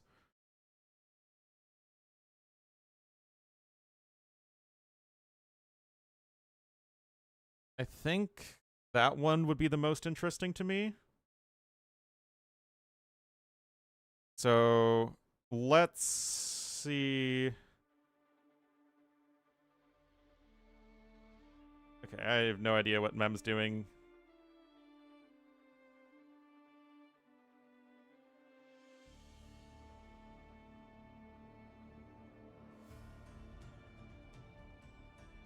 Alright, let's do Kapach Valos.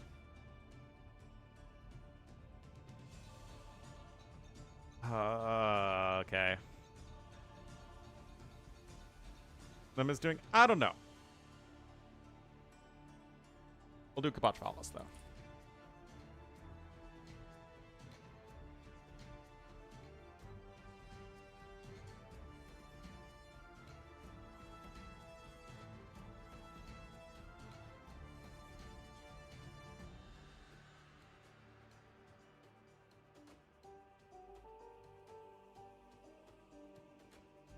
You're nervous? I don't know. Is there one that would be significantly different? Oh, did T West also raid me on YouTube? I think he did, because our viewership on YouTube just spiked. We're trying to figure that out still. Kapach versus Vilas.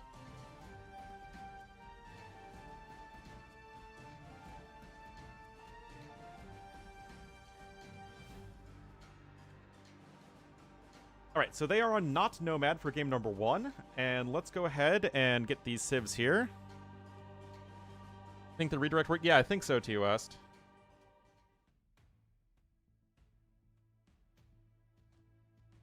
we got plenty of games going on.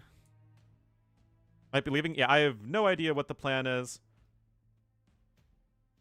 Oh, crap.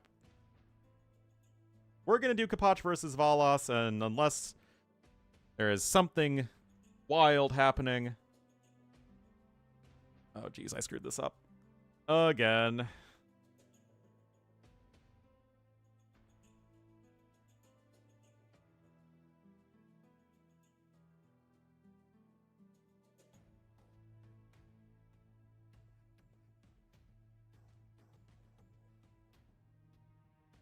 All right. Dibs there.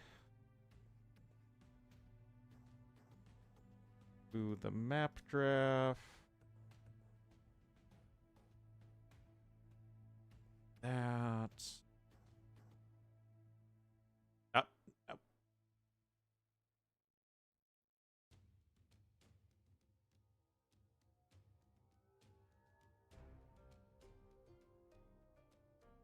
Ganji? Yeah, I mean, there are a lot of good sets today, and unfortunately there's only one Ornlu in which to cast them. So we can just kind of have to hope that other people can cover other sets. Don't need that. Need another map draft tab open, though, to get the rest of the maps.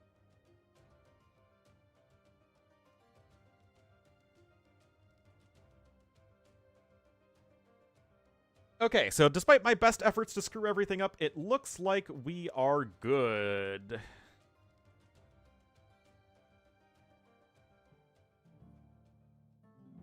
Call it for today? Alrighty. Well, then we shall press onward with this set, which I think should be a lot of fun. Ornlu.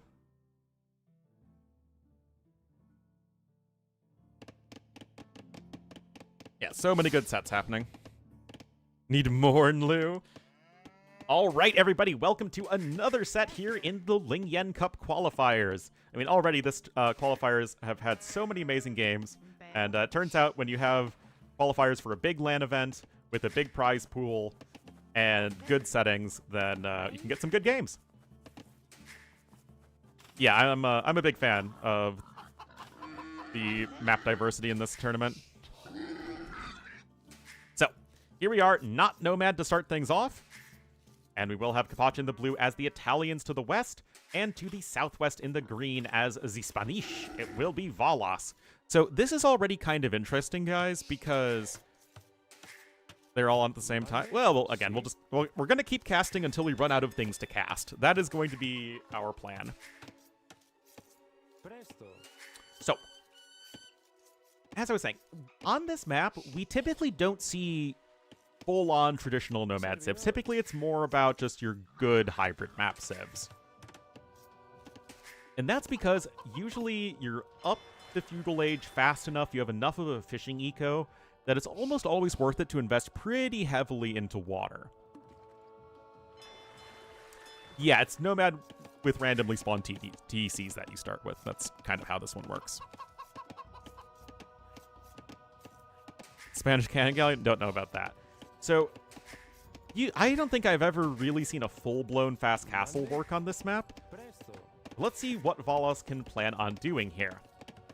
I don't even know who's favored between Kapach and Valos. I guess Kapach slightly? Fast castle, but it was with a fast castle into fire ships. Not fast castle into unique unit, which I have not seen win yet.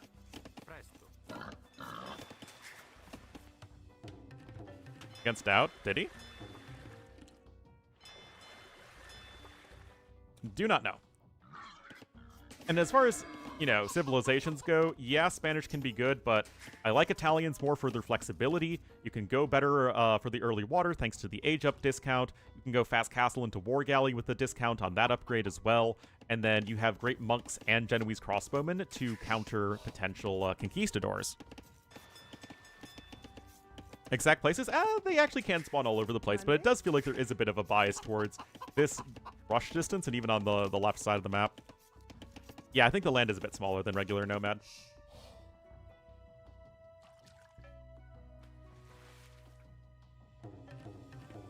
So, let's see. Everything else is perfectly even so far. And that is the villager going all the way across the map. Oh, just to get another boar. So that is going to be at least, I think, 3 boar here for Kapach. Got a house coming in, and loom. So this might be an unintentional loom, or unintended loom researching for a best of 5. I don't know, maybe that's correct. Honestly, kind of hard to say. So Kapach is going to get a slight lead. He has 1 more fishing ship out a little bit faster. And already has the extra villager because of not having to research loom yet. Need to learn how to lure boars and such? Yes. I would say that if you do all of the if you can do all the Art of War scenarios, and if you can beat the extreme AI without cheesing it with a tower rush or something, then you're good to go for multiplayer.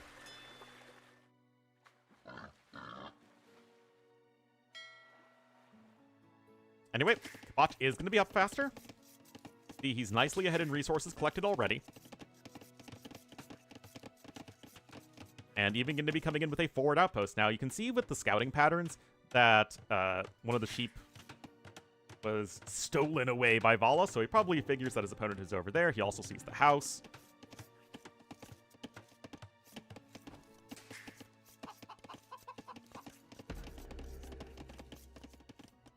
And so he's going to have the outpost there in just a moment.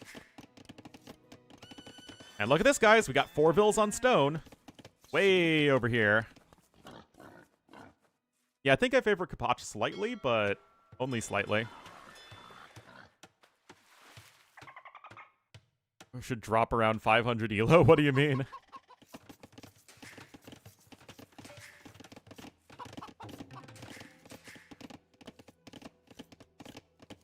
His monologues? Oh boy. Alright, Feudalite is in here for Kapach. Fire Galleys immediately queued up. He builds the dock right next to his opponent's dock. So he is just ready to go. Valas is going to try and FC Conquistador, which, like I said, is not something we usually see very successfully done here. So that feels a little much in favor of Kapach. I don't think it would be that favored. Still, this is going to be awkward for Valas to deal with, because he doesn't have that much food left. I mean, I think he might still have just enough for a castle. Now he's sending some vills onto gold as well. Got some walls coming up on the side, and is Kapach going to go for land aggression? Not yet. Res collected are still fairly even, and it's only just now that the fishing ships are under threat. Sail away, little fishing ship! No! Don't give up on life! Got Town Watch coming in for Kapach, so he wants to know if he is getting castle dropped. Look at this vision already. I absolutely love it. I mean, you're up against Spanish. You need to prepare for the conquistadors. That's just kind of what you gotta do. Anyway, selling some stone at the market, buying some food, and Valos should still be able to click up to castle just fine. But can you go for castle drop and conquistadors and war galley and fire ships to prevent your opponent from fish building? Because look at this, Kapach sees what his opponent is up to, he sees the uptime, and he's just adding in fishing ships immediately as Italians. See? To belong at the bottom of the ladder? I guess it's more about, like, confidence, I guess? I mean, you can probably do all right as a low elo legend, even if you're not able to beat the extreme AI, but since people tend to get more stressed out playing humans than AI, I would say that if you want to feel a bit more confident going into ladder, beating the extreme AI feels like a good start.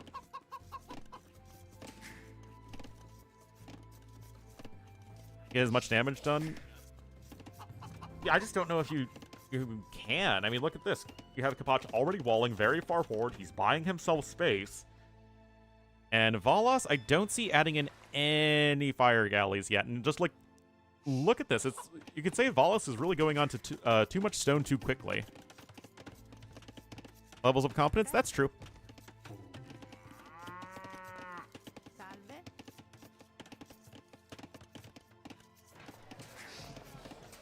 That is true. Still 9 fishing ships for Kapach. He's going to be able to click up to Castle Age very shortly. He's stonewalling over here. I mean, again, Kapach knows exactly what's coming. It's not exactly like it's going to be a big surprise from the Spanish. Green doesn't even have a lumber camp to get double bit axe, which is a little painful.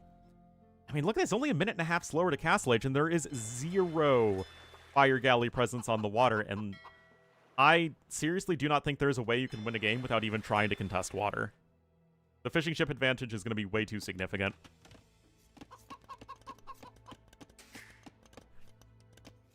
I mean, there was only 3 fire galleys even. Like, Potch didn't even have to try all that hard to win water. Monday? But here we go. Presta.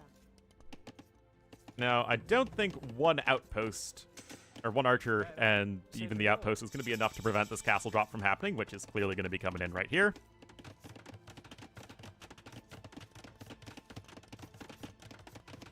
Play it regularly? Yeah. I think that wherever the entry point ELO is always going to be a bit of a rough experience, because you're just going to get a lot of variance in skill level from people who just don't have enough games under their belt to get properly placed. My padded archer armor coming in, but of course, like, the thing with conquistadors is that, you know, they can just win games, even if you know they're coming. Even if you try and do everything you can to prepare against them. Like, sometimes you just die to conquistadors. That is still a thing. That's at 11 fishing ships at this point. Huge resources lead for Kapach, who's also done a good job minimizing his idle villager time. And immediately going to go with Monastery. Crossbow and Bodkin, not too sold on that. I'd rather see double Monastery. Have two conks this time. Looks like green canceled +1 defense. Right now, Kongs aren't really doing a whole heck of a lot, though, and here can come a siege workshop. Oh, actually, we already have one in. Mangonel is on its way. I mean, again, like, that's just the thing, is sometimes you can make it work. Nice snipe there. Good micro from Valas.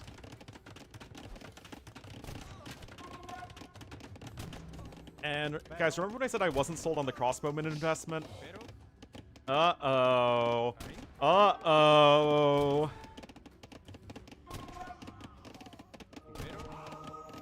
You're gonna need to scooch back there. I mean, the first monk is out. 2 against Kongs? Well, you need to try and get the Mangonel kill. But the first one's already out and trundling on forward. Another archery range coming in because I guess you can't really build effectively over there. And this could be getting tricky. Look at this here. And it's actually Valas this time with a really good outpost placement. Like, he is making sure that Kapach is not sneaking out with a bunch of vills. Not if he has something to say about it. And there is no Mangonel even in the queue here for Kapach either. Oh, this could be painful, guys. Mangonel just needs to micro a little bit. And already 2 more dead villagers, and this is... this is just the thing with Kongs, right? They can just win you games. Like I said, the double Monastery feels like it would be a much higher percentage play, but the gold being as exposed as it is already kind of an issue. Still no Mangonel on the way. Now, Valas doesn't know that, so he has to be super careful. But, oh my goodness, guys. That's just how it be. That's how the conks be. Now the Mangonels are up there on the high ground, and that's going to be much more of a nightmare to deal with. I love how heavily Valas is investing into this, and look at this. Valas, remembering that his opponent still had a few villagers bleeding out this way, he's going to catch one over there, and hopefully he keeps sending the Conquistador up further north to scout some more. And you just need to react to this properly. That's just how it is with Kongs. Obviously no ballistics in, no elite skirmisher in, and that's going to be 3 Mangonels to 0. And look at this, the Conk is scouting it. Love this play from Valas, and now Kapach is going to be in a world of trouble. Even with 6 seconds idle TC time, if you just can't ever make anything that kills what your opponent is making, then what's the point? Bot's gonna lose even more here. I love the unit movement here from Valas, doing everything he can to make his opponent eco as inefficient as possible. Now he's got no gold income, which is not really something you can manage. Okay, Kapachi is going to try and go and take down the mangonels there. It's not, yeah. I mean, I'll take a game of not Nomad that does not involve the person winning water immediately snowballing the win. Oh, does one more shot?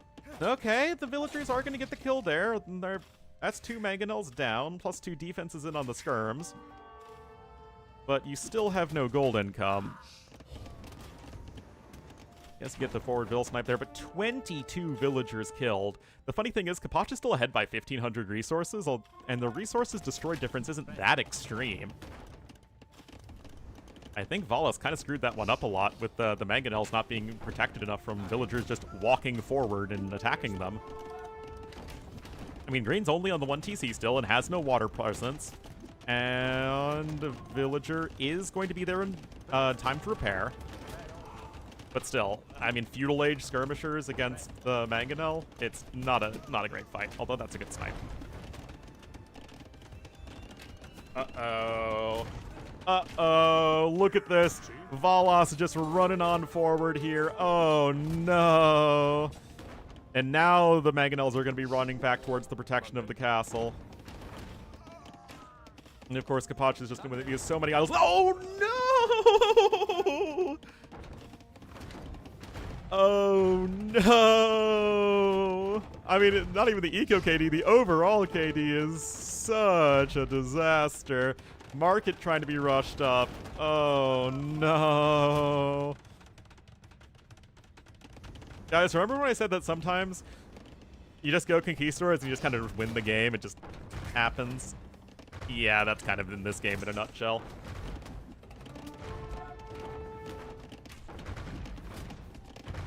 PC is getting low. You have very little wood with which to repair at this point. Trying to get Elite Skirmisher, but it's obviously way too late. Valas is so far ahead in population. G to the G. Valas able to take game number 1 without making a single warship. Oof. That's a tough one for Kapach. He was very well set up. He had a great eco. He had a very competitive castle age time for the fact that he got the water control. But I think he just needed to go for the double monastery defense. Sometimes you just don't make the right tech switch, and that bites you in the butt. Getting crossbow Bodkin's second range was just not enough. There is Valas taking game number 1. Player 2 in this scenario. Spanish over the Italian, so even a bit of a draft win for Valas. And they're already going into Seychelles.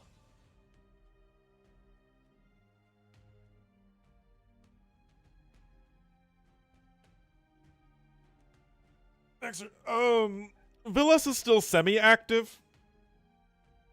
Valas is also semi-active. There really aren't any of the Finnish players who are, like, really full-time active right now. But both Valas and Vilas are still good enough that they can give it a go.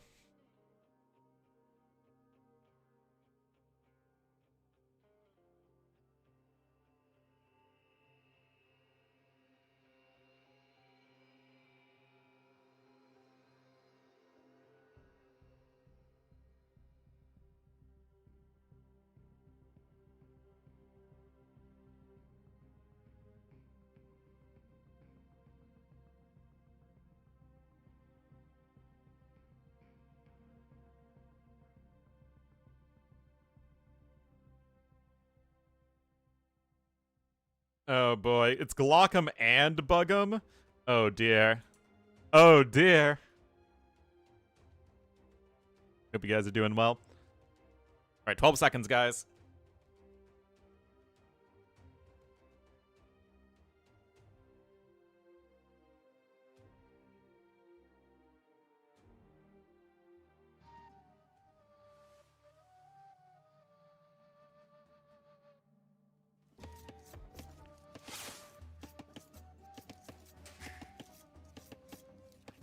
Here we are, everybody. Game number 2.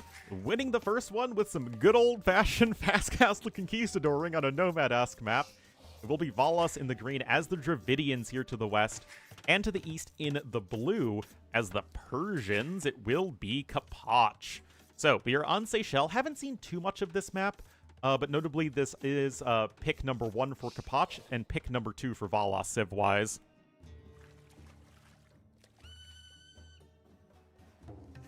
So, this is also the map where, I forget who it was. I think it was Sebastian and Sora had like a 2-hour-long game. So every time I've seen this map, it's been very quick and aggressive. But let's see here. Work 2 weeks off holiday. There you go. You know, guys, with my parents on vacation for their 40th anniversary, it's so nice and peaceful here. I've been so productive. I've been working out. I've been streaming, YouTube videoing. Gonna do some cooking today. Took care of the Corgi, of course. It's all good. They take Dash? Nope. Dash needs a lot of attention. Dash also doesn't travel anywhere. He hates the car, which makes it kind of difficult to get anywhere. Submitting job applications, that's this weekend. We'll do some more of that this weekend.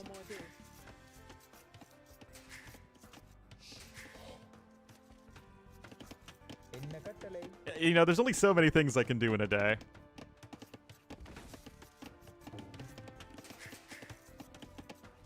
Anyway, dock positions here. Remember, you have a transport ship on the outside, and there are a bunch of, I guess you can call them atolls around the side of the map. Have some oysters there. Legal aid at your friend. I don't know if I'm qualified to be a legal aid. What? Oh no.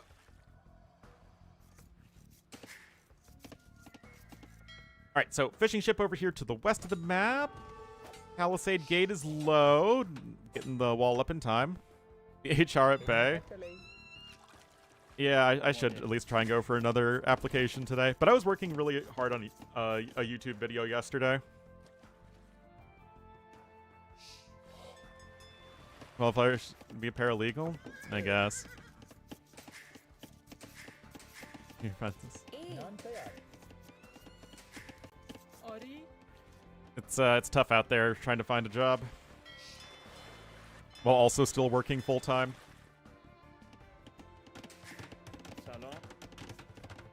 Alright, so Feudal Age is on the way here for Kapach. 25 pop. I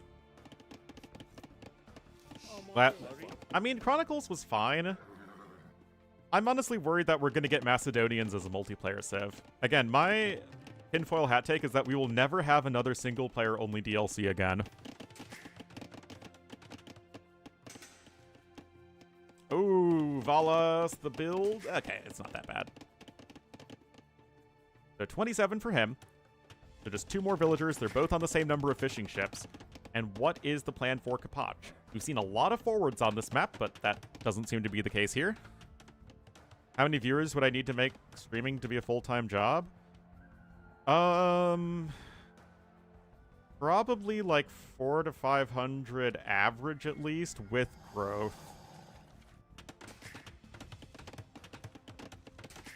And that's like at a bare minimum. Plenty of jobs. Oh, yes, of course. Chronicles of Chronicles. Something like that. Okay, Kapach's going to be coming in with the forward dock there, but you don't really need to go for,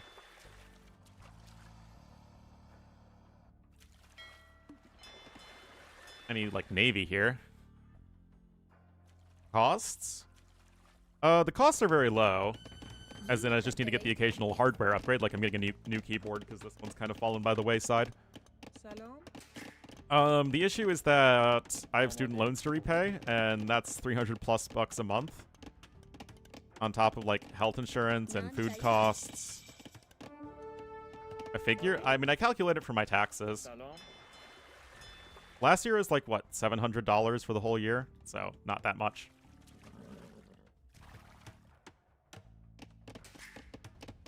Stable coming in. Recommendations? Nah, I'm just getting my Razer Black Widow V3 because the V4 one was like 60 more bucks, and it's like, I'm never going to be doing that. Free healthcare, yeah.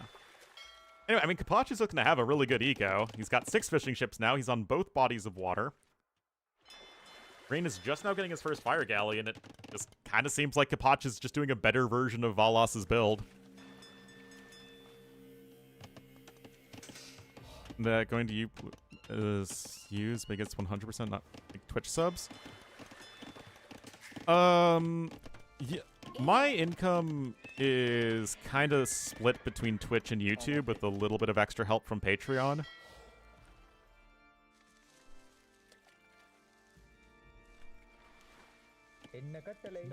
But it's still, at best, I'm making slightly more than minimum wage, and it's just, with streaming numbers and subscriptions all being so very, very unpredictable and erratic, it's kind of hard to do that consistently, and it's tough to even try and save up.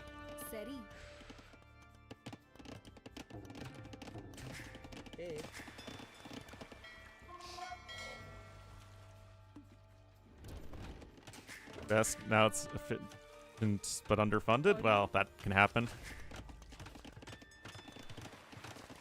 35. Looking at turning 30, a very good job. That's exactly, that's like what I'm doing is, like, I couldn't afford to not live with my parents right now. But my parents are very supportive, and I'm looking to get my full-time job, at which point I would then move out. Anyway, Fire Galley is at least going to chase away the other Fire Galley, and at the very least, Valas's own fishing isn't under threat, but, like, he's 500 resources behind. I'm not really seeing how he's going to be getting a big advantage. 25? It's higher in Illinois. I probably make more than the national minimum wage and less than the Illinois minimum wage. Yeah, my parents are great.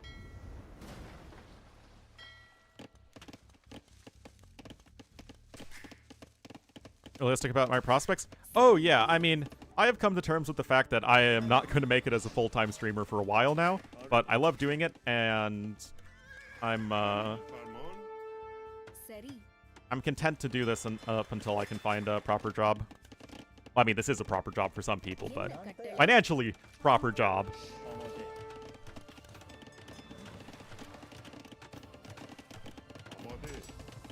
Blacksmith now coming in here for COD. I mean, he's just going to click up.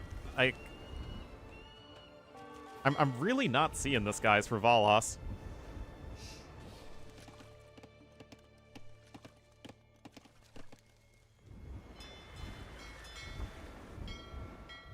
Not quite seeing it. Salam, Ari, salam. Innakattari. Salam. Ari. Nice to see. Well, I do work hard, and it would be nice to have that rewarded, but it's a rough job market right now. And, I mean, the whole job application thing is definitely causing me a lot of stress, especially, like, every time, like, I have several bad streams in a row, viewer number-wise, it's, like, really stressful, because it's like, oh, I'm not getting a job, and I'm not doing anything on stream. What am I doing with my life? But, you just kind of have to keep going, keep pushing. Anyway, thank you, Mock Bear Mode, for the 4 months. Really appreciate it. I mean, I guess the fishing ship numbers are now in favor of Valas, but he's already 10% behind in the resources. Never leave us. I have no intention of ever completely quitting streaming and content creation. I like doing this too much. It's going great. Yeah, seriously. The resume? I am actually consider myself to be a good writer, and I think I have a good resume.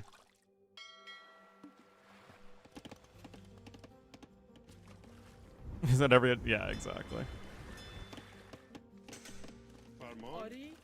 I think I have a good resume. I think I have a good generic cover letter.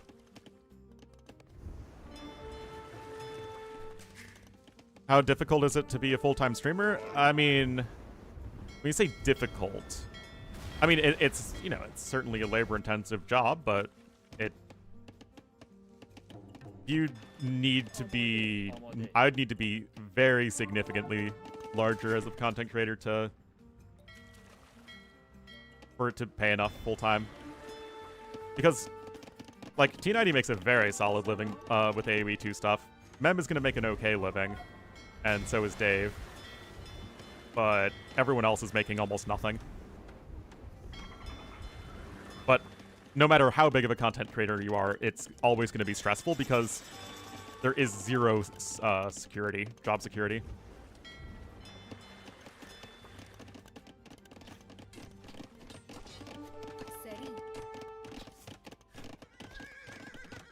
Very small, yeah.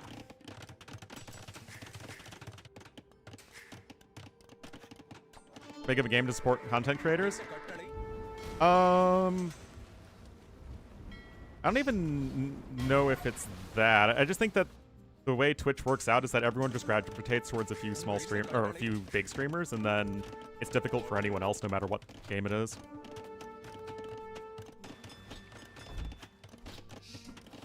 Is living right now? Exactly. Like, even if you're T90 or Hera or Viper, it's still stressful because you just don't have any long-term job security. You have to like keep on, you know, finding ways to stay relevant. I would never indicate that they have like the easy life.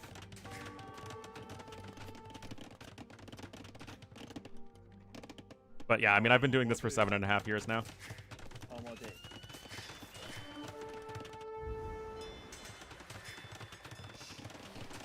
I just don't have that je ne sais quoi to make it big. Which is okay. I'm still proud of the work I do. I still think I'm a good caster. I'm a reasonably good streamer.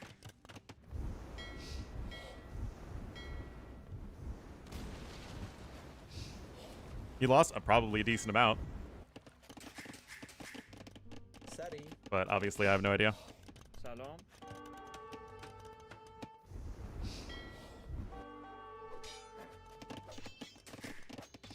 But Dave also gets to do what he loves doing. So, I mean, if you can make it work, then all the more power to him.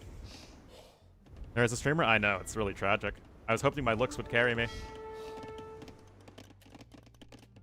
And there really hasn't been a lot happening in this game, has there? There really hasn't been a lot happening. I mean, it's just been... It's like, Kapach is ahead. And he's been ahead all game long.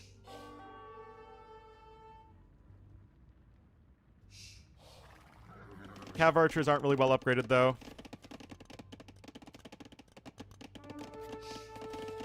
Low cost of living streaming seems much more viable than the US. Yeah, I mean, it's going to be a lot harder in the US because it's an expensive country. And normal would be annoying streaming and being his own boss more. Well, that's great for him, then. For sure.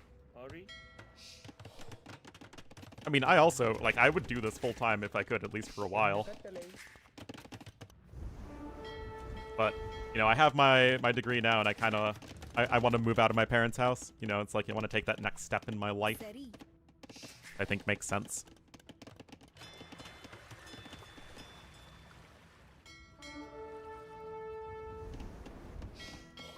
Anyway, you still have the, one remaining fire ship here. You're not really able to fish boom. I mean, it's not like the Cav Archers are really doing all that much right now, as Valas is trying to get himself walled in, but... The question has remained, where are you going in this game as Valas?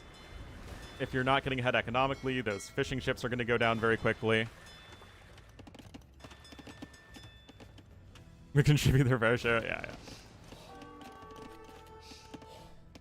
OBNC. The good old days. Gonna move out? Oh, I'm sure.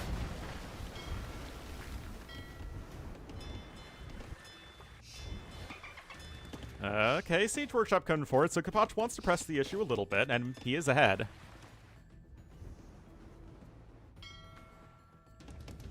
No, I don't have any siblings, so it's just me.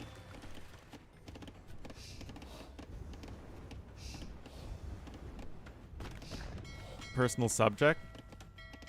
I don't really. I mean, at this point, my stream is what it is. I haven't had significant growth or, I mean, uh-oh.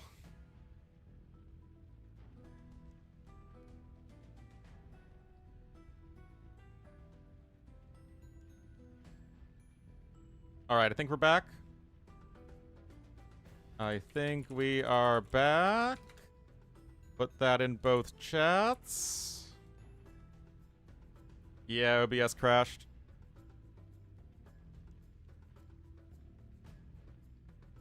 Okay, I think Capture Age crashed too. Sorry, guys. Apologies. Yeah, everything kind of crapped out for a second. I ran out of memory, guys.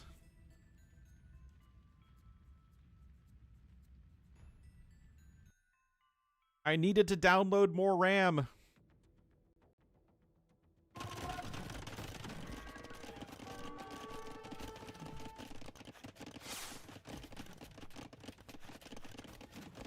By moving the VRAM slider all the way to the left?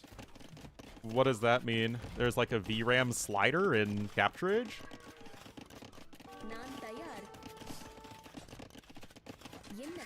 I have no idea.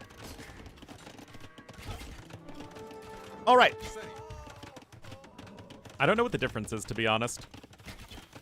All right, castle coming in. Kapach still in a good position to go aggressively.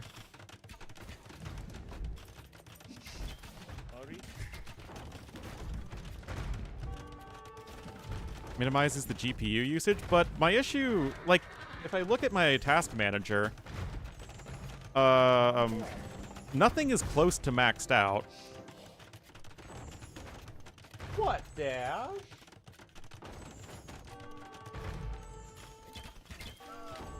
You go outside? All right, hold on. Paladins would destroy Kapach? You know what? They would. Unfortunately, Dravidians don't get Paladins.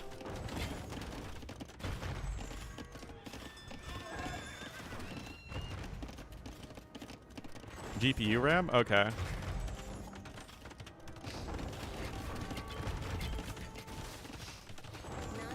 I mean, that is the MTC, which isn't great for Valos. Unfortunately, this game's been a little bit rough. It's a bit rough.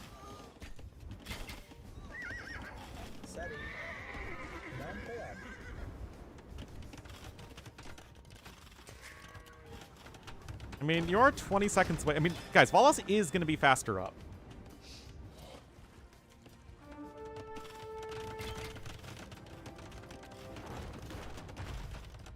I mean, there's basically an entire imp timing difference, but I mean, you're so far behind in eco. Multi-generational households? That's still not really a thing in America, though. Like, it's a pretty big thing in America to move out and, like, you know, find a path on your own. I mean, you can start to siege the forward castle with trebuchets, but, like, again, not too sure where exactly he's going in this game. Remember, guys, fire ships, or fast fire ships don't deal any more damage than regular fire ships to each other because of the ship armor. So the only advantage you get with fast fire ship is the 20 extra HP, which, I mean, is nice, but it's not like you can easily take a crushing fight with Imperial Age fast fire ships against Castle Age fire ships if you're behind in numbers, which obviously Valos is. First tribe is on the way.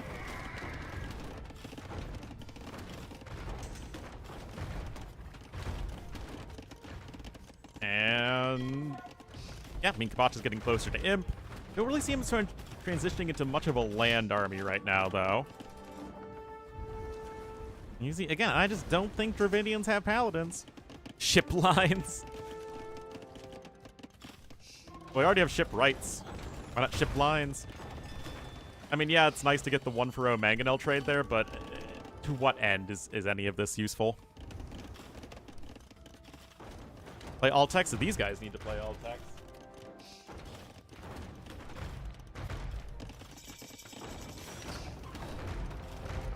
chips left.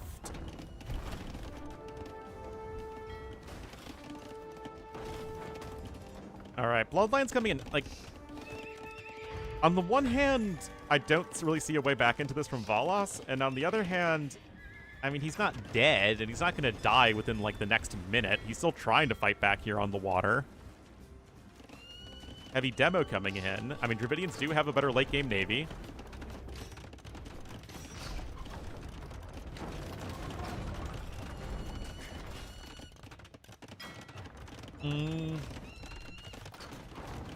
Still, no map control, 6,000 difference in resources collected. That's kind of a rough combo.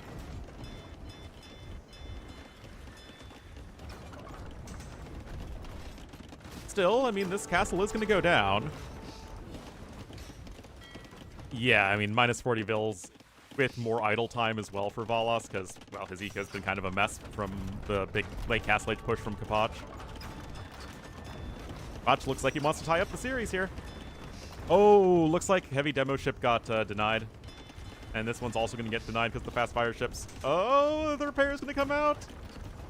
Oh, no. Rip. Ripperino.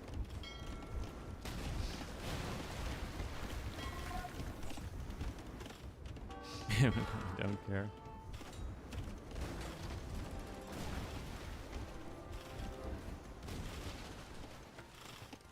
Heated shot coming in.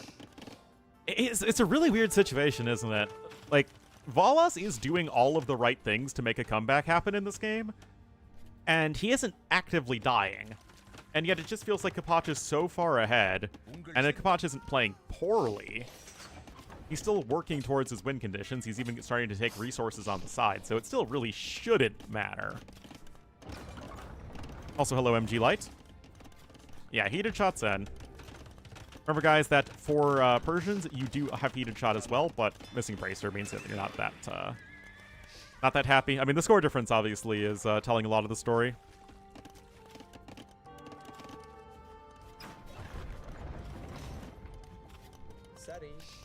I'll bet you can pick up a relic there. That's something, I suppose. How strong is heated shot? I mean, it's a plus 125% bonus damage. So you over double your bonus damage. So, very good. Yeah, heated shot is huge. In the Eximos, this map, it's Seychelles.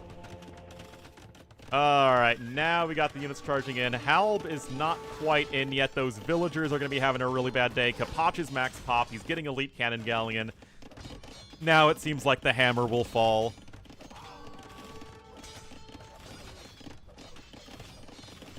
No, it's gonna... Oh, Kapach.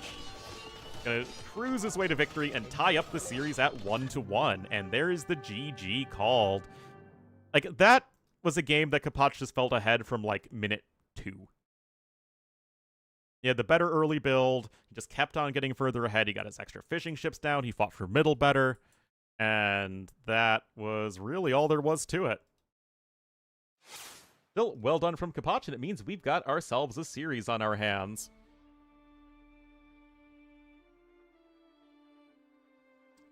So that is Dravidians losing, Spanish winning, Persians winning, and Italians losing.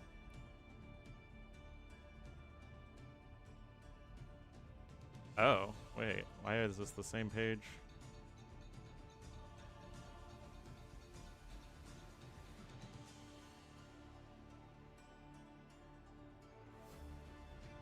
Doesn't look like that.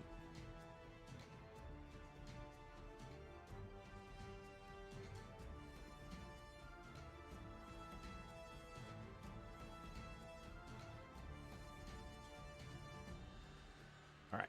So, it looks like everything's back on board. Of course, Kapach would go with 2 hybrid maps. Kapach loves his hybrid maps. It is 1-1. Work for all arrows. I mean, I don't think there's ever a situation where it's like, oh no, heated shot is way too weak.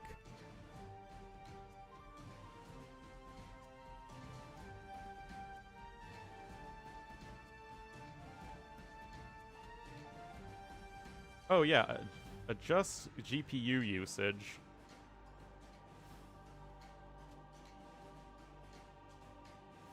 So I should turn GPU usage down. What would be the downside of that? Half the maps picked can have animals in the names? What? Oh, because of chicken. The chicken content?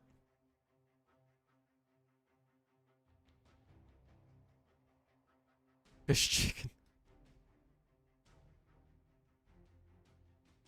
Chicken, chicken, fish, fish, chicken. Utilization? I don't know, it's kind of high. It's at 7,040 megabytes, and it can go all the way down to 768.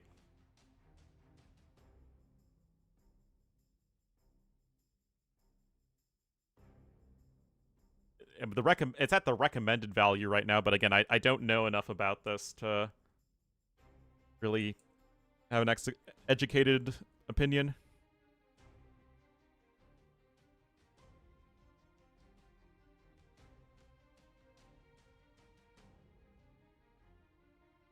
What GPU do I have? GTX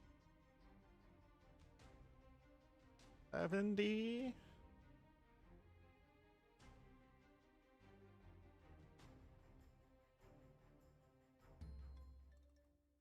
Um, 460.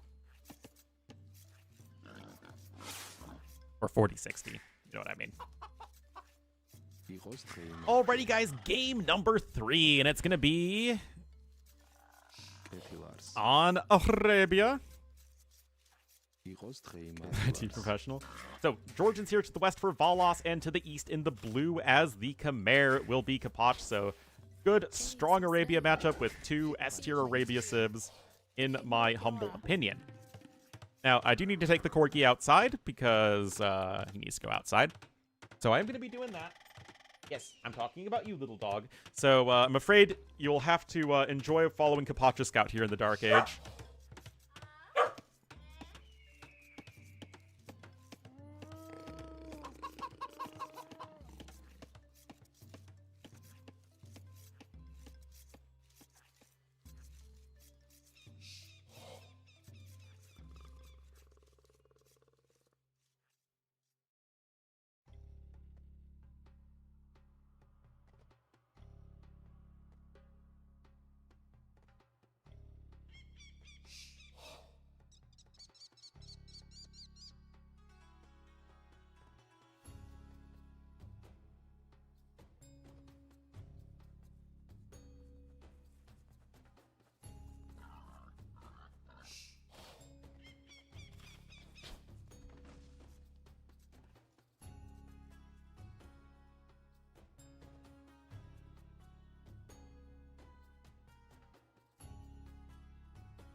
All right, guys.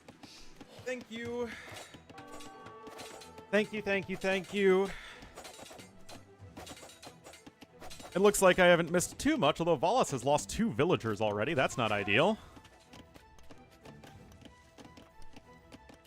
Has the selection worked out? My viewership hasn't dropped, which is really weird.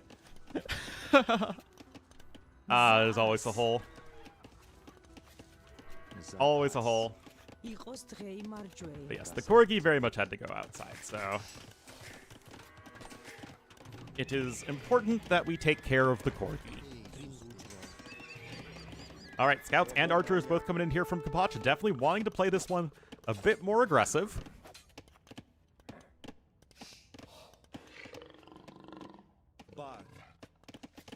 And that Chimera Eco is going to be pretty tough to stop, especially with the 2-Vil lead. No bloodlines in yet for green. He does have +1 defense, but no.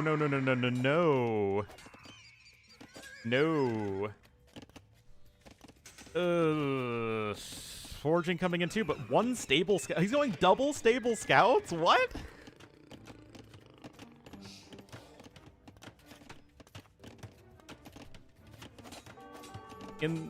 No, not when you've already lost a fight. With a civ that doesn't have a late feudal age bonus. Oh, but this is a good start to the fight, though, for Valas. Going to catch those archers out of position. And he's going to have forging in 1 second. Is it enough to catch your opponent's army out of position? Remember, the scouts have no upgrades versus full upgrades. And I guess the 2 HP regeneration. But is it quite an... It's close. Wow. Great call there from Valas. And now the KD completely swapping on its head. That is a tough call of a fight. And Valas said, it's time to go for it. My opponent isn't going to have all of his units together because he needs to escort the archers and scouts together so that you don't just get picked off by the scouts. And upgrades are important.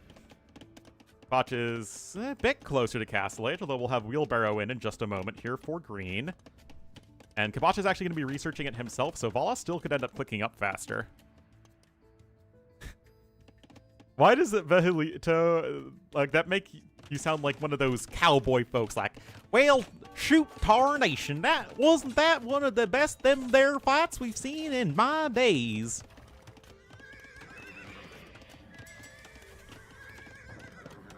Anyway, I mean, Kabach still very much with an egg base. They both have egg bases, to be fair. Town Watch is in.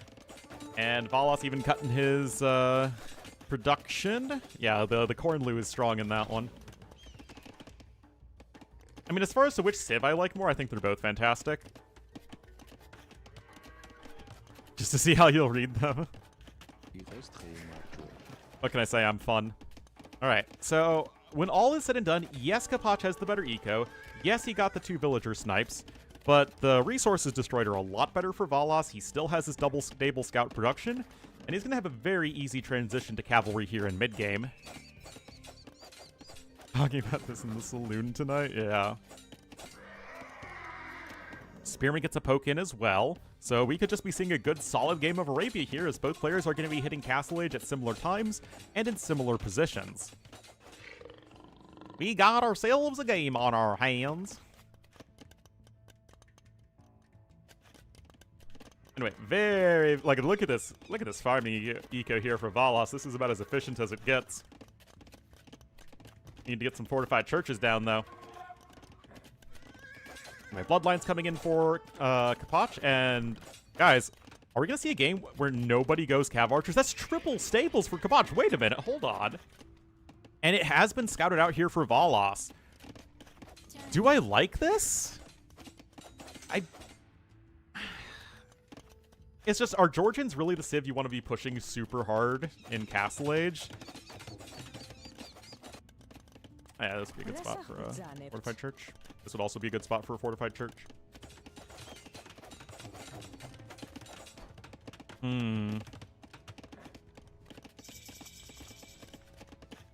Alright, so Lightcav, Husbandry, and Bowsaw all coming in at once. Could even see +2 defense. Kapach immediately adds a TC, so he's on triple stables, but is not going all in. He's also getting Lightcav and Husbandry as well. TC going to be on the back. I do think that stone is still one of the most important resources for Georgians. One of the most stone-reliant civs in the game. Monospa are likely still going to be a deadly, deadly unit in this matchup. No bills. Well, that would be, man. It's actually still as good practice as Khmer to put your farms in an efficient manner, just so that you maximize the amount of space you have to play with. 0 Skirm Feudal, I know. Heavy Plow coming in now for green, so Valas really is going to start to lean into those eco upgrades. And although Khmer probably have a better eco than Georgians for most of the game, it's going to become much less of an eco lead once these fortified churches come in. You have the eco upgrade advantage now as Valas, and like, this is just looking like a good solid game of Arabia, guys. This is just a good game of AoE too, who would have thunk?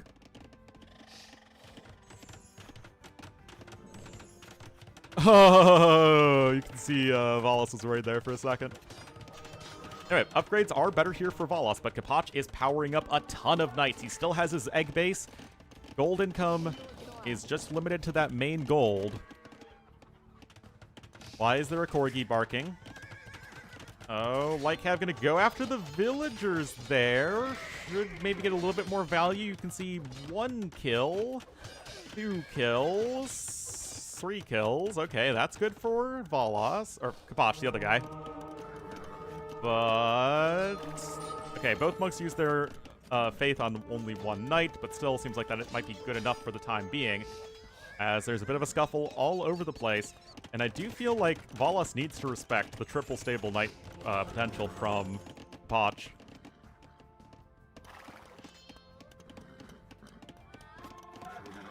And handcart's going to be in. Already have a fortified church, even grabbing iron casting too. So Valas is, he's not, I think, taking this too lightly.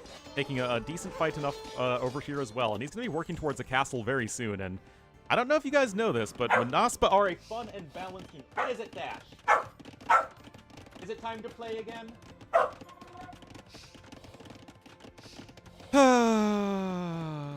Sigh. Still, you don't have a castle yet.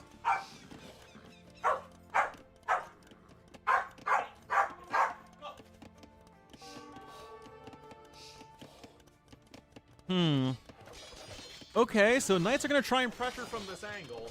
Remember, Kapach has, you know, decently worse upgrades.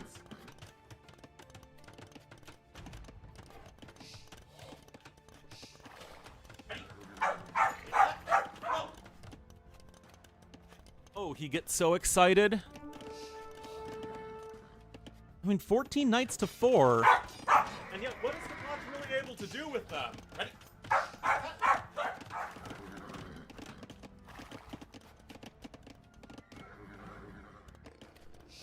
I mean, it's a pretty sick eco. Stonewall's even coming in on the side. Castle here at the front, going to secure another gold mine. I don't know, guys. I'm really starting to like this here for Valas. Oh my goodness, he is just running and leaping, and he is so excited. Stonewall's on the side.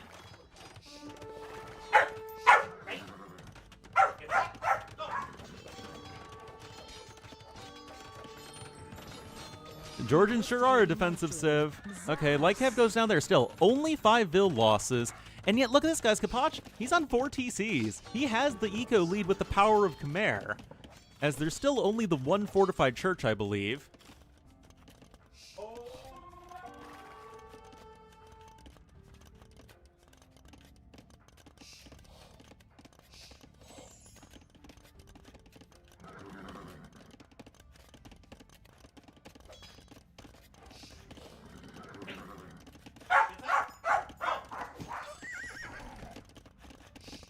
All right, so castle's in. Monospa production has started.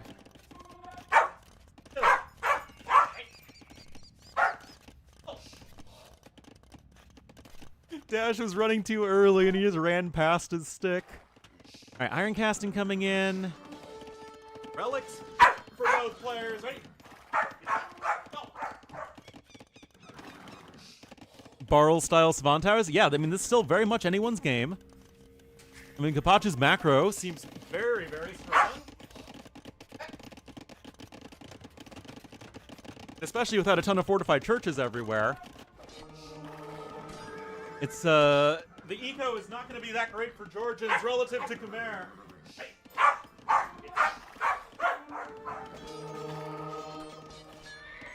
Still, this is an efficient way of tiring out a Corgi. Just have him run around really fast. Ready?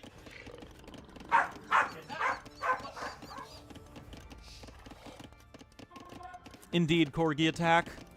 Okay, second castle coming in. Still, I like the army composition of Georgians a lot more in the long run. Ready?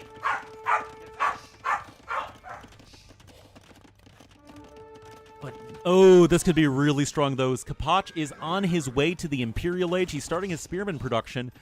And if he just gets a forward castle, Alb and Cavalier, it's going to be really tough to stop. Ready?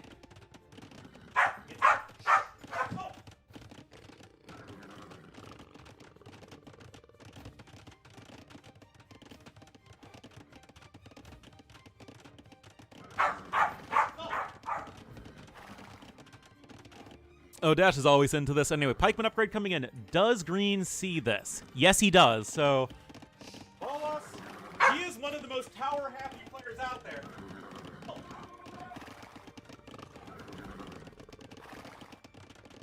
But he's going to need to get something here to win. And triple siege workshop. Okay. Ready?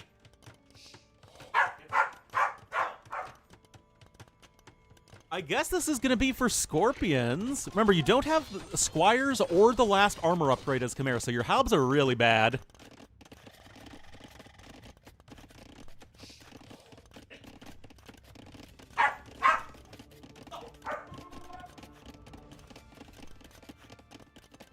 Let's see, relic count is 2 apiece here.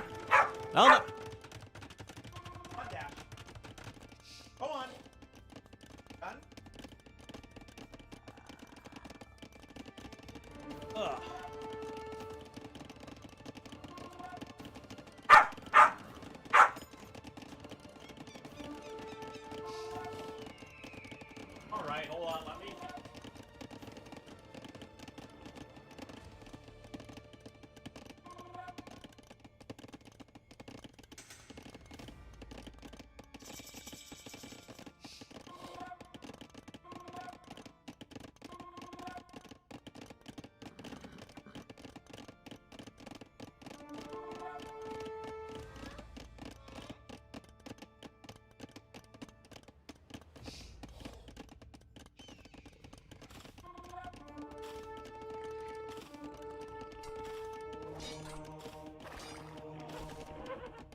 All right.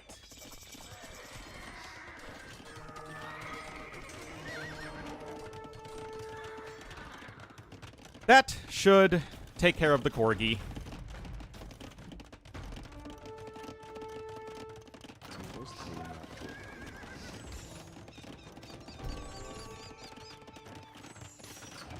All right, good quick ball there, and I mean, you just have that advantage in the Treb war. Volos has 4 Trebs queued up. But this timing advantage for Kapach is very real, but... Uh-oh. Uh-oh. Meanwhile, the Cavalier are charging in. They don't have +4 defense in yet, but the tower, or the castle rather, is not that well upgraded either. Looks like all those units die, and this might be good enough for Kapach. He has a big numbers lead, even if Volos is overall catching up on the eco. Pikeman upgrade just now coming in, but how are you going to keep your trebuchets alive? That's the thing. You don't. And you can't make Monospas and Trebs, and is this Kapach's one big opportunity to win before it gets to Georgian late game? Oh, this is looking tough here for Volos. Uh-oh. Volos has got no army. I mean, just look at this from Kapach. It's all Khmer eco. Around 50% more units made, even with, you know, equal resources collected now. Kapach is chilling at 3 trebs, and it's just Cavalier Halve. It's nothing that Khmer do. It's not like elephants or scorpions, but it doesn't matter if you have a good eco.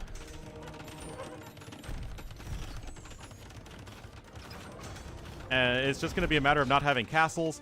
I do think Valas really should have invested more into the fortified churches to get his eco where it needed to be. But yeah, the Scorpions all going down there. And right now, it is just going to be nigh impossible for Valas to hang in there. I mean, it is only 3 trebs, I guess. Architecture even trying to come in, as Valas is doing whatever he can to just stay alive a little bit longer, but he doesn't really have, like, the tower upgrades in, or, like, you know, spawn towers, ballistics, all that stuff. Why are you back? I told you I was done.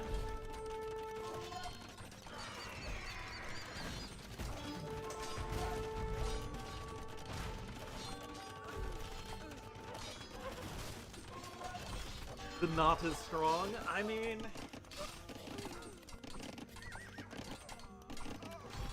Alright. I mean, it's just pikemen, though, and still no Halbin.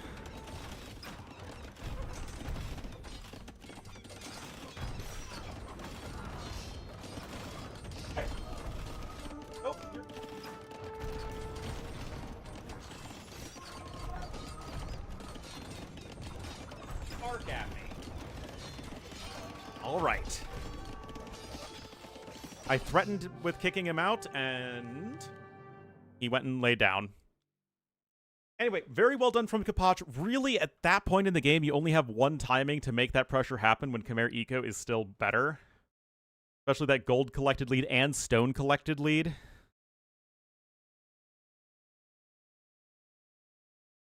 But well done there from Kapach. Wins Arabia. Leverages the economic strength of the Khmer.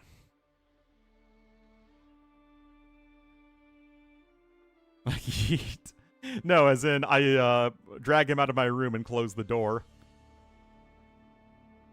Which must be done occasionally. Anyway, that's Georgians losing to Khmer. Number 1 pick was Georgians. Do I like that? Is any civ other than Khitans and maybe Chinese so strong on Arabia that you need to pick them first? Because to me, Khmer are just as good as Georgians on Arabia. But Kapach could pick Georgians 4th. I mean, Khmer 4th. And he could prioritize some other civs as well. Yeah, I mean, I wouldn't say either Khmer or Georgians have an advantage. They're both very good. Dragonstar Kingstone, do not know. Not covering that set right now. Liquipedia says it's 1-1.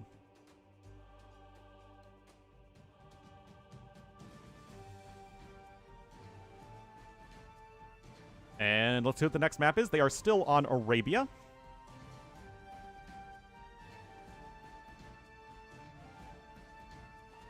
Anyway, thank you all so much for your patience today. I know I've been kind of scattered all over the place just trying to take care of Dash and take care of myself. So I appreciate everyone's patience and hope you're all having a good time. Because there are plenty of great AoE 2 matches happening. And will be happening all weekend.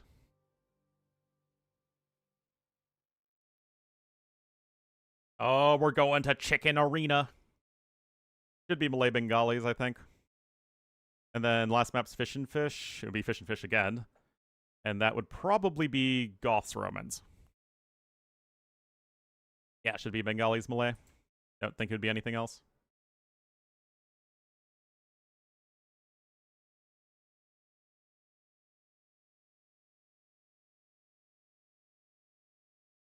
That was a good game. Which one? Which one? What do you know? It's Bengalis Malay. Who could have seen that coming?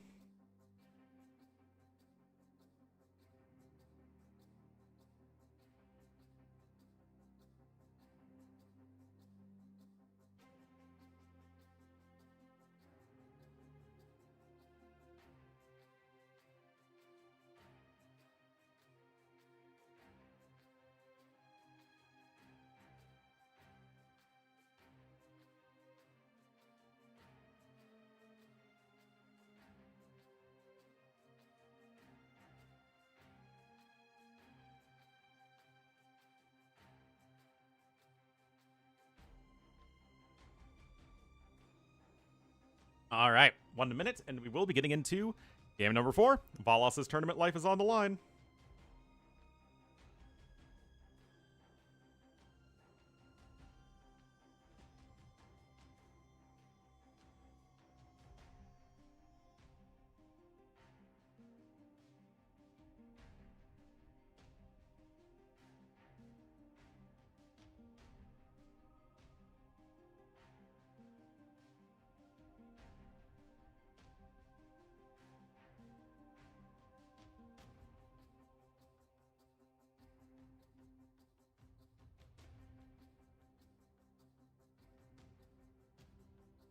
How old is Dash? Dash is 7. But he's an active dog. He's a very, very good boy, but, you know, he's an active dog and, you know, you gotta pay attention to him. Gotta exercise him often, gotta feed him, gotta take him out. But look at that good boy. Look how happy he is.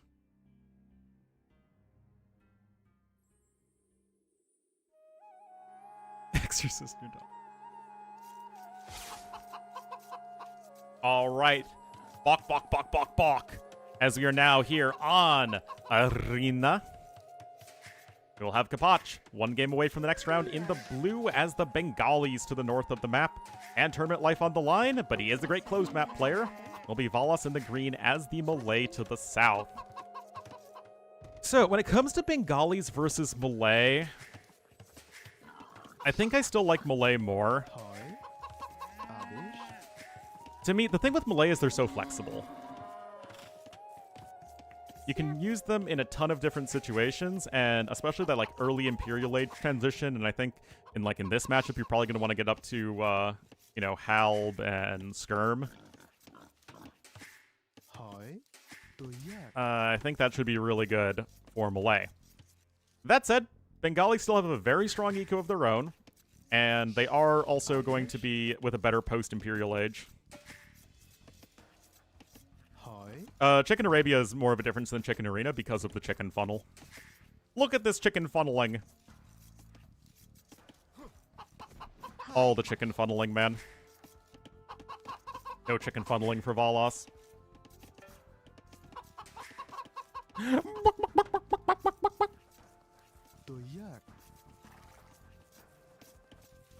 Explain the funnel? I did it last time, but basically, you create this wall here so that the chickens, when they want to walk to the other side of the wall, will have to take the path of, you know, shortest distance, which if you know, funnel it, or you create a wall here, it funnels the chickens into the town center so that you can hunt them and not have to worry about building an extra mill or villager walk distance. Wouldn't move. They're not supposed to, but it's an exploit, essentially. Because the chickens basically move like a couple tiles back and forth. So if you just kind of build the palisade wall there, they you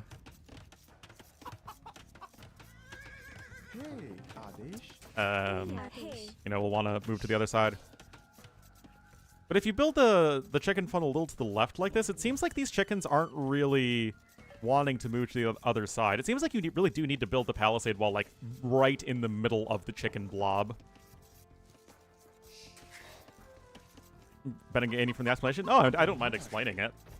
I wanted to say I did it before. I'm not that big a noob caster. Anyway, if I'm up against Bengalis on this map, I think you can afford to be a bit greedy as Valas and not bother going up until 30, 31 population. That's probably totally fine. Bengali's not a civ that it's likely to tower rush you. I am going to be curious. I think Poles might actually jump up to being another S-tier arena civ. I think they should join the crew next patch because their eco is just going to become absolutely insane again.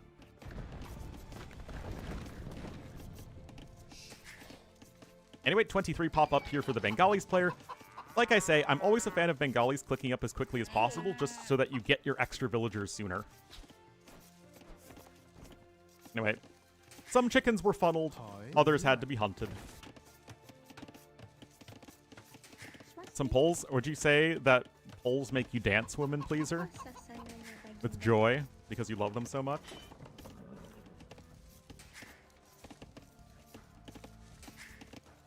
Anyway, second lumber camp coming in, and it looks like Valos is doing the suggested 30-31 pop. Should feudal boom? I think you should never feudal boom Valos if you bloodless if you think that you're not getting tower rushed.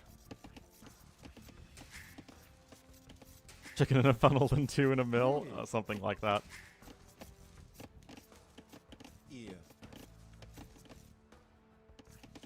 Anyway, okay, so Kapach is actually just now sending 4 vills over to gold. Is this actually in good enough time? Why Bengali's not tower rush? Surely with its +2 vills, it's good to fast. I mean, Bengali's tower rush is fine, but typically speaking, you don't. It's going to be more consistent with Bengalis if you just play normally. Like, you don't have any need to tower rush. Because Bengalis can do anything well. And of course, the faster you get up to castle age, the more extra villagers you get.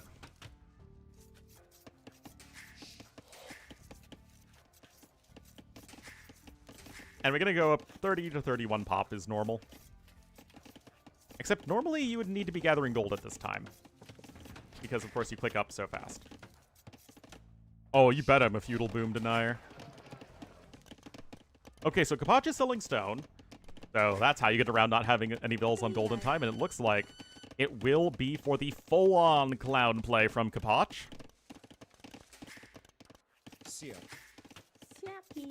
And let's see how we're going to see Valos react to this. Because Bengalis certainly can go for a good monk rush, just having a good eco and the extra tanky monks.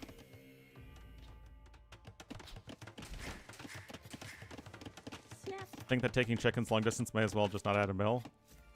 Yeah, that's... well, I mean, you can't really do that with the chickens forward like that. At least that's not ideal. Alright, so feudal age is in. There is going to be a stable, so at least Valos is going to have the infrastructure set up to go for light cav to help defend against this. But he did have to keep his scout inside. Knowing, of course, that...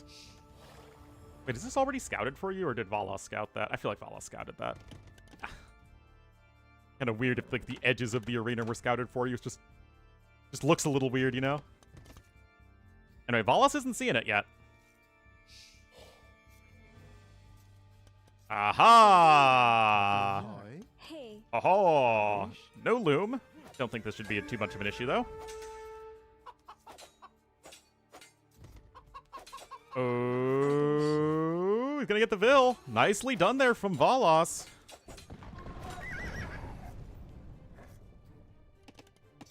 Chickens? Yeah, usually what I do is I send 2 or 4 Vils out to take the chickens long distance. Alright, so, gonna slow down this push a little bit.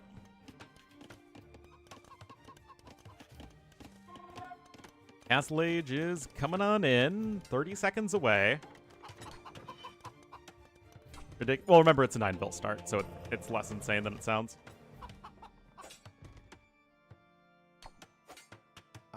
Alright, there's the Spearman here as well. Second monastery has to be built much further back. Kapach, 0 Vils on food right now. Oh my goodness. Oh boy. Da Bear is attacking. Alright, first monk is coming out. Monastery here to defend. Remember that Malay do have very good monks, as Wallace is getting a little bit housed. He's going to be sticking with 1 TC. Light Cav upgrade coming in 2. Is he walled in? Oh, wow. Okay, this isn't something we see too often, guys. Yep. The version of this rush from Kapach didn't have a barracks. And so with no spearmen, there's no reason to go after the... not send villagers forward and go after it that way. Oh my goodness, look at that.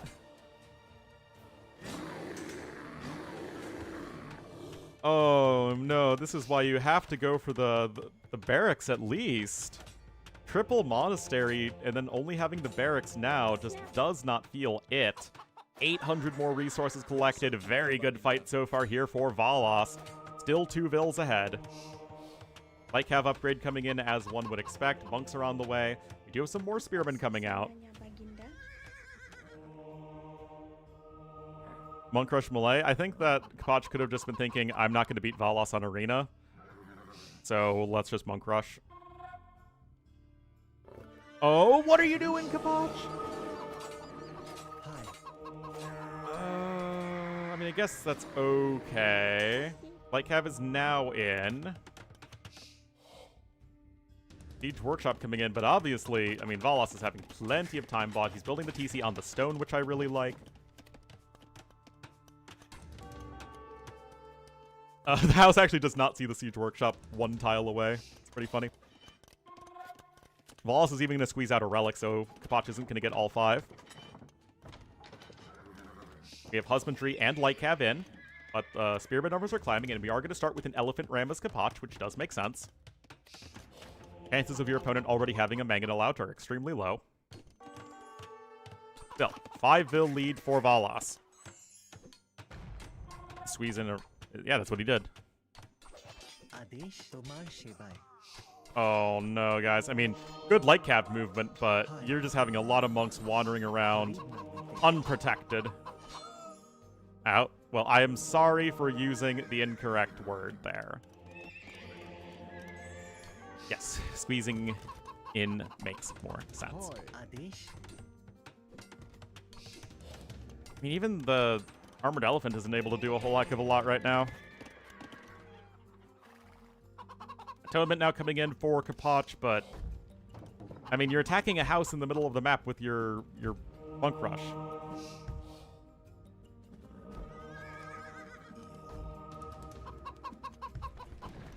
Oh boy. Like, even if you go for the Atonement play here, I mean, most of the Spearmen are dead. That said, Atonement is in now, at least. And that Monk is going to need to be deleted. And complain more? Well, thank you, Ramsey Bolton, for the 10 months. Alright. Forging is coming in. Been boycotting this game since the 3K, but you deserve the sub. Keep up the good work and complain more. Versus the Fast Imp. I like the second TC on the stone to gather stone to go for the defensive castle. The thing with adding in one TC that I always like is that it guarantees you a sizable eco lead that is going to continue to grow, whereas if you both stay one TC, you're still going to be sort of banking on just taking that one perfect fight. So it feels like the second TC gives you a more forgiving playstyle. Which, for those of us who have bad micro, is preferable. But I think even at a high level, Valos here, he knows he's melee, he knows he has the fast uptime potential, and I think this is exactly how I would approach the situation if I were Valos. I think he's playing very, very well. Nice repairs there. That attitude, yeah, that's true. Devotion's in here for Kapach, but still very much hard stuck in the Castle Age. Not adding in any eco. Hey. Wheelbarrow coming in as well for Valos, and I mean, he's just cruising. I wouldn't hate to see some, like, extra stone walls over here, but yeah, it's not really too big of a deal. You do need to go ahead and get some extra farms down, but that's exactly what Valos is doing, just as I said so. Of course, it would be nice to have Horse Collar, but Kapach has no eco upgrades. Yeah, the Karambits are going to be very tough to stop. And indeed, they are on their way.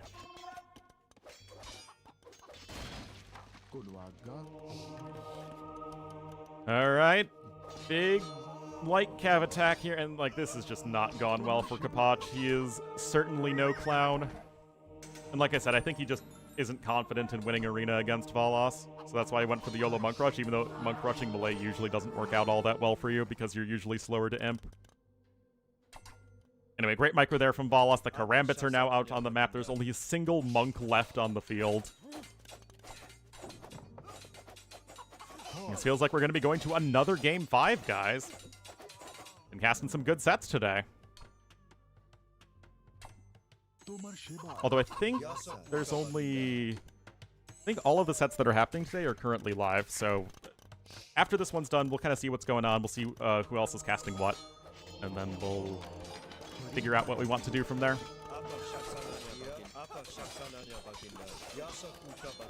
Well, the one Karambit conversion isn't especially exciting.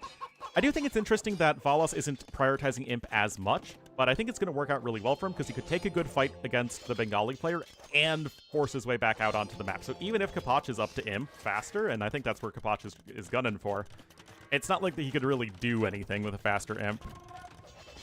Conversions? Not much. Wow. Valos has more conversions than Kapach does. And he's only just now getting Devotion. But honestly, it doesn't feel like Kapach didn't have good Monk micro.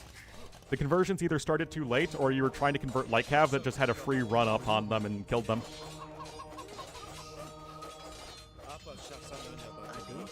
Well, like I said, I'm going to keep casting the qualifiers until I run out of qualifiers for the day. And then we'll be back tomorrow.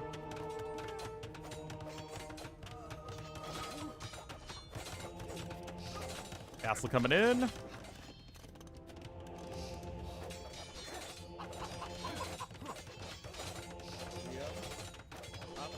Just age has caught up to him. I don't know, I just think that Valos is the better close map player. Kapach looked really good in the last 2 games. I don't think we need to completely despair or joy. I think we're just going to get into game number 5 and it should be really good. In fact, it's an aggressive hybrid map, so I favor Kapach on it. Yeah, Kapach is going to click up faster, but with this map control, I still really like the position and the decisions here from Valos. 50% more villagers. He added in the 3rd TC even.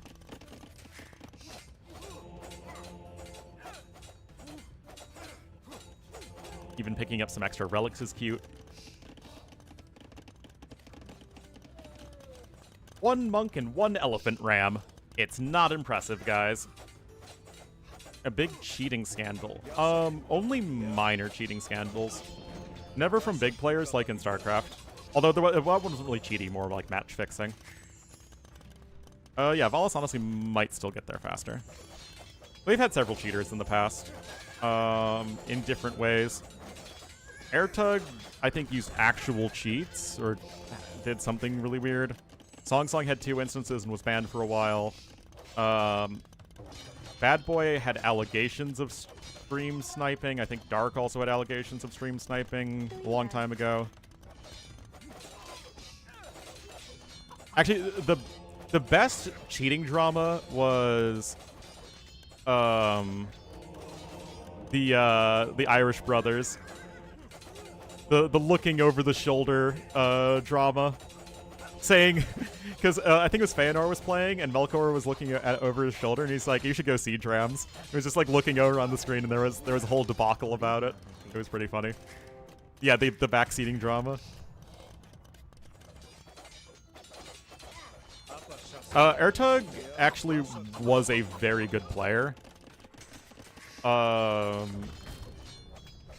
But was an absolute terrible person.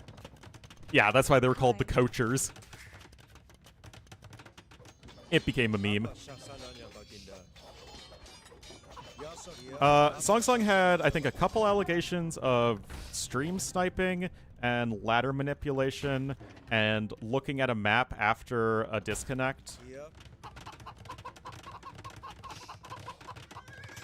The Companner might behave in such treacherous ways. Yeah, I miss the Irish Bros too. I never met Melkor, but I've met Feanor a couple times, and he's a really nice guy.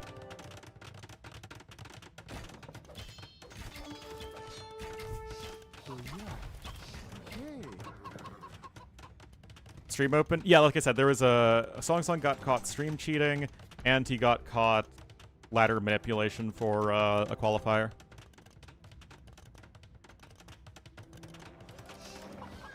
Smurfed you? I mean, smurfing is common in a lot of places.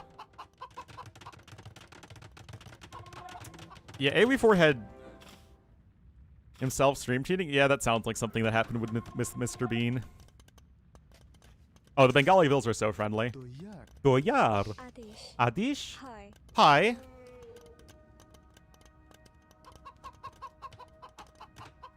Hated on them? Your brothers and roommates? Like, what do you want? Yeah, I mean, like, it was a little bit of a drama, but nobody would, like,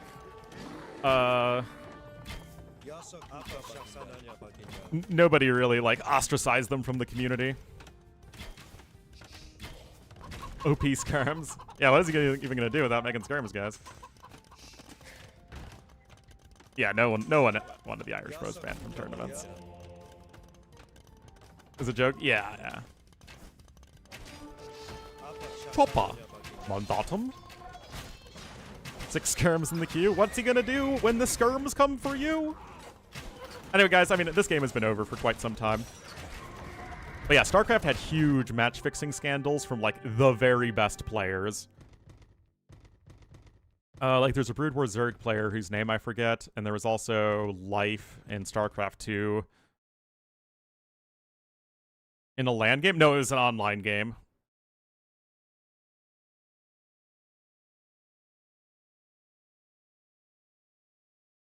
Anyway, Valos, very decisive win there. Yeah.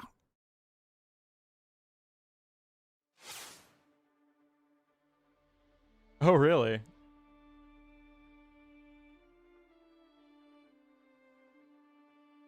All right, that is Malay over Bengalis, 3rd pick for each player, so this, I think, could be tough, though, for Valos.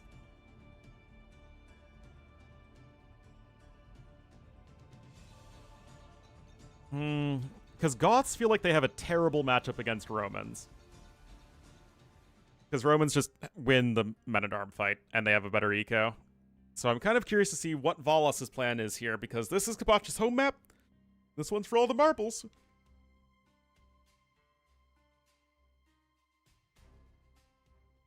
Cash.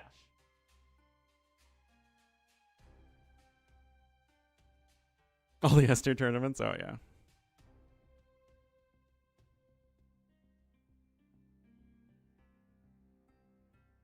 "50 seconds, and we will go to the decider."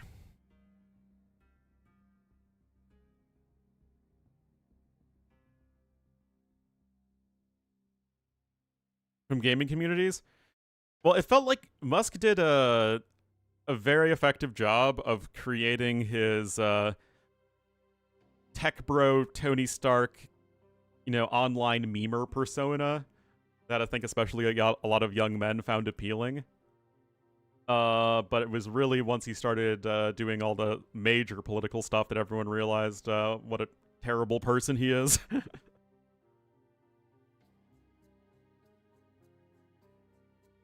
American... Oh, absolutely.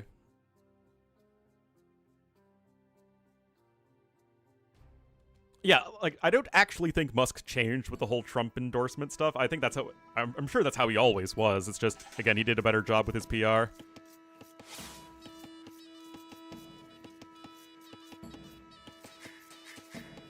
All right, guys, here we are. Game number 5. Here we go. Richest of our richest. Yeah. Goths for Valos here to the northwest. Romans in the blue for Kapach to the southeast. Oh, man. I do think this is going to be tough for Valos. Romans. The only Civ matchup that Romans feel not good against on this map is Armenians, because your men-at-arms just die to their longswordsmen. Most other matchups feel really, really strong for Romans here. You have the faster gather rate on the shore fishermen. You have really good men-at-arms and just a sick eco in general. It is going to be tough, I think, for Valos. I mean, Goths are good, don't get me wrong. They have their own very strong men-at-arm rush, extra food from the hunt. Instantly researching Loom is nice to have. Oh yeah, the Roman theme is the only thing I absolutely adore about the Civ. It's pretty darn great.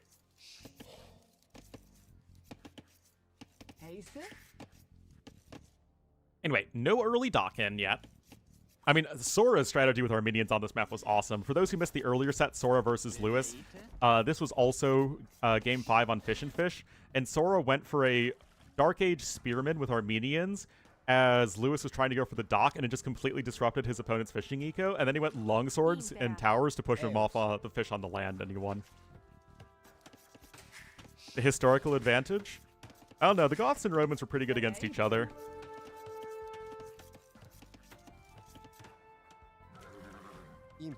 Impera. I mean, Roman culture and laws lived on for a while in the Ostrogothic and Visigothic kingdoms after Rome fell. I mean, The Huns didn't really try and adopt anything Roman. The Goths kind of wanted to be Romans, right? Hey, yeah. And the Franks, yep. Yep. Anyway, militia are indeed on the way, and this is something that you can do. I think it was on Rocky Forest where we saw a really good Inca drush actually catch the Romans player off guard because they had to start taking fights before Men-at-Arm was in. That said, all of this is a moot point anyway, because Kapach isn't even going for a barracks. Is he just going to go straight archers? I mean, the general concept of, okay, I'm against Goths, they're probably doing something aggressive with infantry, let's go for fast archers to try and counter that. I mean, that does make sense. Although, Valos getting Kapach to not play towards Roman men-at-arms, just fight here in the middle of the map, does feel like a bit of a win. Uh-oh. Perhaps on the Hunnic Empire? Yeah, exactly.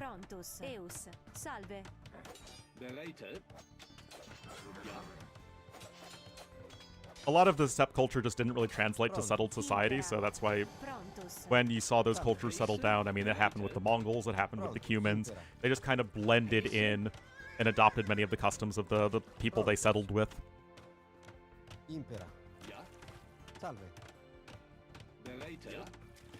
Anyway, barracks is in for Kapach, and at least, okay, so now he is going to still start making some infantry units.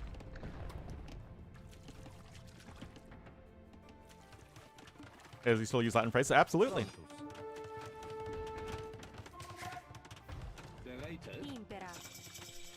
I mean, heck, most, like, national and state mottos in the West are Latin, right? America's is Latin. Adrianople.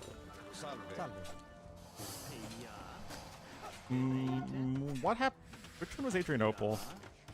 I mean, I know where it is, and I know it was a Roman city. I know it's modern-day Edirne, but I don't remember a battle there. But I'm no Roman historian. Nationalism and cosplay? Absolutely. I mean, the same exact thing happened in the Renaissance, right? But Arabic numerals? No idea why one was adopted but not the other.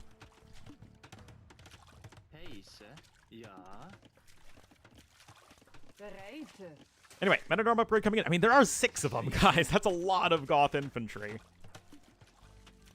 That's a lot of Goth infantry. Oh, the scout's going to make a beeline for the villager here as well. Men-at-Arms going over to the west. Roman, oh, I remember that one better. Are better for arithmetic? Well, that does make sense. The Middle Ages caliphates were pretty big on math and science.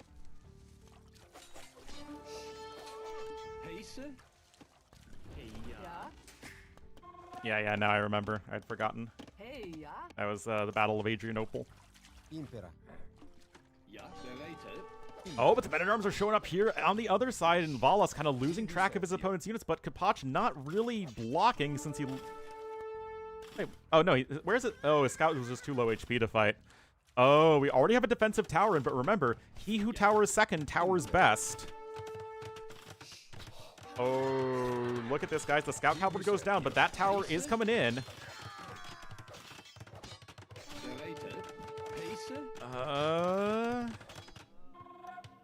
Hard functional math? Yeah, for sure. But it always amazes me how much people were able to accomplish throughout history in terms of, like, scientific and logistical achievements with, like, very limited resources. Or a deeper understanding of the math and physics and whatnot behind it.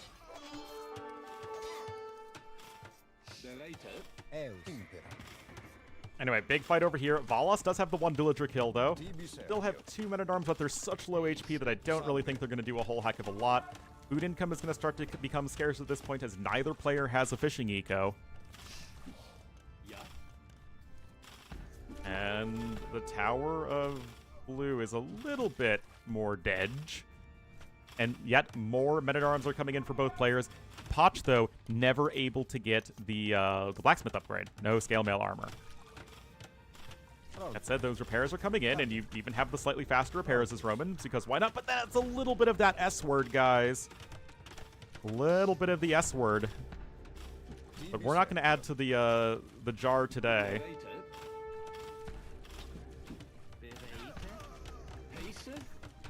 Another Men-at-Arm kill. I mean, Kapachi has a big score lead. I'm not entirely sure why. I think it's scouting. Wait, I hear a dead sound somewhere. I think maybe Valos lost a Vil too? Yeah, it looks like he did, so it's a little bit sloppy from him. Yes, the S word is sloppy, which I apparently use too much to describe mistakes like that. Anyway, double bit axe is coming in for Valos. Neither player has been able to research it yet, and Valos does have a 4-villager lead. A lot more idle TC time.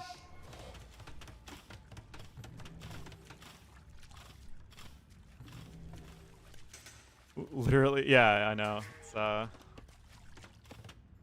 It's wild. And yet, you know, the all the ancient Greeks and whatnot were able to create, you know, stuff like the Colossus of Rhodes and the Parthenon and have all that stuff endure for hundreds and thousands of years. I mean, yes, I know they all got remodeled and replaced and destroyed and remade again, but, like, still, the fact that you're able to create that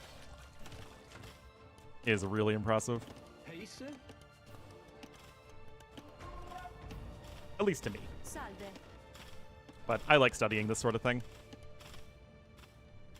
Alright. Yeah. It's all the engineer's fault. Walls coming in. A lot of tries. Yep. No, I mean, it's true.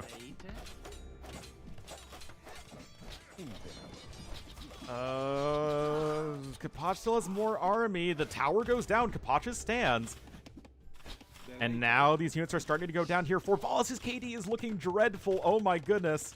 He's slightly ahead in resources, but it's going to be way behind in resources. Destroyed as another skirmisher bites the dust. And that was such an incredible 30 seconds for Kapach. Uh-oh. I mean, those are good quick walls, but Kapach is just going to circumvent that and go right after the base of green. And, I mean, how do you catch back up an army value? Guess get another snipe there. I mean, this is all without even using the Roman swordsman buff. Like, this is all just Kapach's good play in the Roman eco.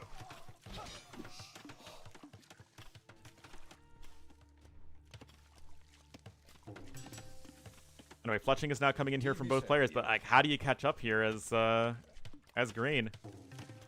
And to be fair, Kapach is making archers and not skirmishers. And we all know what a mistake it is to not be making skirmishers. In all seriousness, the advantage for Kapach going skirmishers here is, yes, it's worse against the enemy men-at-arms, but if Valos goes for his own skirmishers and +1 defense, he can catch back up in the army numbers, whereas if it's all skirmishers from both players, there really is no good way to catch up because you can't afford scouts.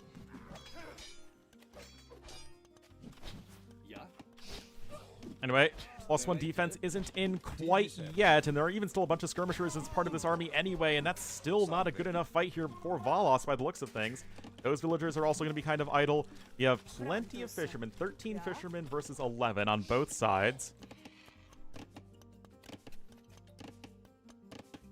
And double bit axe just now coming in here for green. Blue, I know my colors. I mean, a good quick wall there, but you did lose another Vil in the process, and he might lose another one, but just in the nick of time there. I mean, it's just 4 army. I mean, is Valos going to try and click up the Castle Age now? That feels so optimistic, especially with everything on the line here. I mean, there is going to be the market in just a second. Like, how, you know, maybe drop a tower there. Nice snipe there as well for Kapach. His archers are coming in. There aren't any villagers nearby the tower. This is huge for Valos. Oh, no. Oh, no. Valos just... Oh, no. Oh, no. Oh, he still had a decent enough chance before that. No, I'm not seeing it. Kapach is only going to be a hair slower. 6 villager kills for free right there for blue. And those vills are also exposed. I mean, Kapach has simply been taking far superior engagements. And with the men-at-arms here, they're going to bust through the houses pretty quickly.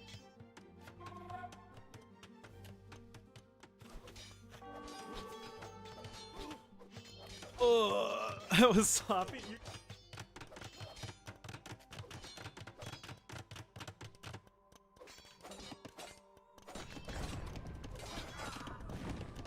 It's a little scary to jump off my bed, and I don't want him to do that because it's bad for his legs anyway.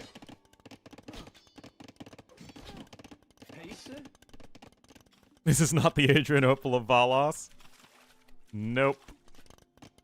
I'm not even sure what your plan is at this point as Valos. I don't even think there is much of one. Like, what are you even going to do when you hit Castle Age?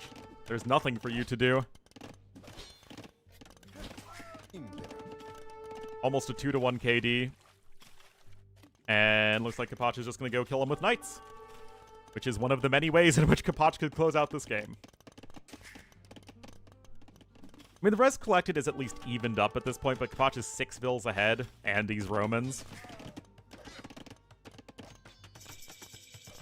Just not convinced on this one. Bodkin. Again, it's like, to what end? Get another range coming in? Huh?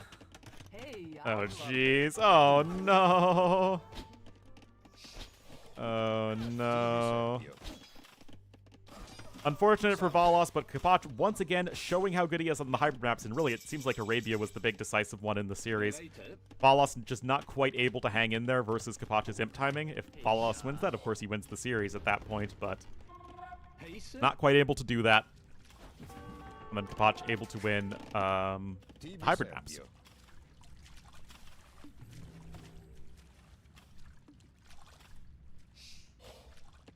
I mean, he's going to try and go with Goth Cav Archers. Unless you're the Sheriff, the Goth Cav Archer Goth Cav Archer play isn't so good. Hybridness gone down? No, I guess instead of just hybrid maps, it's really more like the super aggressive chaotic maps, which Kapach is really good at. Usually they're also hybrid maps, and this is a hybrid map technically, but this is only the first fishing ship coming in now.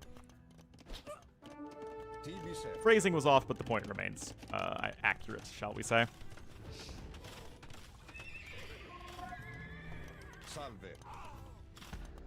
Oh no.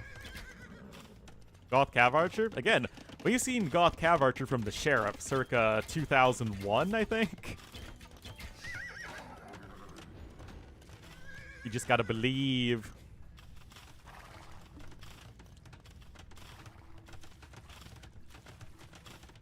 That said, okay guys, is there a world where Valos can make a comeback just by getting to an unkillable Cav Archer mass? I don't think so. Especially not with... Oh, no. Wait, what? Why are... Oh, that's a double hole there. Oh, no. Yeah, ignore what I said about the comeback potential. Why are you losing Cav Archers there to Knights, man? Siege Workshop going to be coming in now for blue. 7 Knights to 6 CA. That is not a good combo, as Valos has just had such a tough time defending here.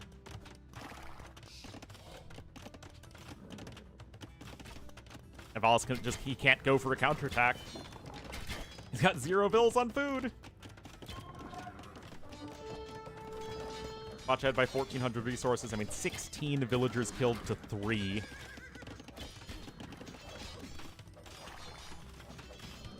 And for Scorpions on the way, I mean, Kapach knows what he needs to do to close out this game. He has 9 villagers on the stone, so a castle drop's going to be in the near future. But very well done from Kapach, and well earned, and he is going to be moving on to round number 2. Yeah, Alice is outie.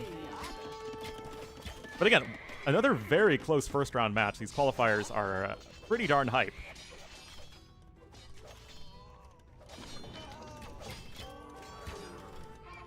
Really did feel like Arabia was the turning point, though. I'd still give Kapach a big advantage on this map, even if Romans versus Goths wasn't already very Romans favored. Don't know how he lost. Nah, it was good play from Kapach. And of course, it still felt like it hung in the balance until the Archer raid came in, and Valos just not with the multitasking needed, and it was a really good angle from Kapach. He was also distracting Valos with units in his base. Like, is any, are we now going full Severance?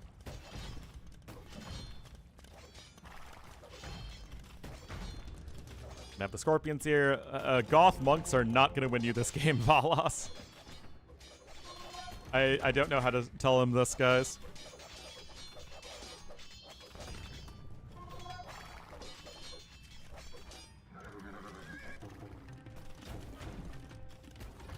Oh, again, no messages, and then a ton of messages all at once on YouTube. That's kind of unfortunate. Anyway, castle drop incoming. That is a get out of my series castle from Kapach, and is going to be able to send him over on to the next round. You like live sets with playing all qualifiers without being able to review players' performances? Impera. What do you mean?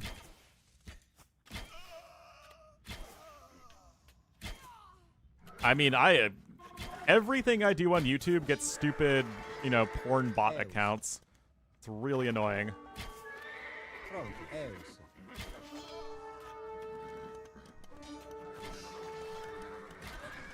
I do think Husbandry's a bit late here for Kapach, to be honest. I still don't think it actually matters, because Valos can't fight Kapach's army, and he has no eco behind this. But yeah, there's the GG called. And Kapach takes the close series 3-2. Being less sexy, I just can't do it. I just can't do it, guys. Anyway, fun set, really well played again.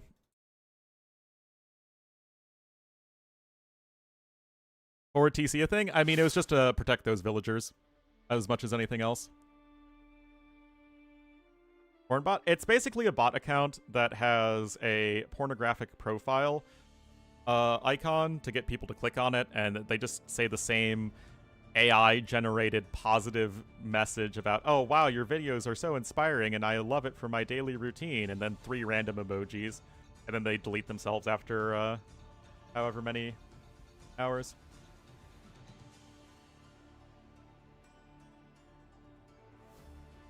Like I said, I deal with them on, like, every video I make. It is not something I like. Alright, guys, so Unity's casting Dogao Antagonist, and that one's on Game 5. So that's interesting.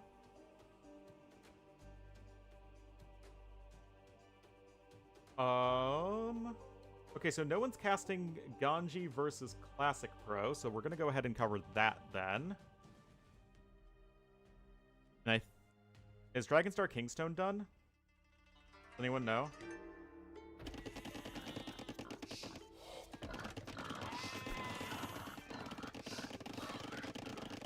Yeah, it's really annoying, but...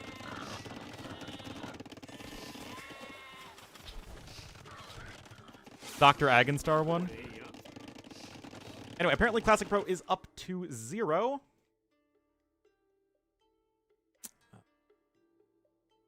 Ukraine. Oh, guys, are these Sweden colors or are they Ukraine colors with the blue-yellow combo?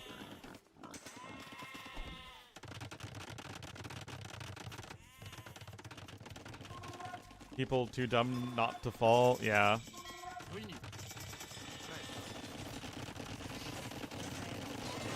No, they actually delete themselves. I've seen it on my videos. Anyway, guys, no idea how far they are into this game. A band? I hope so.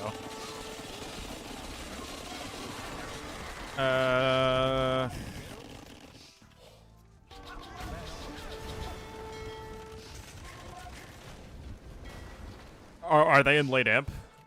Actually, I didn't even look. Oh, geez, 31 minutes ago. Okay, yeah. Honestly, YouTube at least seems to be attempting to deal with bots. with their content, which is something. Hera is directly invited to the LAN event alongside Viper, Leary, and Yo, so he's not playing in the qualifiers. Which makes these qualifiers that much more fun, because we have no idea who's going to qualify. Like, obviously we have some favorites, but I don't think many people would have predicted Nikov last time. And it's just going to be a lot of fun. And it has been fun to cast.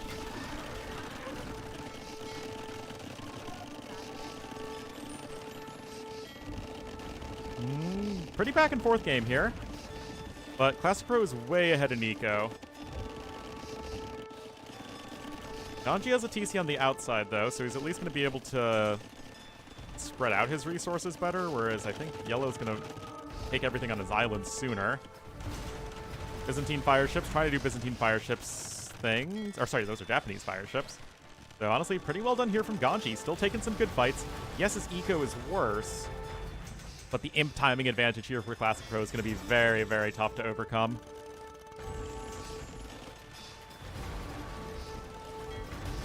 Your tower up? Oh no.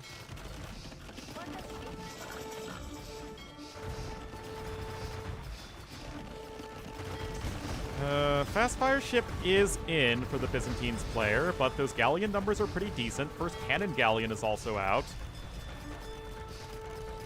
And we still have to favor Classic Pro's position. Oh, wait, hold on. When did that castle get there? This is what happens when you cast a game on ×8 speed. Classic Pro's also going for some towers. Oh, like, this is pretty cool, though, guys. It's unfortunate that, you know, we haven't been able to see this game properly start to finish, but, yeah, I got some Drummonds coming in now from Ganji. He's gonna try and fight his way back. The populations are still even.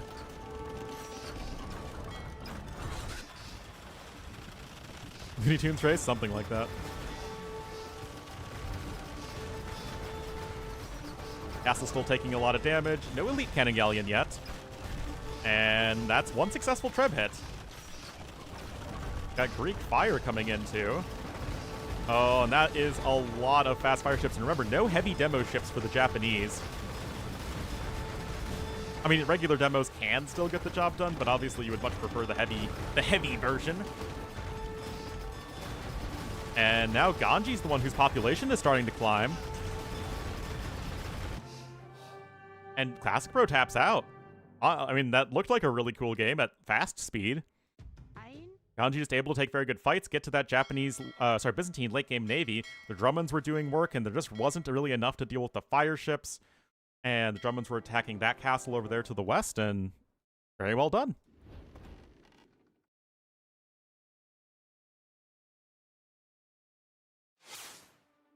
Oh yeah, I guess I'll update the stream title. This is the last series of the day, guys, but we will be back tomorrow with plenty more sets. In fact, the next round of sets, because, well, this qualifier is finishing on Sunday, so we gotta do stuff. You got games to cast, man.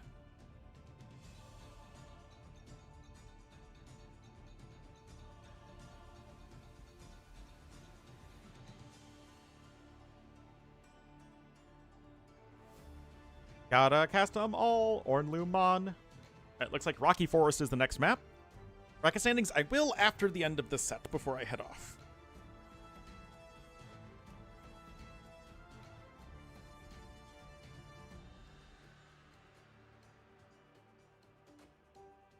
Last game. No, Ganji won and kept his tournament hopes alive.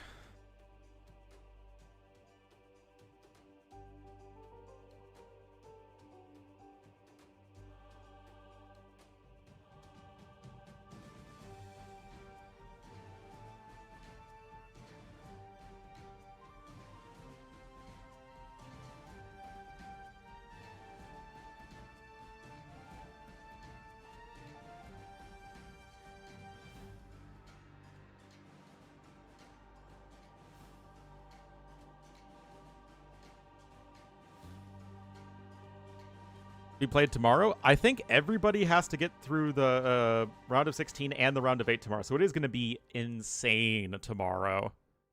So I guess since they're taking a second to get into the game, I can just go to it now. Let's refresh this. So, Vinchester versus Sora, Andy versus the winner of Dogao Antagonist. Of course, literally just as I switch over. Oh my goodness, guys. Alrighty. Still one game away, but he lost the last one. It will be Classic Pro to the west of the map in the yellow as the Georgians.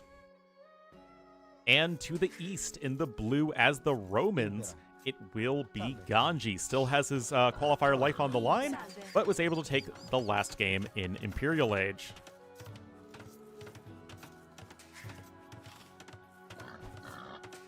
Sento didn't sign up. I think they are both on vacation. So, Georgians and Romans both going to be very strong civs here. I think I still just like the fact that early on Romans are going to be the more aggressive civ. You have the better men-at-arm rush, and your eco is just so freaking streamlined that I still favor Romans a bit. But like if Castle Age comes in and Georgians haven't taken any significant damage, the fortified churches are going to be great for defending. Your monks are going to be pretty decent, and then your eco is going to become very, very good as well. Boss, I have no idea what that means. Last time I got proper drunk. I mean, depends on what you consider proper drunk. I'm definitely pretty buzzed after a bottle of soju. But I don't like getting super drunk. I'm too boring of a person for that. Anyway, Barracks is in, and Classic Pro is going to be going for the early drush. Push me over the edge, yeah.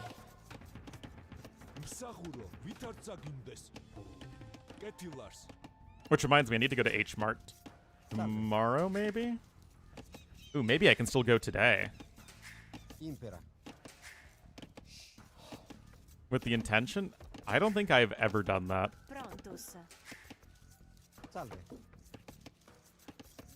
I just, drink if I'm around other people who drink, or like having a drink after a long day of work.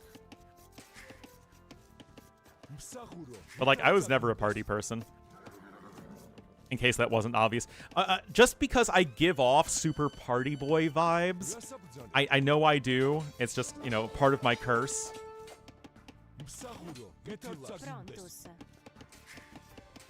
Yeah. That said, I do like beer, wine, and liquor.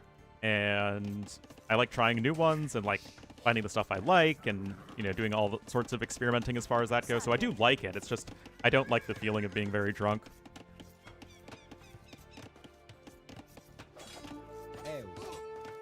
But yeah, I never did that early in college. I was too busy having mental health issues. Alright, Feudal Age is coming in here for Ganji, obviously way faster than his counterpart. It's a little weird that we have the Roman player going for the fast Feudal Age, and the Georgians player going for the Drush, and yet here we are. And sober? Yeah, I mean, that's a lot of people, and there's absolutely nothing wrong with that. Good guy Greg vibes. Never been out clubbing? I did late night karaoke once in Korea. It's just not my scene. I like more intimate gatherings with friends. Not too many people, just kind of like hanging out.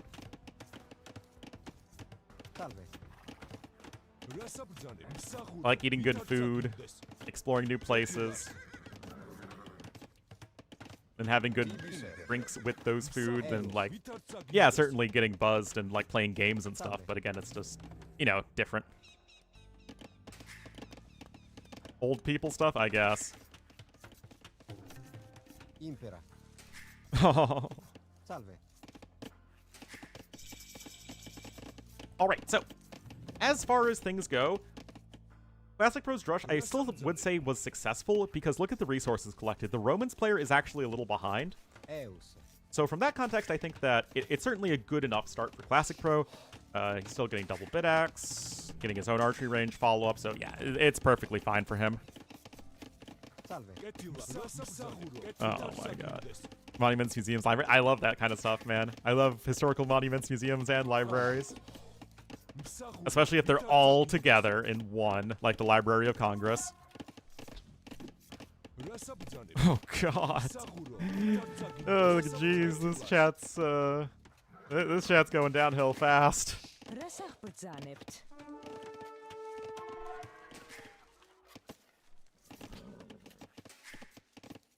Anyway, bit axe in for both players. I like the farming eco already down at 7 farms as Classic Pro. I absolutely do not think we should use slurs.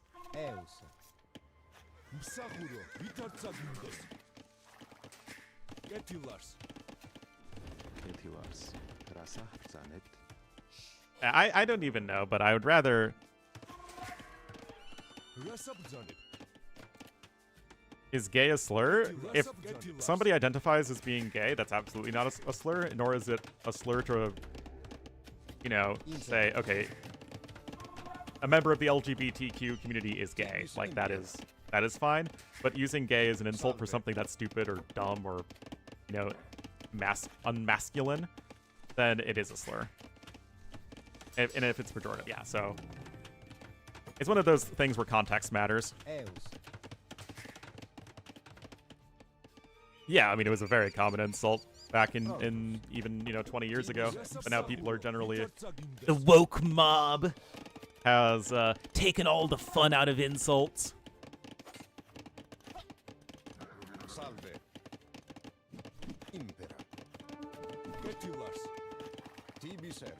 Well, skirmisher fight coming in over here.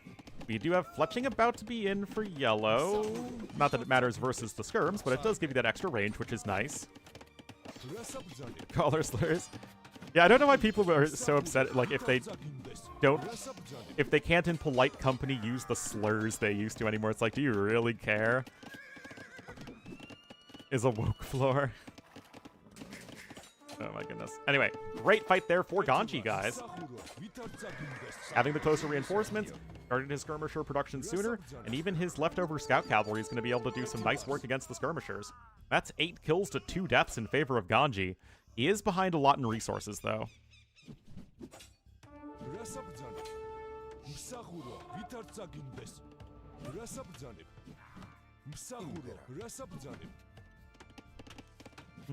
Again, takes a bit better trades as you fall back, and reinforcements are about to be here for Classic Pro. So far, it is just one range skirmisher for each, because that is how you play AoE 2 and how you're going to like it. Anything drunk I wouldn't do twice sober? Yeah, I can't think of anything I've done while even remotely inebriated. Wants to be asleep. Salve. Impera. Salve. Impera. Salve. As always, I find that whole thing to be a ridiculous fight where people just sort of go so far to either extreme that we lose the ability to, 1, be sensitive of others, and 2, take ourselves too seriously. But that's just the internet for you.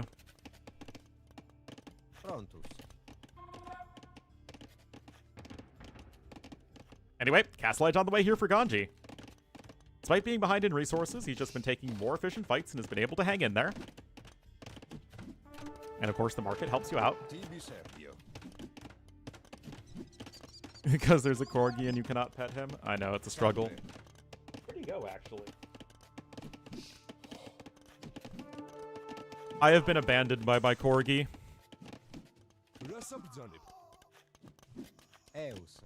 So fletching is coming in. Forging is actually in here for Classic Pro, so he really wants to keep up the pressure. But it feels like now is the hour where Ganji's going to need to switch into something that isn't a skirmisher. Enough fetch, that's true. Once I have fulfilled my role as fetch player, it's nap time. Corgi pets, like what Ellie did. But the issue is if the Corgi is in a different location. Because with Ellie, Ryan is always in the room with her. Dash is oftentimes, like, a room away. Or downstairs. Although he's not going to be downstairs as often because I'm home alone. Not be woke, what? This is what the viewers want to see! Oh! Oh, of course, Ganji, tongue-in-cheek.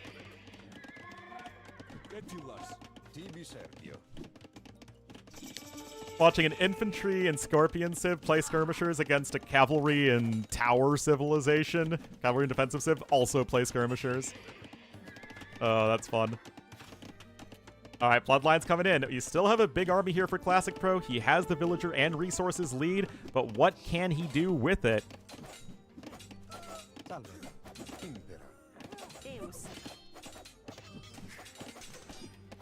I refuse to accept Swedes can be that funny. And what, Norwegians are funny? I'm pretty sure the joke is that Danes are funny just because whenever they talk, it sounds like they're gargling something or garbling something. Anyway, that's 4 villager kills right there, as the quick walls were simply not in time. And again, Classic Pro has a big eco lead, but he hasn't even clicked up to Castle Age yet, and this is a map you cannot fully wall. Always better than the Swedes.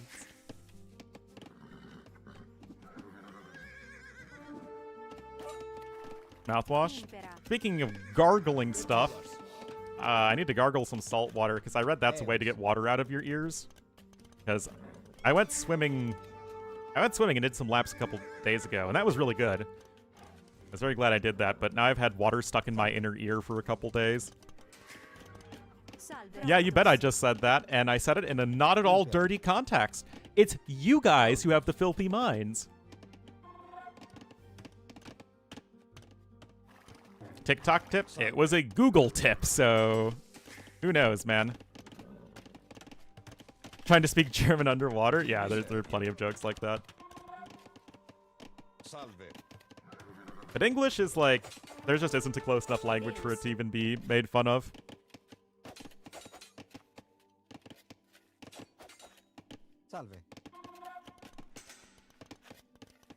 Mouth was bleeding? Yeah, I've heard that as well. When I was swimming pool water literally is filled with chlorine. That is about as clean as it gets. And hopefully not a significant amount of child urine. One can hope. Jeez. Anyway, second TC coming in here for blue. Although Ganji is behind by a lot, like over 1,000 resources, he's at least getting another TC down. He's getting himself at least a bit more set up, but at the same time, I like that Classic Pro's kind of been dictating the pace of this game.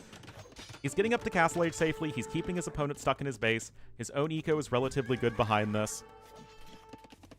Which is fine, no. But yeah, I've had like some water stuck in my middle ear for the past couple days, and it's been annoying.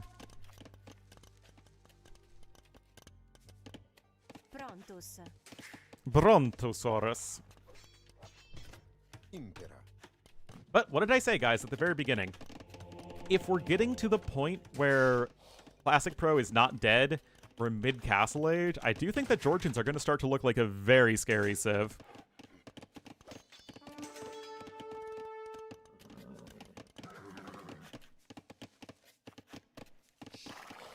A powdery poison and a deadly poison gas. Table salt? Yep. Wait. Sodium itself, just regular sodium, is poison? I'm afraid I'm going to need to have Mau Mau tell me that in Apothecary Diaries if that's true or not. Too much, yes? Well, I mean, I guess that's true of most things. Go great with sandwich gas. Oh, hello, Technique. It is the Georgians, unless you mean Georgia as in down south Georgia. Of dosage? Exactly. I wonder what has the highest amount of it required for a lethal dosage. I assume hydrogen? Like, what substance you need the most of it to kill someone? Like, what would be literally the least efficient poison possible?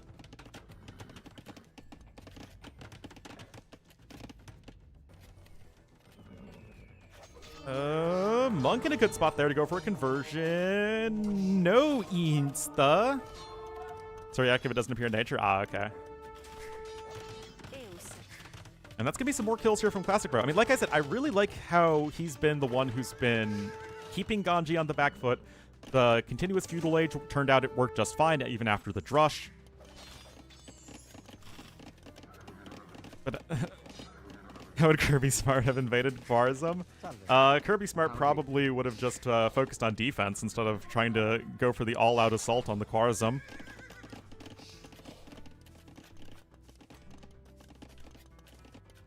Makes sense.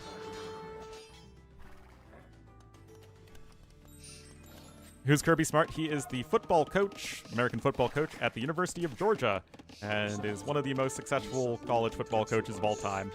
And Georgia, like, people in Georgia go crazy for the University of Georgia's football program.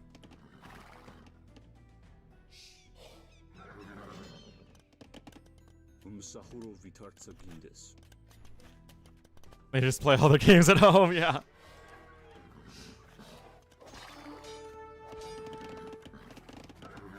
We have wine?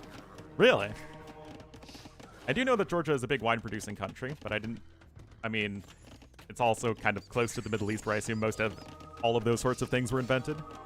What is Khwarazm? Khwarazm was a culturally Persian, in many cases ethnically Turkic, empire in Central Asia in the Middle Ages, and is the empire you destroy in Genghis Khan 4. Notre Dame? Oh no. Wouldn't it be the Celts, since of the Fighting Irish?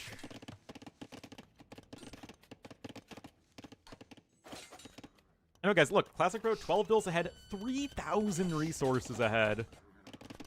Both players on the 3 TCs. Of course, it's Cav Archers on the way. Spoiler. Scotland. Oh, yes, the famous vineyards. The rolling hills of Scotland.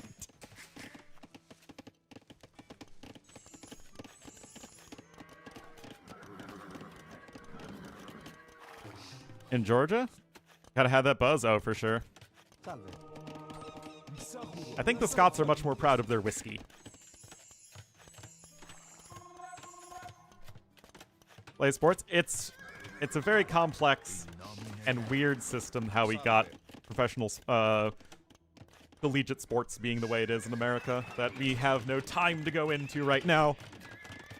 Because Ganji's tournament life is on the line here, and he is behind.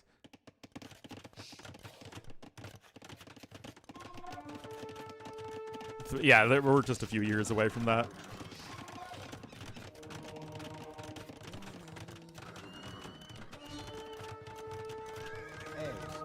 But I assume spirits came before wine. I assume the first alcoholic beverages were just stuff that was left to ferment for too long.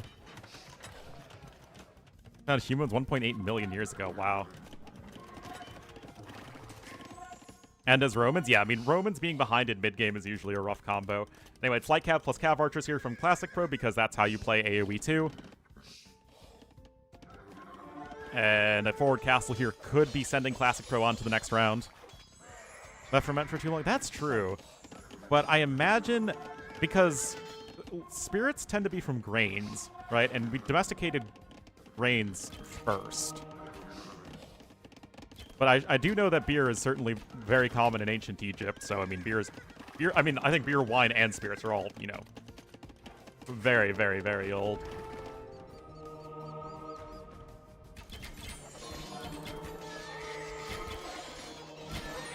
Because it's traumatic? What? Anyway, big fight over here. Ganji, this is for his tournament life. The upgrades are not very good, though. The Cav Archers are doing work. That's actually a great castle placement, though, from Ganji. Can he survive long enough to get it down? The villagers are going to have to go a little bit over here to the south, and it's still probably fine for classicpro, but...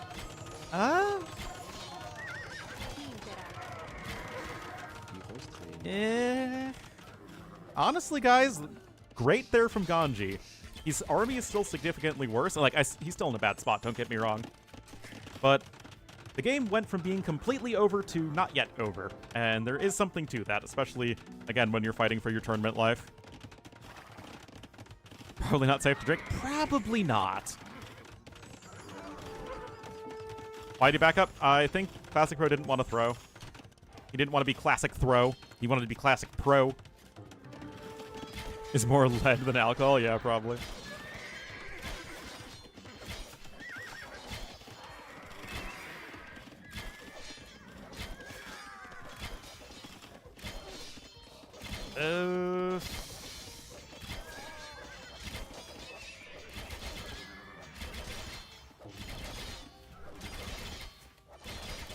Well. Yeah, this is pretty over. Military discrepancy? Discrepancy? Oh, did you just mispronounce the word?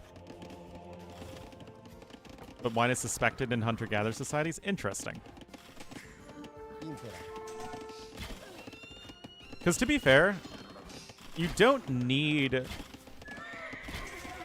agriculture for wine, right? You can just find grapes and then leave them around for a while, especially if they get smashed up. And eventually you get wine, right? Whereas, to get beer, you need agriculture. Well, beer would come from a grain, right? Wheat or barley.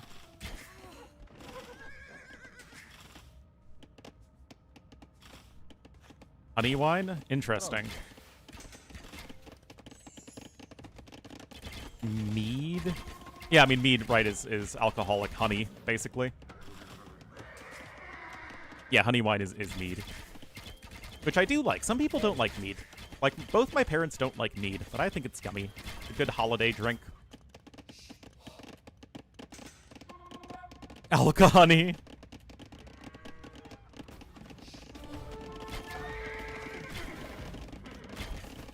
Anyway, the Imp is obviously a lot faster for Classic Pro. He's going to have a ton of cav archers. He's got a forward castle here.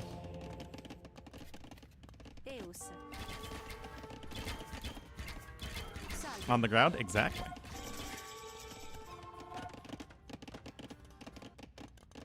Anyway, the GG comes in for Ganji and Classic Pro. Look at that. 9% more efficient Nico. Well done from him.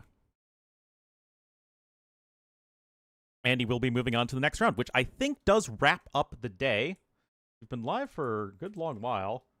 Almost 7 hours, actually. Wow. Hasn't felt like that long. But yeah, let me show you guys the brackets for tomorrow, and it is going to be a crazy, crazy day tomorrow, so hopefully you guys will be interested in joining us for that. Don't know when the matches are scheduled. I mean, I check Wikipedia just like you guys do, so I'll probably let you guys know later on Discord tonight. But our matchups will be Vinchester versus Sora, Andy versus Dogao, Dark Siscon, Doubt Dragonstar, Tato Margugu, Mihai Kapach, Sebastian Villesa, and then Barl's Classic Pro. Ooh. I mean, there are going to be... Oh, okay, they literally just scheduled this. Okay, so Vinchester Sora Kuma starts at 9 my time, so that's 14 GMT. Yeah, so I think 14 GMT. Vinch, Sora, Andy Dogao, Dark Siscon, and Doubt Dragonstar are all going to be happening at the same time. Oh, I don't even know which one. I think if I had the choice, I might want to cast Vinch, Sora, Kuma. But we'll have to see. Oh, Tato's bracket is absolutely stacked. The top bracket, I think, is weaker than the bottom bracket.